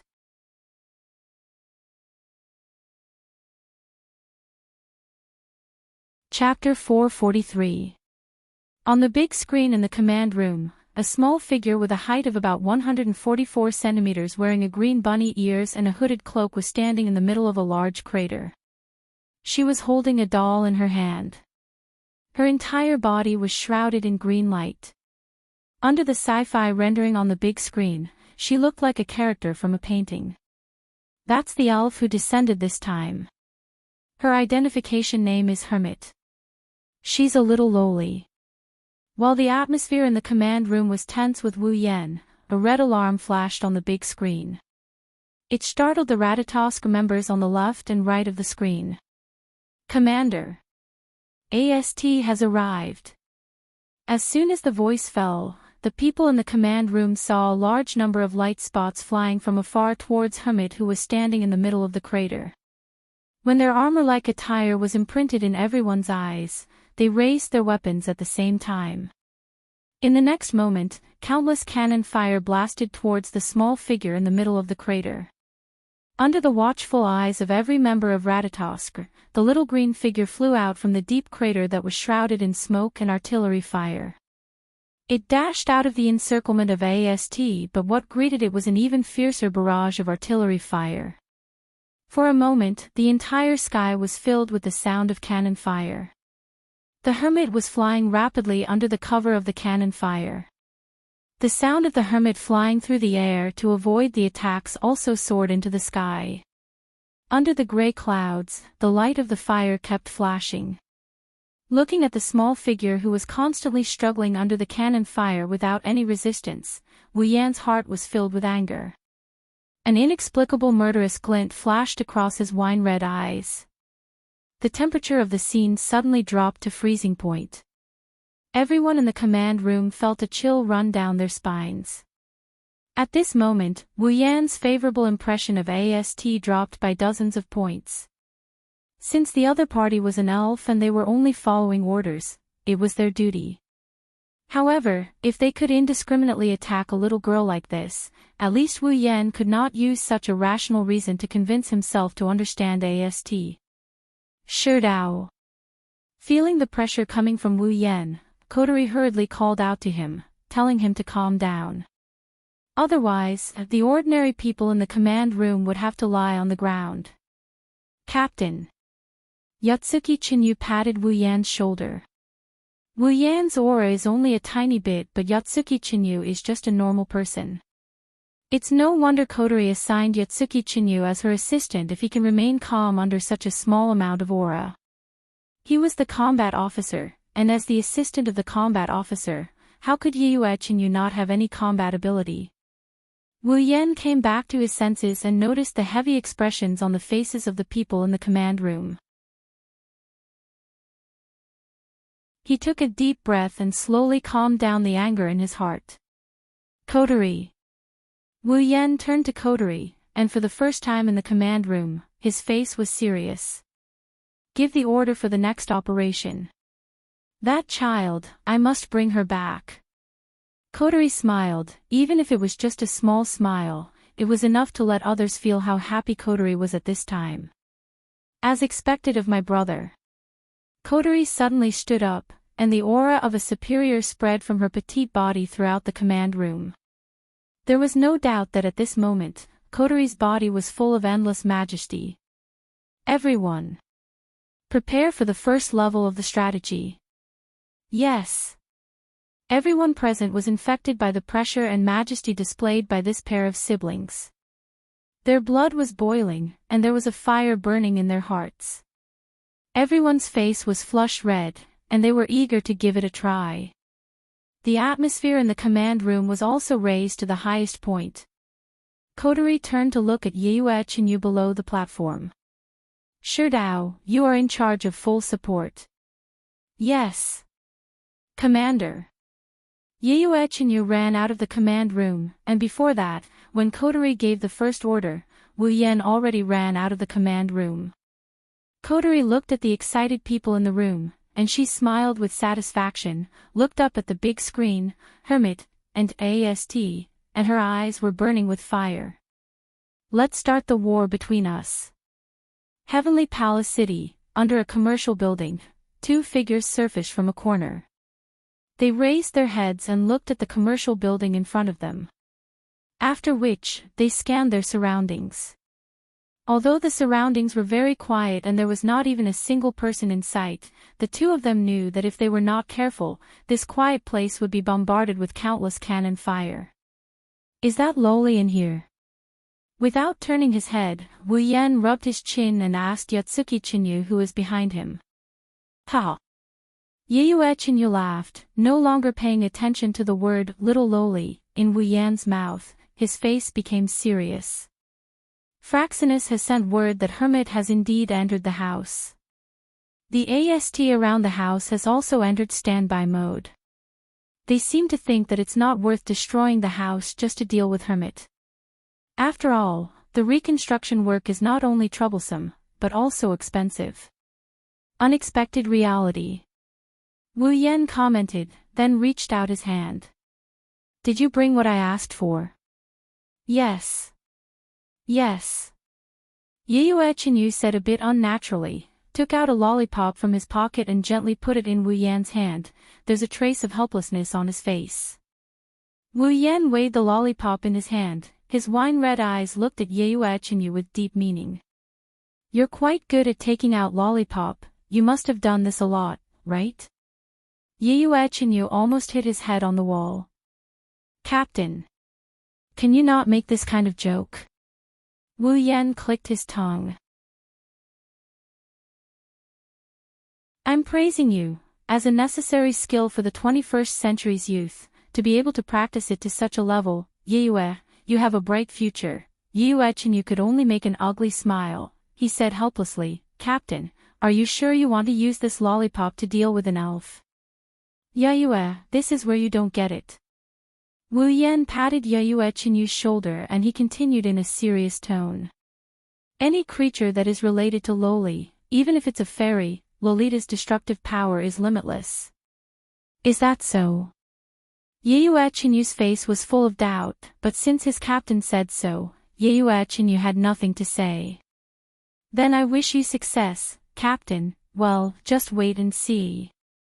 Therefore, from the corner, a lightning-like figure flew out from it and streaked across the sky.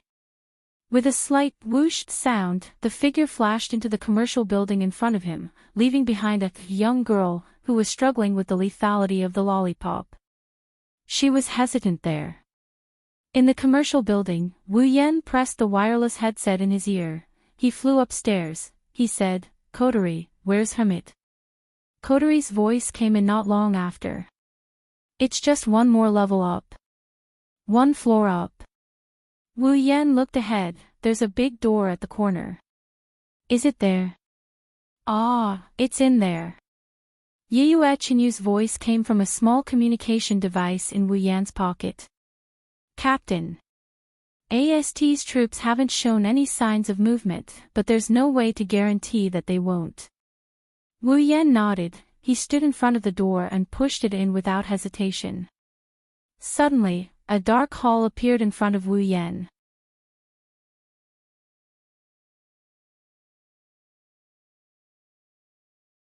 Chapter 444. In the quiet floor, the darkness completely isolated this area. Walking here, one could clearly hear their own footsteps, and even a trace of echoes. Around them, there were some mannequins standing in different postures. In the dark environment, these mannequins seemed to be shrouded in a layer of shadow and coldness, making the atmosphere and the entire space a little strange. Even Wu Yan felt a bit nervous in this eerily silent environment. Perhaps every building has the potential to become a haunted house at night. Wu Yan looked around and tilted his head. Where is she? No, where is the elf? Wu Yan pressed the wireless earpiece and asked, Coterie, are you sure the elf will appear here? The environment here is pretty much the same as the original work. However, the original work didn't specify which building the lowly elf went into. Also, unlike the original work, Wu Yan didn't meet the elf before she descended. Thus, it wouldn't be strange if the plot changed. According to the results of the analysis, Hermit should be there. Can you be a little more patient? Don't tell me you're afraid. Wu Yan raised an eyebrow at Coterie's taunting. As expected, Commander Mode Coterie needs to be taught a lesson.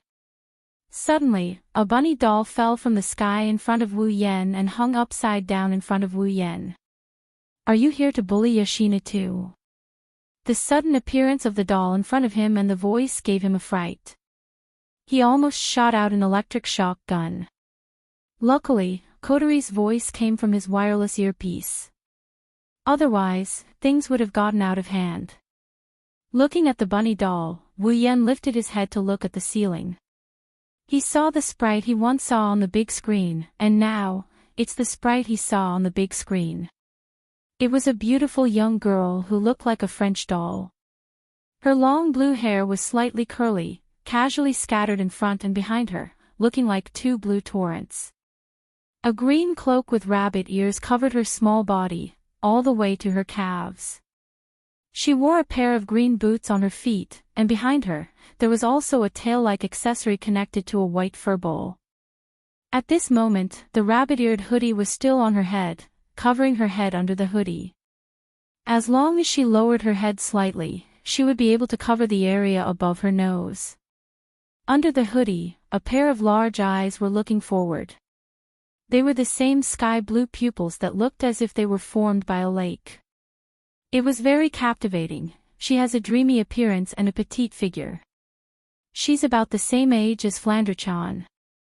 She's also holding a bunny doll with a black eye patch that looks like a pirate's eye patch on one of its eyes. Without a doubt, this was a very adorable little girl. In terms of appearance, even if there was an unconcealable immaturity, there was no way to hide her lovable temperament. Compared to little Flanderchan, she was only on par with her. She was simply too adorable. Yoshino, level 70, Hermit. Yoshino. The water and ice self.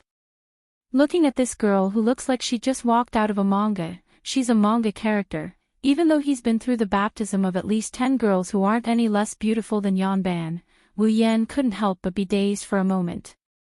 He has to admit, this elf girl in front of him is too cute. After all, this is the first time he met her. The scene in front of him is the same as in real life. Of course, it was only for a moment, not even 0.1 seconds. The elf girl in front of Wu Yan didn't notice it. The fairy who was hanging upside down on the ceiling stared at Wu Yan with her blue eyes. He couldn't see any emotion in her eyes. It's as if she had nothing to do with this. She lifted her leg and landed on the floor. She looked at Wu Yan while raising the rabbit plushie in her hand. She's Yoshino, so this is Yoshino, right? Wu Yan narrowed his eyes as he looked at the single-eyed bunny doll in Yoshino's hand. Don't think that this is just an ordinary bunny doll. This doll called Yoshino isn't an inanimate object. It's another personality created by Yoshino's spiritual power. In other words, there was an independent personality in this small doll. As long as Yoshino's spiritual power connected it to his hand, this independent personality would appear. This personality would replace Yoshino's introverted self to communicate with the surrounding things. Therefore, if one wanted to conquer Yoshino, then this puppet with an independent personality, Yoshino, could not be ignored. Because, if you want to come in contact with Yoshino, you have to go through Yoshino first. Oh yeah. Yoshino's mouth doesn't show any signs of moving, but a sharp voice came out from it. Coupled with Yoshino's exaggerated dance, it looks like she's talking. Why aren't you wearing any of those disgusting armors? Aren't you here to bully Yoshino? Before Wu Yan can say anything, Kotori's voice came out of the wireless earpiece. Sure Dao, wait for a moment. Let us help you analyze how to carry out the conversation to achieve the best effect. Wu Yan couldn't stay calm after hearing Kotori's words. Let those old men who are lazy and can only go to nightclubs, and those women who specialize in beating up villains and are under observation help me conquer Yoshino. Why don't you just ask me to throw this little loli out of the window and reduce her favorability to 0? Kotori, no. Before Wu Yan can finish, a voice came from the other side of the earpiece. Sprite data loaded into inventory. Analysis AI activated. Commander. The analysis AI is responding. Options have appeared. Okay. Kotori said, let's begin. As soon as Kotori's voice came out, Wu Yan turned off the wireless earpiece in his ear. Countless, Ching, characters appeared on his forehead. You can see how Wu Yan is feeling right now. Wu Yan turned to look at Xiao Xiao Karen and the bunny doll standing in front of him. He sighed and took a few steps forward. Can I talk to her for a bit? Wu Yan pointed at Yoshino while looking at Yoshino's plushie. Yoshino and Yoshino were startled at the same time. They were unable to react to what was going on. Could it be that the person in front of them knew about the matter between the two of us? Ahaha, Yoshino doesn't understand. What are you talking about? Yoshino said while dancing as if she's trying to hide something. It's like she really doesn't understand Wu Yan's words. However, there's a hint of unnaturalness in her tone. Wu Yan stared at Yoshino with his wine-red eyes and said with a smile, "Do you want this little sprite to hide behind your back for the rest of your life?" Wu Yan's words stunned Yoshino. She froze on the spot, unable to do anything. From the outside, she looks like a normal doll that can't move. Wu Yan continued in a gentle tone. You've been the one who's been communicating with the outside world on her behalf, right? As a friend who has been by her side day and night, you should know how important your existence is in her heart. Because without you, she can't do anything. At least, that's what she thinks. Don't you want her to change? Don't you want her to be able to communicate with someone else?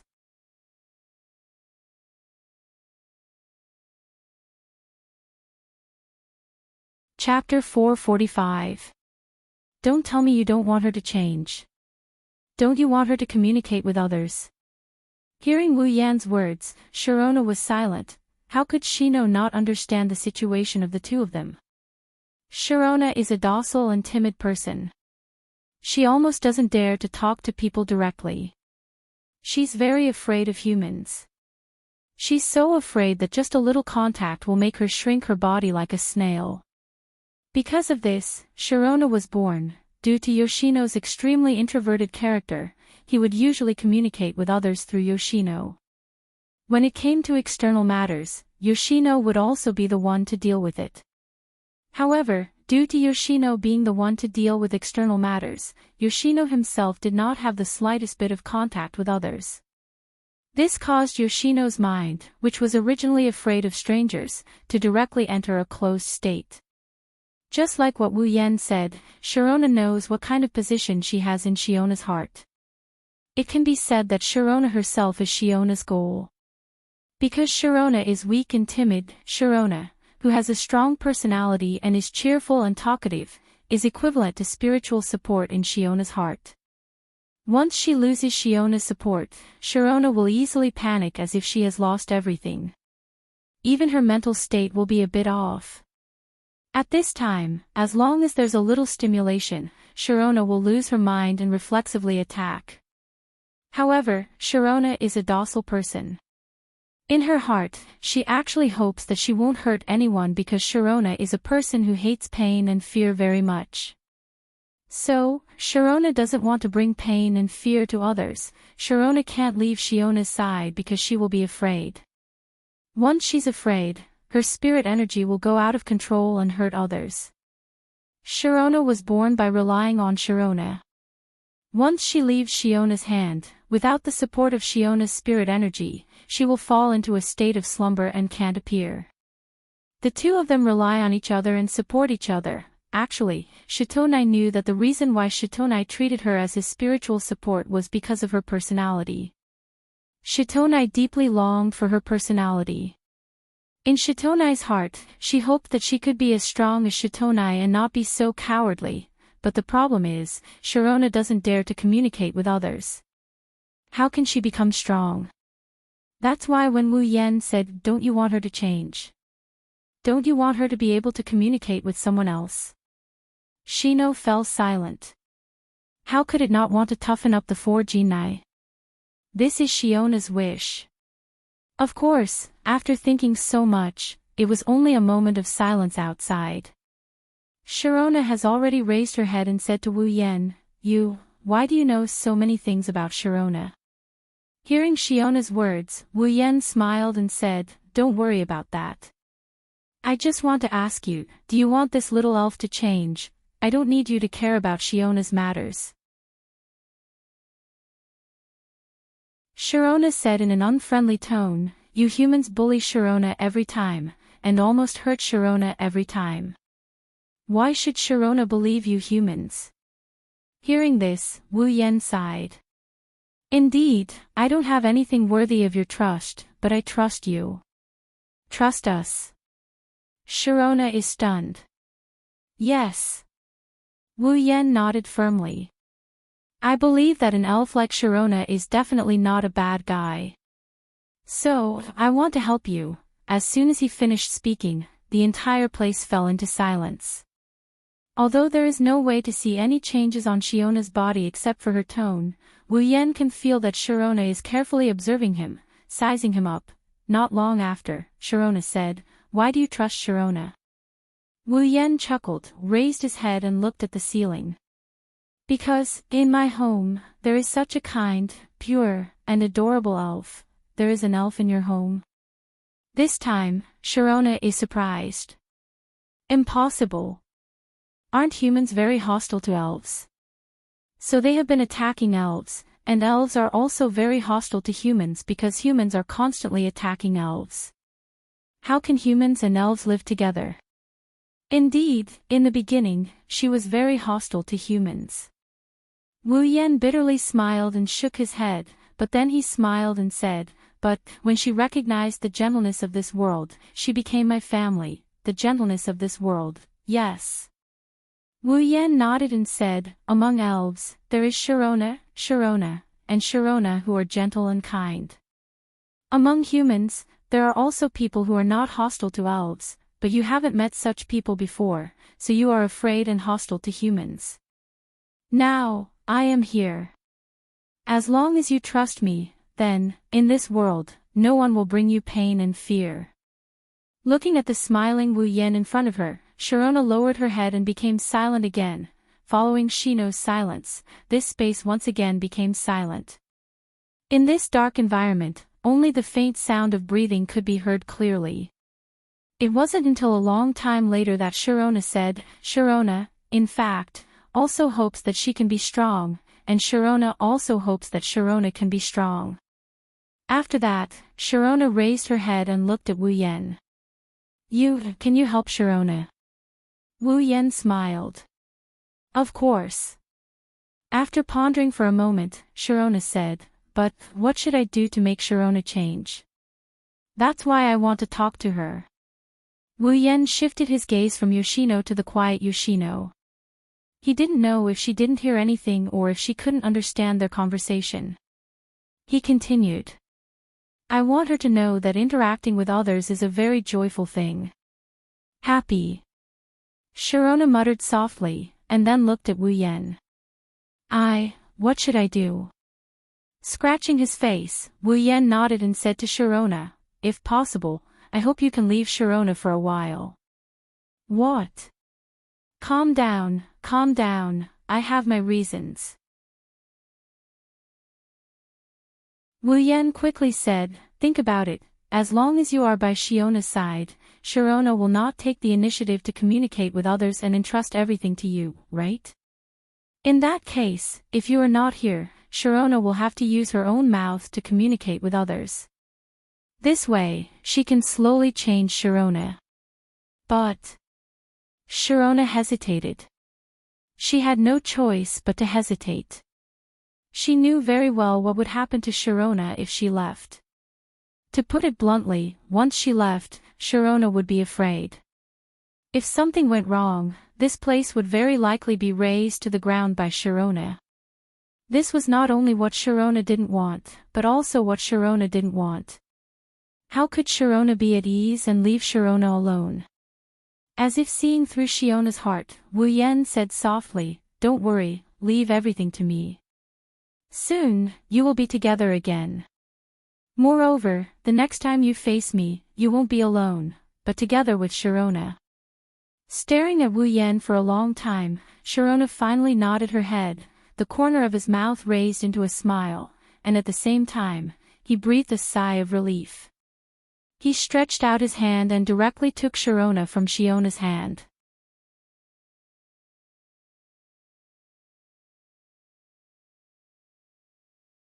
Chapter 446. The moment Shitonai left Shitonai's hand, Shitonai's blue eyes went blank. Then she collapsed to the ground as if her life force had left her body.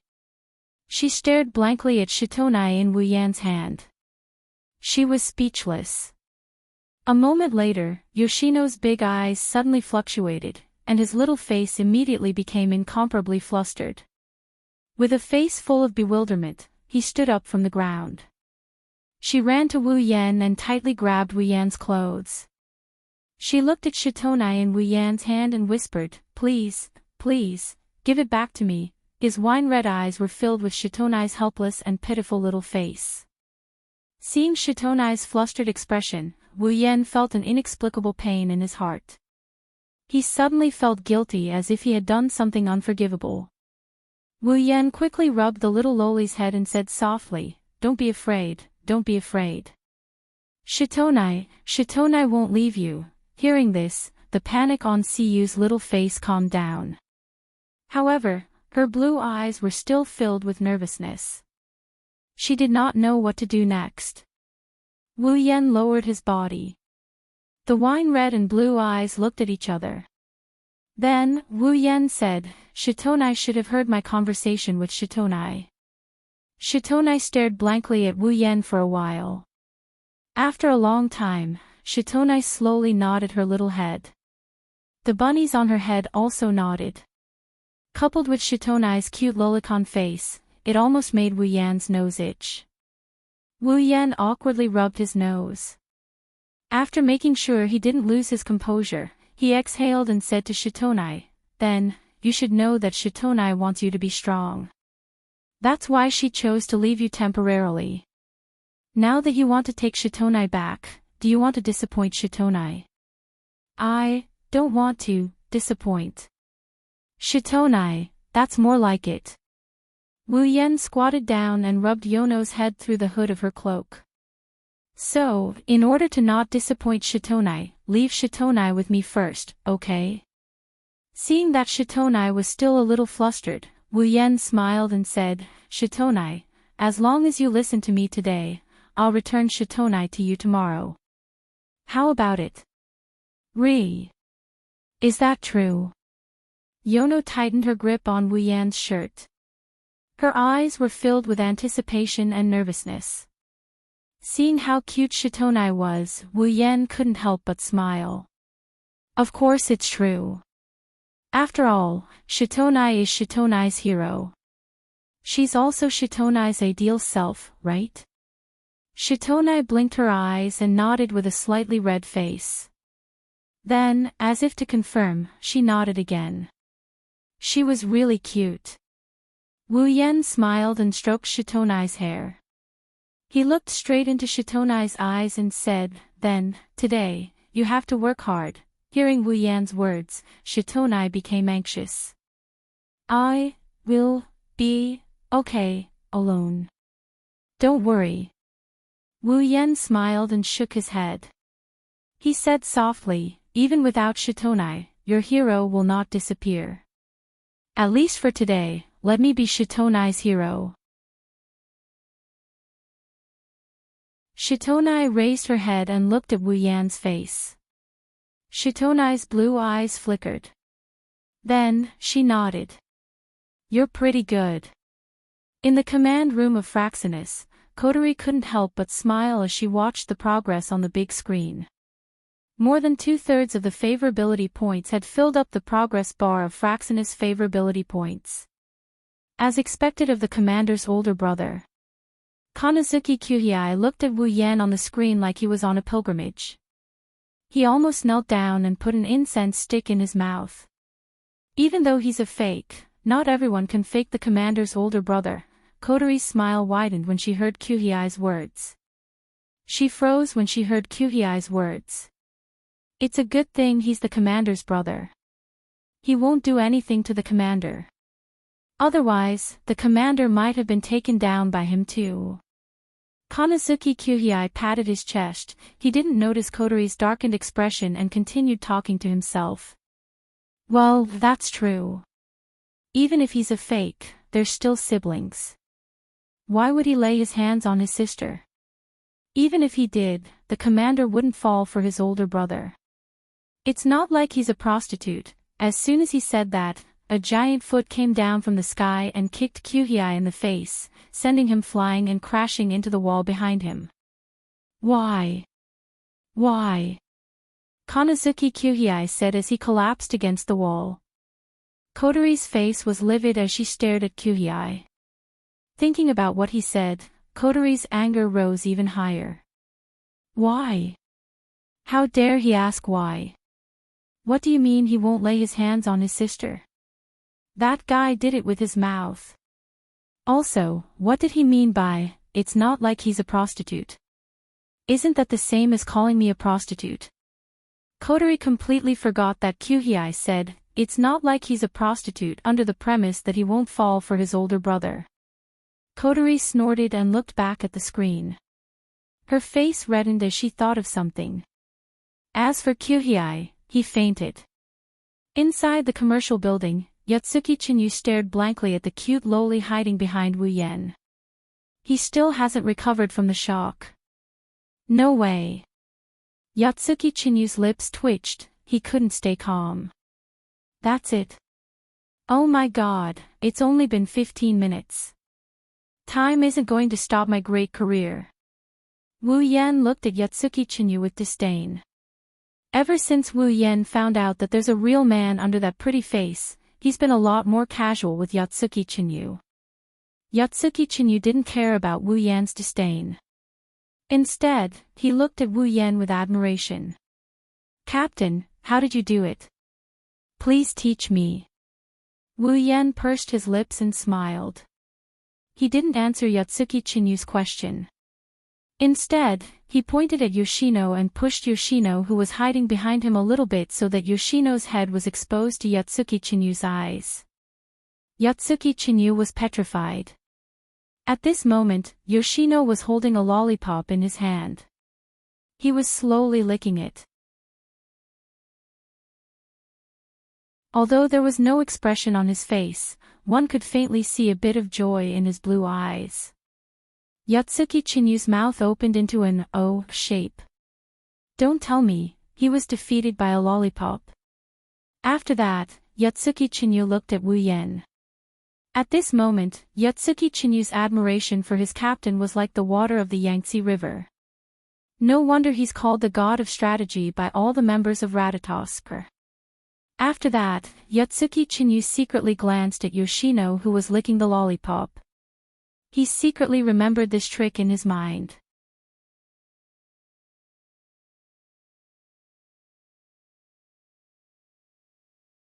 Chapter 447. Opposite the commercial building, on the top floor of a building, two AST girls were standing there with weapons in their hands, glaring at the opposite side like a tiger watching its prey. One of the two AST members was Kyuchi Origami, and the other was a mature woman around 25 years old. She was the captain of the AST frontline unit. What about the permission to attack? Yuichi Origami said expressionlessly as usual. However, from her pair of blue eyes, one could see a trace of impatience. It was as if as long as elves existed in front of her eyes for a second, she would not be able to tolerate them. The captain of AST seemed to have gotten used to the former's way of speaking, so he replied nonchalantly, I don't think so for the time being. After all, our opponent is that cowardly hermit. It's not worth it for us to destroy such a big building and send out a reconstruction team. It's different from that powerful Princess Pasha. After saying that, she seemed to have thought of something and turned to look at Tokichi Origami. But it's really unbelievable. No matter how you look at it, there's a girl who looks like a princess who transferred to Duli Zen High School that you're studying in. Not only is she in the same class as you, but there's also no elfin reaction on her, and there's nothing suspicious about her household registration. What's going on? The captain of AST didn't know that all of this was Ratatosker's handiwork. Ratatosker had activated the political protection plan against the elves, completely concealing her identity and hiding among the masses. As long as Toka didn't show any psychic waves, AST would at most treat her as a girl who looked like a princess. There would be nothing suspicious about her, and AST would have an excuse to kill the wrong person rather than let her go. From this, one could see how brilliant Ratatoskr was. Perhaps AST didn't know that they had an opponent hiding in the dark. Unfortunately, the powerful Ratatoskr had a commander who was usually very astute but would occasionally go against nature. As a result, a certain true ancestor would be shot when he was walking. Tabichi Origami opened her mouth slightly when she heard her captain. After a while, she regained her expressionless face and looked at the building in front of her. No one knows what she's thinking. It was not until a certain moment that a voice came from their radio that the two of them turned their attention back to the conversation. Captain. Hermit spotted. The two of them froze at the same time and turned their heads to look in the direction of the commercial building. Then, the two of them quickly discovered a green figure running out of the commercial building and running towards the other side of the street. The captain of AST could not help but frown. Hermit has come out of hiding. Why isn't there any psychic wave? Moreover, why didn't they fly but run instead? While the captain of AST was muttering, Toichi Origami stomped on the ground and fired the propellers on her back at full power. She flew towards the green silhouette on the ground at full speed. Wait! The captain of AST was shocked. He gritted his teeth and shouted, "This origami kite always acts without permission." Seeing that Koichi Origami was already on the move, the captain of AST could not let him deal with the elves alone, so he could only follow. Everyone, attack! Suddenly, the sound of ejectors firing continuously rang out from the top of the building surrounding the commercial building. They rushed towards the green figure running on the ground.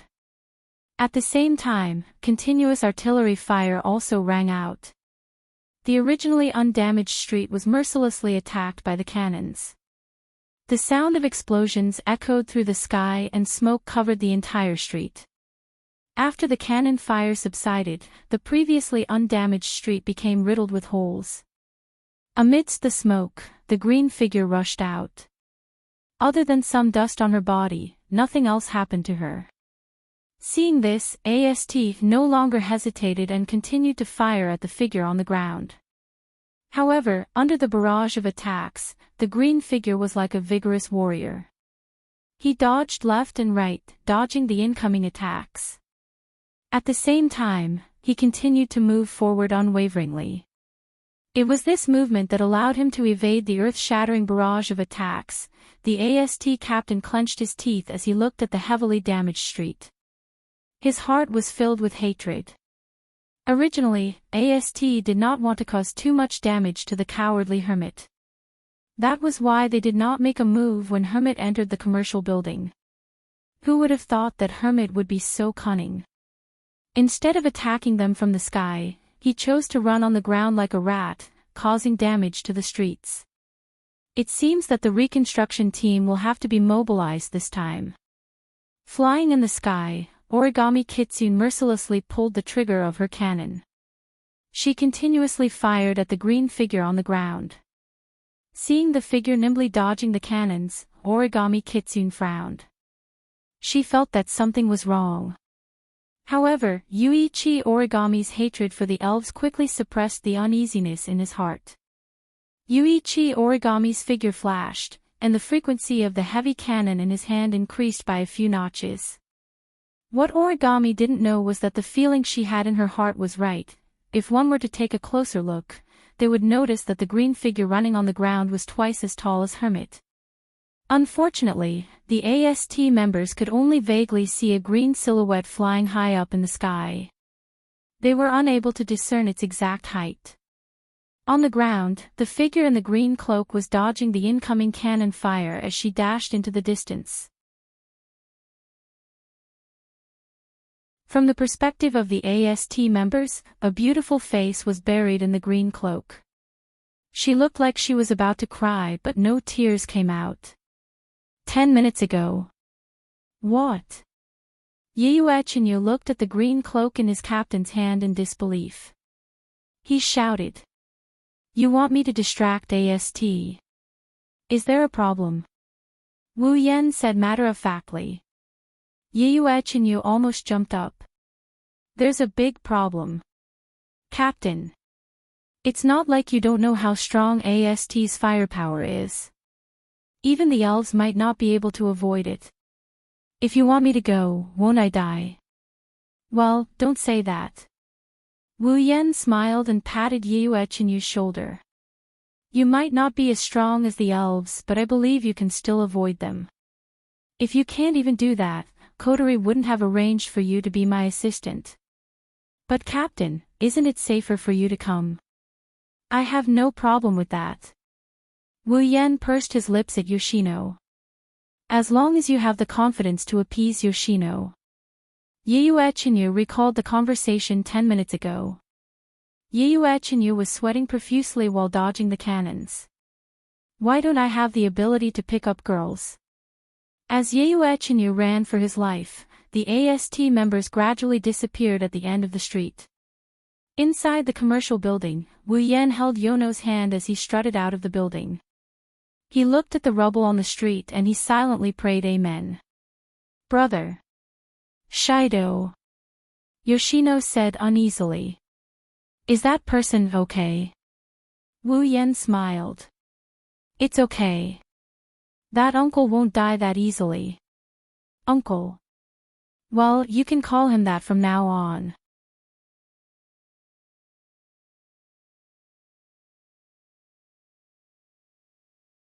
Chapter 448. Heavenly Palace City, Itsuka's house. Wu Yan pushed open the door to his house. He led Yoshino, who was looking around nervously, into the living room. At this time, Wuhi's house was very quiet.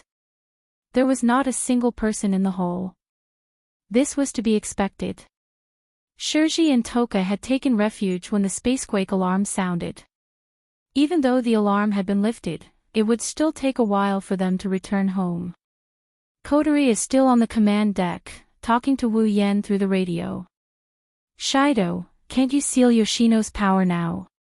Kotori asked in confusion. As far as she knows, the sealing bracelet isn't as troublesome as Shiori's ability. He needs to raise favorability first before sealing the elf's power. Wu Yan shook his head and said helplessly, the sealing bracelet isn't as troublesome as Shiori's ability. In some ways, it's much more troublesome. Much more troublesome. Yes. Wu Yan nodded and walked towards the living room while talking to Kotori in a way Yoshino can't see. To use the sealing ring, you must first clearly explain the ability of the sealing ring to the other party. Then, the other party must be willing to put it on for it to take effect. Otherwise, no matter how strong your ability is, you won't be able to put the sealing ring on an elf. Wu Yan glanced at Yono, who was gripping his hand tightly. She looked anxious and he sighed. Fourth Bonai, on the other hand, has a rather delicate personality. If we rashly tell her the ability of the sealing bracelet without a certain foundation of feelings and explain our purpose, it might cause her to subconsciously panic, and then her spiritual energy might completely go berserk. This is going to be troublesome. Kotori felt a headache coming on. Wu Yan and Yoshino's conversation was captured on the big screen in the command room. Based on their conversation and Yoshino's cowardly behavior, Wu Yan's claim is entirely plausible. Then what should we do? Kotori asked. Maybe Kotori didn't notice that her independent and shrewd self is starting to rely more and more on Wu Yan when it comes to making decisions. Wu Yan chuckled and he consoled her. Ma, don't worry about it too much. Yoshino is an easy person to get along with. Think about Shikisaki Kurumi, Yoshino isn't that hard to deal with. Hearing this, Kotori couldn't help but think of that arrogant time elf. Her head that was originally a little headache really got a lot better, and her complexion also became better. This made Rain Murasame stare at her for a while until Kotori felt embarrassed. Wu Yan smiled as if he predicted Kotori's reaction. Do you feel better now? Don't worry. Don't worry, I'm confident I can put the sealing bracelet on Yoshino before tomorrow.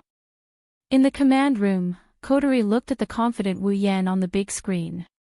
She couldn't help but feel a sense of security when she heard Wu Yan's confident words. Ever since Kotori became the commander of Ratatosk, this is the first time she felt such a sense of security other than when she's in sister mode. Kotori suddenly had a thought. Maybe it's not so bad to have a big brother like him. Kotori couldn't help but have this thought. In the past, Kotori had the support of Konosuke Kyuhei and Rain Murasame, but most of the time, Kotori was the only one in charge of Ratatosk's affairs. Internally, I have to save the elves, and externally, I have to deal with the AST. No matter what, Kotori is only 14 years old. Even if I'm in commander mode, it's only natural for me to feel tired when dealing with the affairs of a large organization.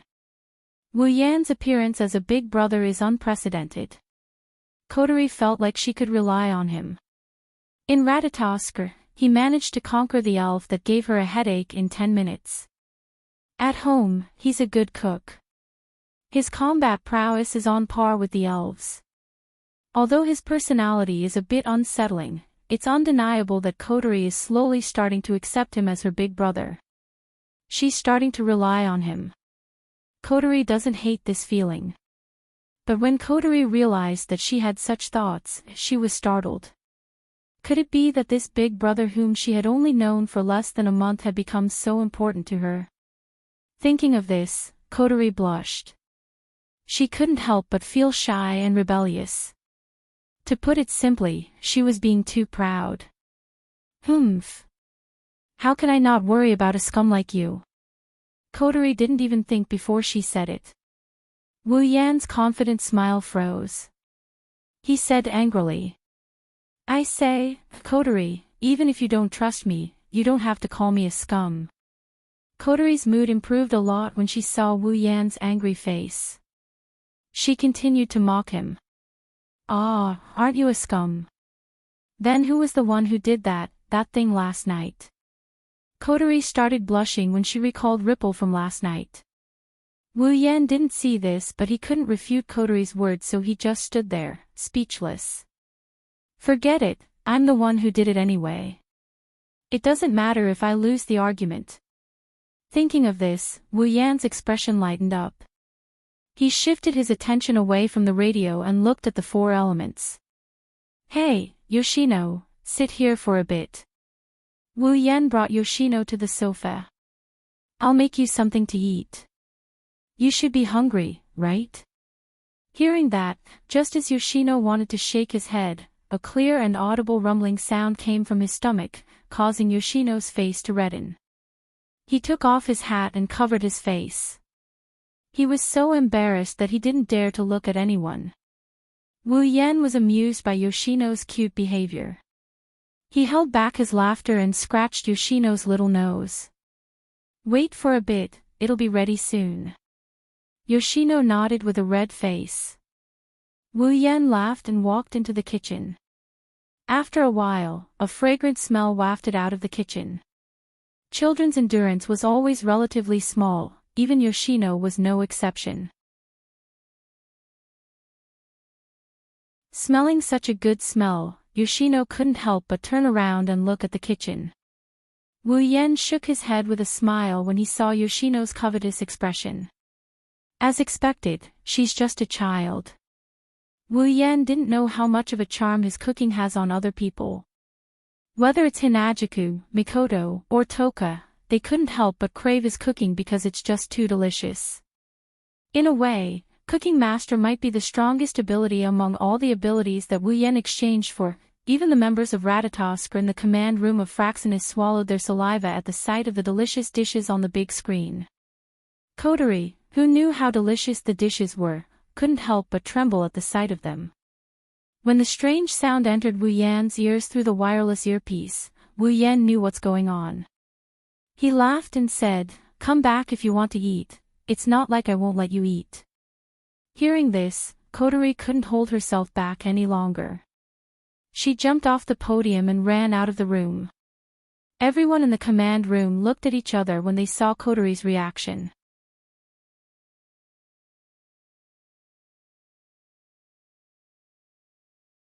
Chapter 449. At this moment, two delicate voices suddenly rang out from the main entrance, "I'm back." The moment the voice rang out, Siyu, who was sitting on the sofa, jumped in fright. Her small face immediately became incomparably flustered. Her head looked left and right, as if she was looking for a place to hide. For a moment, she was actually at a loss of what to do. When the footsteps began to sound and were getting closer and closer, the corners of Yoshino's eyes couldn't help but tear up. She really didn't know what to do, so she lowered her head. At the same time, a cold air was emitted from Yoshino's body. In the space around Yoshino, the cold air was like steam, slowly rising, causing the temperature of the entire hall to drop a lot. On the sofa where Yoshino was sitting, thin sheets of ice directly formed. In the kitchen, as soon as he heard the sound outside the door, Wu Yan secretly knew that it was not good because he knew that with Yoshino's personality, it was already very difficult for her to face him. If it wasn't for Yoshino's words, Yoshino would have already gone berserk like the original. At this time, Yoshino's mood, who had lost Yoshino, was undoubtedly very unstable. And in such an unstable mood, if a stranger appeared, then with Yoshino's timid personality, there was a 90% chance that her spiritual power would directly go out of control.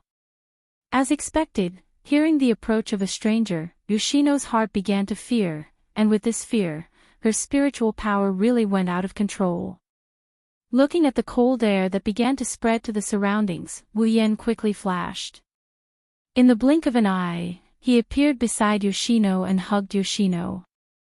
Almost as soon as this small body entered his hands, an extremely cold air was transmitted from the small body in his arms into Wu Yan's body, causing Wu Yan to groan, and his whole body couldn't help but tremble. Yoshino was also greatly frightened. In the midst of panic, she was hugged by someone. Anyone would be more afraid, and Yoshino was the same. Immediately, one of Yoshino's hands was raised, on top of it, a dense cold air flickered. However, in the next moment, Yoshino's hand that was filled with dense cold air stopped, and the cold air on it also dissipated. Yoshino, calm down.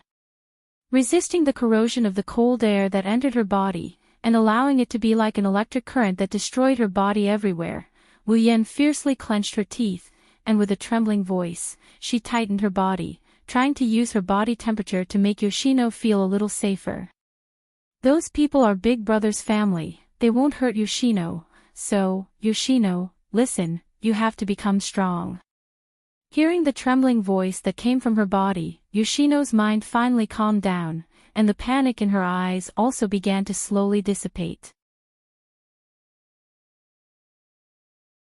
The consciousness that she nearly lost due to fear also gradually returned to her mind, allowing Yoshino to regain her senses. After regaining her senses, Yoshino realized what she had done. Looking at the sofa that had turned into ice, and the body that was hugging her and trembling non-stop, Yoshino panicked again. That. Yoshino looked at the slightly pale face of Wu Yan, and said helplessly, I'm sorry, gently exhaling. Following Yoshino's recovery, the surrounding cold air also disappeared, and the cold air that invaded Wu Yan's body was the same.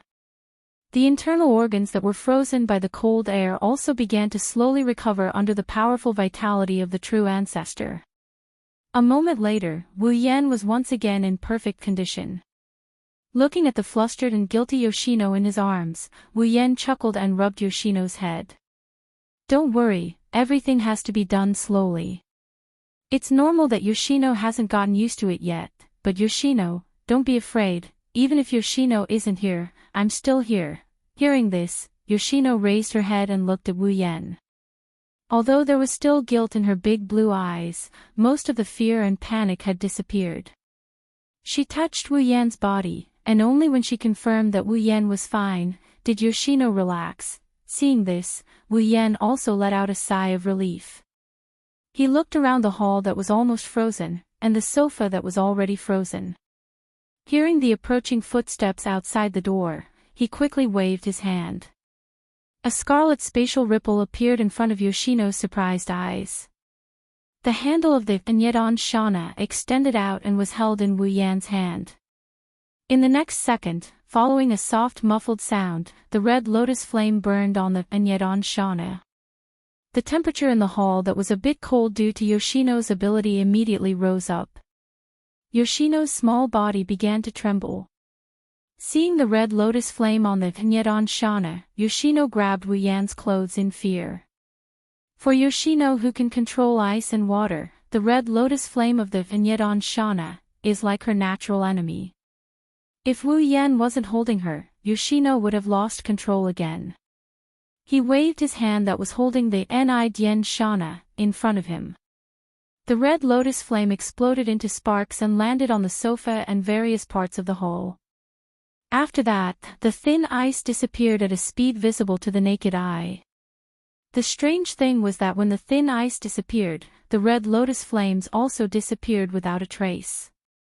They didn't damage anything in the hall at all.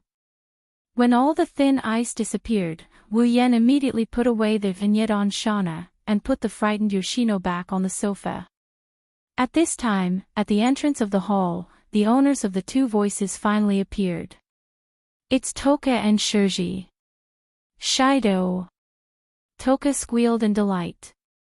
Back in the shelter, Shirori told her how dangerous it is outside after the spacequake alarm went off. That's why Toka has been worried about Wu Yan since a while ago. If it wasn't for Wu Yan's order that Toka must follow Shirori, and if it wasn't for Wu Yan's strength, Toka would have already gone out to look for him. Shirdao, you really came back. On the contrary, it was Shirji who had expected this. When I came in through the door and smelled your fragrance, I knew you were back. Aw, I'm so sorry for making you worry. Wu Yan scratched his cheek and smiled.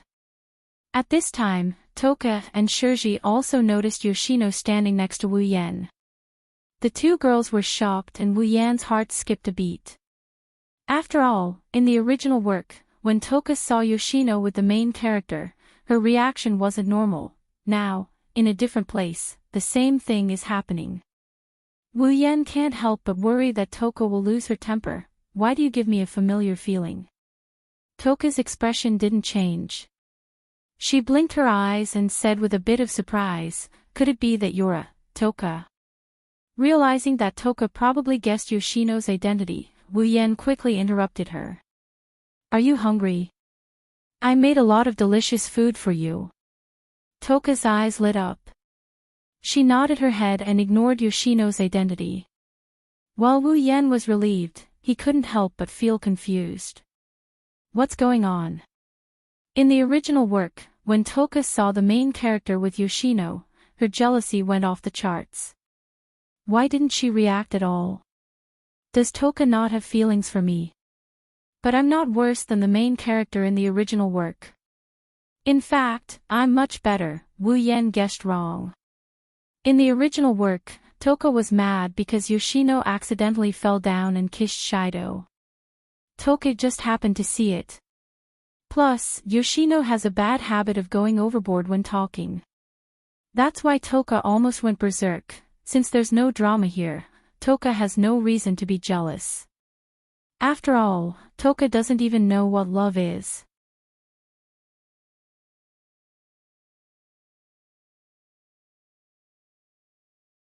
Chapter 450. What's your name? Shiori's blue pupils secretly glanced at Shirori, then immediately lowered her head and said in a small voice, I am Shirori, Yono. What a cute name. Shirori smiled and moved closer. Hey, Yono-chan, where's your family? Mom and dad. Family. Shirori couldn't help but raise her head and blinked her big eyes. She looked so cute that it almost made Shiori's eyes twinkle with stars. I have no family. Shiori flinched and the smile on her face slowly faded away. What replaced it was a look of pity. She turned around and looked at Wu Yen. "Shido, is Yono an orphan?" Wu Yen bitterly smiled at Shiori's words. "She's right, at least Wu Yen never heard of elves having parents." "You can say that." Shirji's face was suddenly filled with love. She looked at the four nuns with a strange look in her eyes. It was obvious that her motherly nature had been triggered. Then this child. Shirji hesitantly glanced at Sifu and frowned. Since Sifu was an orphan, didn't that mean that this child might not have anywhere to go? It's no wonder Wu Yen brought Yono back. If she was in his shoes and met such a cute and lonely child, she wouldn't be able to resist the urge to bring her back. It's not just out of sympathy, it's also because a child with such good looks who has nowhere else to go would have a high chance of being targeted by human traffickers. Shiori didn't know that if Yono did encounter a human trafficker, unless Yono ran away as usual, the human trafficker would be turned into a popsicle. Kotori pitifully cried when she saw Shiori's intention to take Yono in. "Sister, she's so pitiful, can we let her stay at home?" In theory, Wu Yan is the one who can make the decisions in this house. However, this isn't Wu Yan's house, it's Shiori and Kotori's. So, it's better to let the head of the house make the decision. Shiori agreed without hesitation. Wu Yan, on the other hand, couldn't stay calm. He pulled Kotori's sleeve and whispered into her ear. "Hey, Kotori, don't tell me you want all the elves to live in our house." His warm breath made Kotori shiver. Not only did her ears turn red, her face turned red as well. Kotori almost ran away when she saw Wu Yen so close to her. After all, her first kiss was taken away by this so-called older brother last night. Kotori, who is in her younger sister mode, still can't face Wu Yen with a straight face. Kotori blushed and stammered. I can't do anything about it. The house for the elves isn't ready yet. I can only arrange for them to stay with us so that way we can observe them. Wu Yen rolled his eyes at Kotori when she stuttered. But, he didn't mind. If Toka and Yoshino stayed here, it wouldn't matter to him. In fact, he might even be able to take advantage of them. From the very beginning, Yoshino had been observing the crowd's performance the entire time. To the timid Yoshino, this was the first time that she had personally interacted with so many people. However, at this time, Yoshino couldn't help but think that the three girls in front of him weren't as scary as he imagined. Moreover, each one of them was as gentle as Brother Sherdao. "Hey, aren't you going to eat? Shido's cooking is the best." Toka kept stuffing food into her mouth. Ever since she discovered Yoshino's identity, Toka subconsciously felt close to her. After all, they're both elves. Yoshino lowered her head and whispered. I'm full." But you don't look like you're eating much," Toka said in a surprised manner. She stuffed a meat bun into her mouth and swallowed it. Wu Yan couldn't help but grumble inwardly. "Do you think that everyone is a foodie like you? Since you're full, Yono-chan, do you want to take a bath with me?" Shiori looked at Yoshino expectantly. Who knows if she was treating Yoshino as a real doll? Yoshino was shocked. She shook her head without hesitation. Shiori was disappointed, but she can't be blamed. Yoshino is afraid of strangers. It would be strange if she accepted Shiori's invitation to take a bath. However, Fourth Uncle's next words caused the people at the dining table to no longer be able to remain calm. I'll take a bath with Brother Shido." Toka and Kotori spat out their food at the same time. The food in their mouths exploded like fireworks on the table. Only Shiori, who didn't have any food in her mouth, managed to escape. As for Wu Yen, he wanted to spit out his food, but the food got stuck in his throat. Pounding his chest with all his might, Wu Yan hammered his chest so hard that it made pong-pong sounds. Finally, he managed to swallow the food in his mouth, but the result was him panting like a dead dog. But he didn't care about any of this. At this moment, he is looking at the reddened Yonko with an astonished expression. The expression in his eyes can only be described as marvelous. Yoshino wants to take a bath with him. This doesn't make sense. While Wu Yan was stunned, Toka and Kotori stood up and slammed their hands on the table. They shouted in unison. No, Shirori, who just regained her composure, was confused by the two girls' shouts. She looked at the two girls with a weird expression. She couldn't understand why they are so excited about Yoshino bathing with Wu Yan. Toka and Kotori blushed when they realized they overreacted. Kotori pursed her lips and looked at Yoshino. She decided to go all out. Onie-chan, how can you take a bath with Yoshino? Yoshino is a girl. Kotori looked at Wu Yan as if he's a pervert. Wu Yan almost flipped the table. Yoshino is the one who asked to take a bath together, not me. Toka's reason is much more straightforward. In any case, no means no. She looked at the furious Toka, the embarrassed Kotori, the flustered Yono, and the confused Wu Yan. She shook her head when she saw Wu Yan with a face full of all kinds of colors. I say, Yoshino is just a kid, why are you so agitated? But... Kotori wanted to say something but she couldn't. She looked at Shirori with a weird expression. She remembered that on the surface, Wu Yan is still her long-lost brother. With such a big reaction at this time, it was only natural that people would find it strange. Kotori could only turn her head away and let out a muffled cry. I'm full. Toka wanted to imitate Kotori and get angry, but she couldn't bring herself to say, I'm full. In the end, Toka sat down with a dejected look on her face. She picked up the food on the table and started gobbling it up. Wu Yan was the only one left sitting there in a daze. Am I really going to take a bath with Yoshino?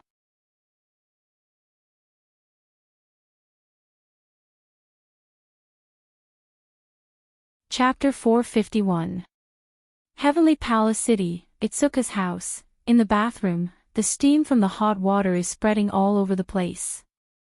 The thick steam completely covered the bathroom, making it hard to see what's inside. Faintly, one could see two figures, one big and one small, swaying within the misty space. The people inside the bathroom are Wu Yan and Yoshino, who asked to take a bath with him. Sitting in the bathtub, Wu Yan subconsciously lowered his head. Yoshino is sitting in front of him with her back facing him. The place is shrouded in mist, but that didn't affect Wu Yan's appreciation of her beauty. In fact, due to the obscurity of the surroundings, Yoshino's petite figure is filled with a different kind of allure.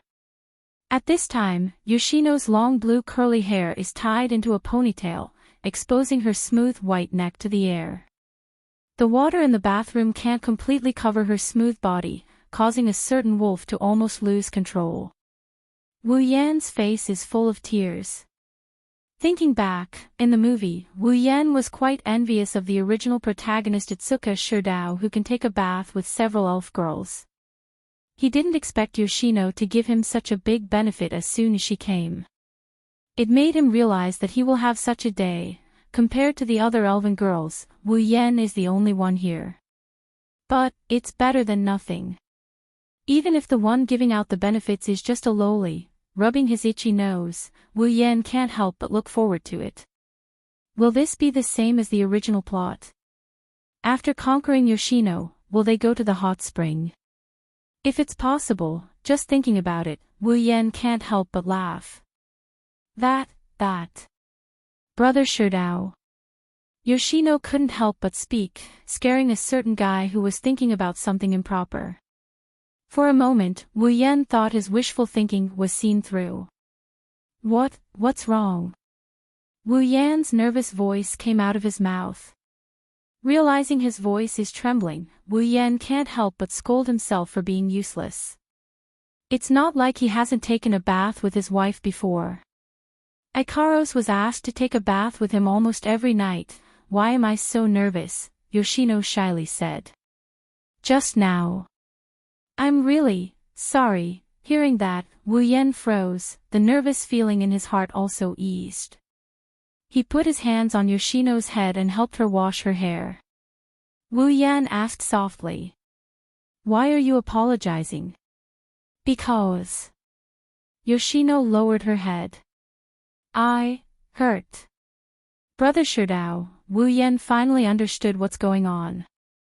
This kid is still hung up over the incident where she accidentally injured him when she lost control of her emotions. Wu Yan shook his head and he pulled Yoshino closer to him. He asked her in a gentle voice. Didn't Yoshino already apologize to me?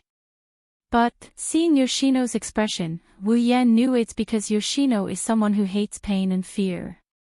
She doesn't want to bring pain and fear to others. She almost lost control in the hall and hurt herself. Maybe she's blaming herself, Wu Yan sighed.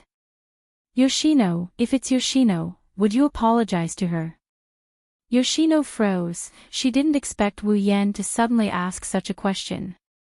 She blinked and pondered for a moment before shaking her head. Wu Yan shook his head as well when he saw the four nuns shaking their heads. He chuckled. Because Yoshino is Yoshino's hero, Yoshino has never said sorry to Yoshino, is that right? So, you don't have to say sorry to me. Because when Yoshino isn't by Yoshino's side, your older brother is Yoshino's hero. Yoshino raised her head and looked at Wu Yan's wine-red eyes. She felt it was the most beautiful eyes in the world. Because Yoshino could see the love and tenderness in his eyes, Yoshino immediately lowered her head shyly. Yes, yes, seeing Yoshino lowering her head shyly, Wu Yan couldn't help but laugh. This girl is really cute. She's the same as Xiaofu. She's the type that people can't be cruel to and don't treat well. Hey, Yoshino. After thinking for a moment, Wu Yan said to Yoshino. Do you really not want to bring pain and fear to others? Yes, Yoshino was silent. Then, without the slightest hesitation, he nodded his head. It could be seen that Yoshino truly hoped from the bottom of his heart that he wouldn't harm others. He also hoped that he wouldn't bring the emotions that he hated to others. Seeing Yoshino nod her head, Wu Yan closed his eyes. Soon after, as if he had made a decision, he suddenly opened his eyes. Yoshino, if your older brother has a way to make you not harm others, but the price is that you will lose all of your fairy powers, are you willing to do that? Yoshino's body trembled. She quickly turned around. Her large blue eyes were staring straight at Wu Yan's face. There was a trace of hope and hesitation in her eyes. Wu Yan didn't say anything. Just like that, he looked at Yoshino. Quietly, they looked at each other from a distance. It was as if they were communicating with their eyes. In fact, Wu Yan's heart was also very nervous. After all, Yoshino was easily scared. It wasn't easy for him to make Yoshino accept him. If this sudden request made Yoshino afraid, she might go berserk this time. If he didn't feel that his relationship with Yoshino had improved a lot, Wu Yan wouldn't dare to rashly ask such a question. Moreover, Wu Yan couldn't bear to see her lose control of her emotions and hurt others. Then, he would secretly feel guilty. That would be too cruel, therefore, Wu Yan decided to take a gamble. Fortunately, his gamble didn't seem to be in vain. At least, Yoshino didn't show any signs of fear. After a long time, Yoshino said a little anxiously. Really, can I? There's hope. Wu Yan was happy. He nodded at Yoshino. Then, he told Yoshino about the existence of the sealing ring and its effects. He didn't hide anything. After all, this is the condition for the sealing ring to take effect. After Wu Yan finished explaining, Yoshino raised her little nose and said with melancholy. But, my power is sealed. Yoshino, Shitono was an independent personality born from the spiritual energy of the four kinai. Only with the support of the spiritual energy of the four kinai could Shitono appear. If the power of the four kinai was lost, then Shitono was no different from being dead. In the original work, the reason why Yoshino could still appear after Yoshino's power was sealed was that after Shido sealed the power of the elf, an invisible connection would be formed between him and the elf. This connection would allow the elf to reverse the elf power stored in Shido's body when the elf lost control of his emotions. Because of this, Kotori was always worried that the elves would be in a bad mood and retrieve their elven power. At the same time, it's also because of this connection that Yoshino can extract a little bit of spiritual energy to maintain Yoshino's appearance. However, the sealing ring has no connection at all. But there's no problem with that. Don't worry, Wu Yan said with a smile. When you seal your power is sealed in your own body. Although you can't use it, it can be used to maintain Yoshino's appearance. If Yoshino can maintain Yoshino and prevent herself from hurting others, Yoshino no longer hesitated and nodded firmly. Wu Yan chuckled at this.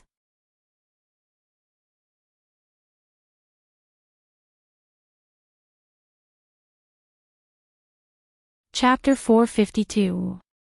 This is, Siwon looked at the sealing bracelet on her wrist with a bit of surprise. Her big blue eyes were filled with curiosity and surprise. She could feel that when the red bracelet was put on her wrist, the spiritual force in her body had completely sunk into her body. In the past, he could sense the water vapor and cold air all the time. At this moment, he could no longer sense them, let alone use them. Although he can feel the existence of the fairy's power, Yoshino can't use it if he wants to. Siwon knew that if she wanted to use the power of the past again, she would have to get the consent of the man who was connected to her fate. There was no other way. Toward such a situation, Shino did not have any thoughts of resisting. Instead, he was faintly happy. In this way, he would no longer do excessive things to everyone when his mind was in a mess. After sealing Yoshino's energy, Wu Yan let out a sigh of relief and smiled. But when he saw the row of sealing bracelets on his wrist, Wu Yan bitterly smiled. The sealing bracelet paired with Flanderchan, Toka paired with Yakuni, and the sealing bracelet paired with Toka. The three white sealing bracelets took up almost half of Wu Yan's right wrist. This is just the beginning. Kotori and Tokisaki Kurumi might have their own bracelets in the future. When that time comes, 5 sealing bracelets might fill up his entire right wrist. Wearing 5 bracelets would definitely look out of place, wouldn't it? Sighing, Wu Yan muttered to himself. Forget it, I'll just wear it as a wrist guard. Speaking of which, when the sealing bracelets are linked together, it does look a bit like a wrist guard. How do you feel? You should be able to get used to it, right? Wu Yan grinned at Yoshino. He no longer has to worry about her losing control like before. Yoshino slowly nodded, but then she shook her head. She opened her mouth, but she didn't know how to describe her feelings. For a moment, she revealed a conflicted expression. Wu Yan laughed when he saw this. Wu Yan pulled Yoshino in front of him and said with a smile. Well, you can slowly experience it in the future. After all, no one will attack you anymore. Come on, Big Brother will help you wash your hair. For some reason, Wu Yan's tone is a little perverted when he said this. Yoshino blushed and lowered her head to let Wu Yan wash her hair. The two people who were immersed in their own world did not notice that at some point, outside the bathroom, the door leading to the changing room behind the glass door was quietly opened at this moment. Outside the door, a young girl with dark purple hair and a bow-tied hair band sneakily stuck her head in. Her amethyst-like eyes scanned the entire space before she tiptoed into the room and closed the door. The person who came in was none other than Toka. She glanced at the glass door of the bathroom not far away and then scanned the changing room. When she saw Wu Yan's clothes in a basket, she couldn't help but feel angry. What is Shido doing? Is he really taking a bath with Yoshino? Xiang couldn't help but clench her fists tightly. Her little feet were also constantly stomping on the ground. It was obvious that Xiang was in a terrible mood right now. Fortunately, Toka's power is sealed in the sealing ring. If it's the same as the original, Toka's power would have flowed back due to her bad mood. The result would be that the entire bathroom would be turned into a pile of rubble. However, when 10 Incense raised her head and was about to go to the glass door to check out the situation, she inadvertently glanced at a corner. 10 Incense's mouth fell open. You. 10 Fragrance's voice involuntarily rose a little. Just as she was about to scream, a hand suddenly covered her mouth, blocking the rest of her voice. Sho. Kotori made a serious gesture and pointed at the glass door. It was clear what she meant. Toka blinked and nodded. Kotori sighed in relief and let go of Toka's mouth. The two looked at each other, one red and one purple eyes had a strange expression. Toka is confused, she's confused as to why Kotori is here. She's here because Wu Yan and Yoshino are taking a bath together. It made her feel uncomfortable. Kotori is here too, does she feel uncomfortable? As for Kotori, she's embarrassed that her behavior was discovered. She can't explain it to Toka, but it's true that she felt uncomfortable when she heard that Wu Yan and Yoshino are taking a bath together. The two women had a tacit understanding and didn't talk at this time. Instead, after they looked at each other, they went to the bathroom's glass door and leaned their ears against it. That. Shidogage, what's wrong? That, no, That? Where? Here. No, why? It hurts, bear with it, it'll be over soon, yes. Kotori and Toka immediately widened their eyes. Kotori felt a fire burning in her heart as she listened to the conversation and strange sounds coming from the glass door. Toka bit her lips. Her face was filled with anger, causing her mind to go blank. Unable to hold back her anger, Toka pushed the glass door open. Kotori, who was leaning against the door, screamed and fell to the ground. She angrily looked into the bathroom. Tears hung from the corners of her eyes as she shouted, Sherdao. What are you doing? After shouting, Toka was stunned and couldn't speak anymore. Not only Toka, but Kotori on the ground and the two people in the bathroom were also stunned. You. Wu Yan pressed his hand on Itsuno's head. He looked at the two uninvited guests, he didn't know how to react. Yoshino blushed and she dipped her head into the water. The moment she moved, Yoshino yelped in pain and she covered her head. Wu Yan's hand that was pressing down on her head is now tangled with her hair. Kotori was the first to understand what happened. Wu Yan's hand got tangled with Itsuno's hair when he was washing her hair. Kotori felt awkward.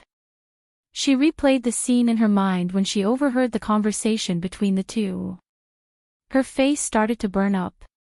Toka, on the other hand, was stunned for a moment. When she saw the two naked in the bathtub, she got even angrier. She stomped her foot and yelled. Shido! What are you doing? Wu Yan gulped. Inside, he's complaining. Is Toa really jealous now? However, this thought completely flew out of his mind when he heard 10 Incense's next sentence. All that was left was the thick shock on his face. Toka glared at Itsuno and yelled. I want to bathe with you. Wu Yan's mouth turned into an O shape. His eyes were wide open. He couldn't stay calm. Kotori crawled up from the ground and was also bombarded by Toka's bold words. She couldn't get up from the ground again. Wu Yan was confused. He only had one thought left in his mind. I'm lucky, you're tuning into the LoveLore Library YouTube channel. We're so grateful for your support and don't forget to subscribe to join us on this incredible journey through captivating stories. Your generosity through donations truly makes a world of difference, as it's the primary source of revenue that allows me to expand and enhance this channel for you. Thank you from the bottom of my heart for being a part of this adventure.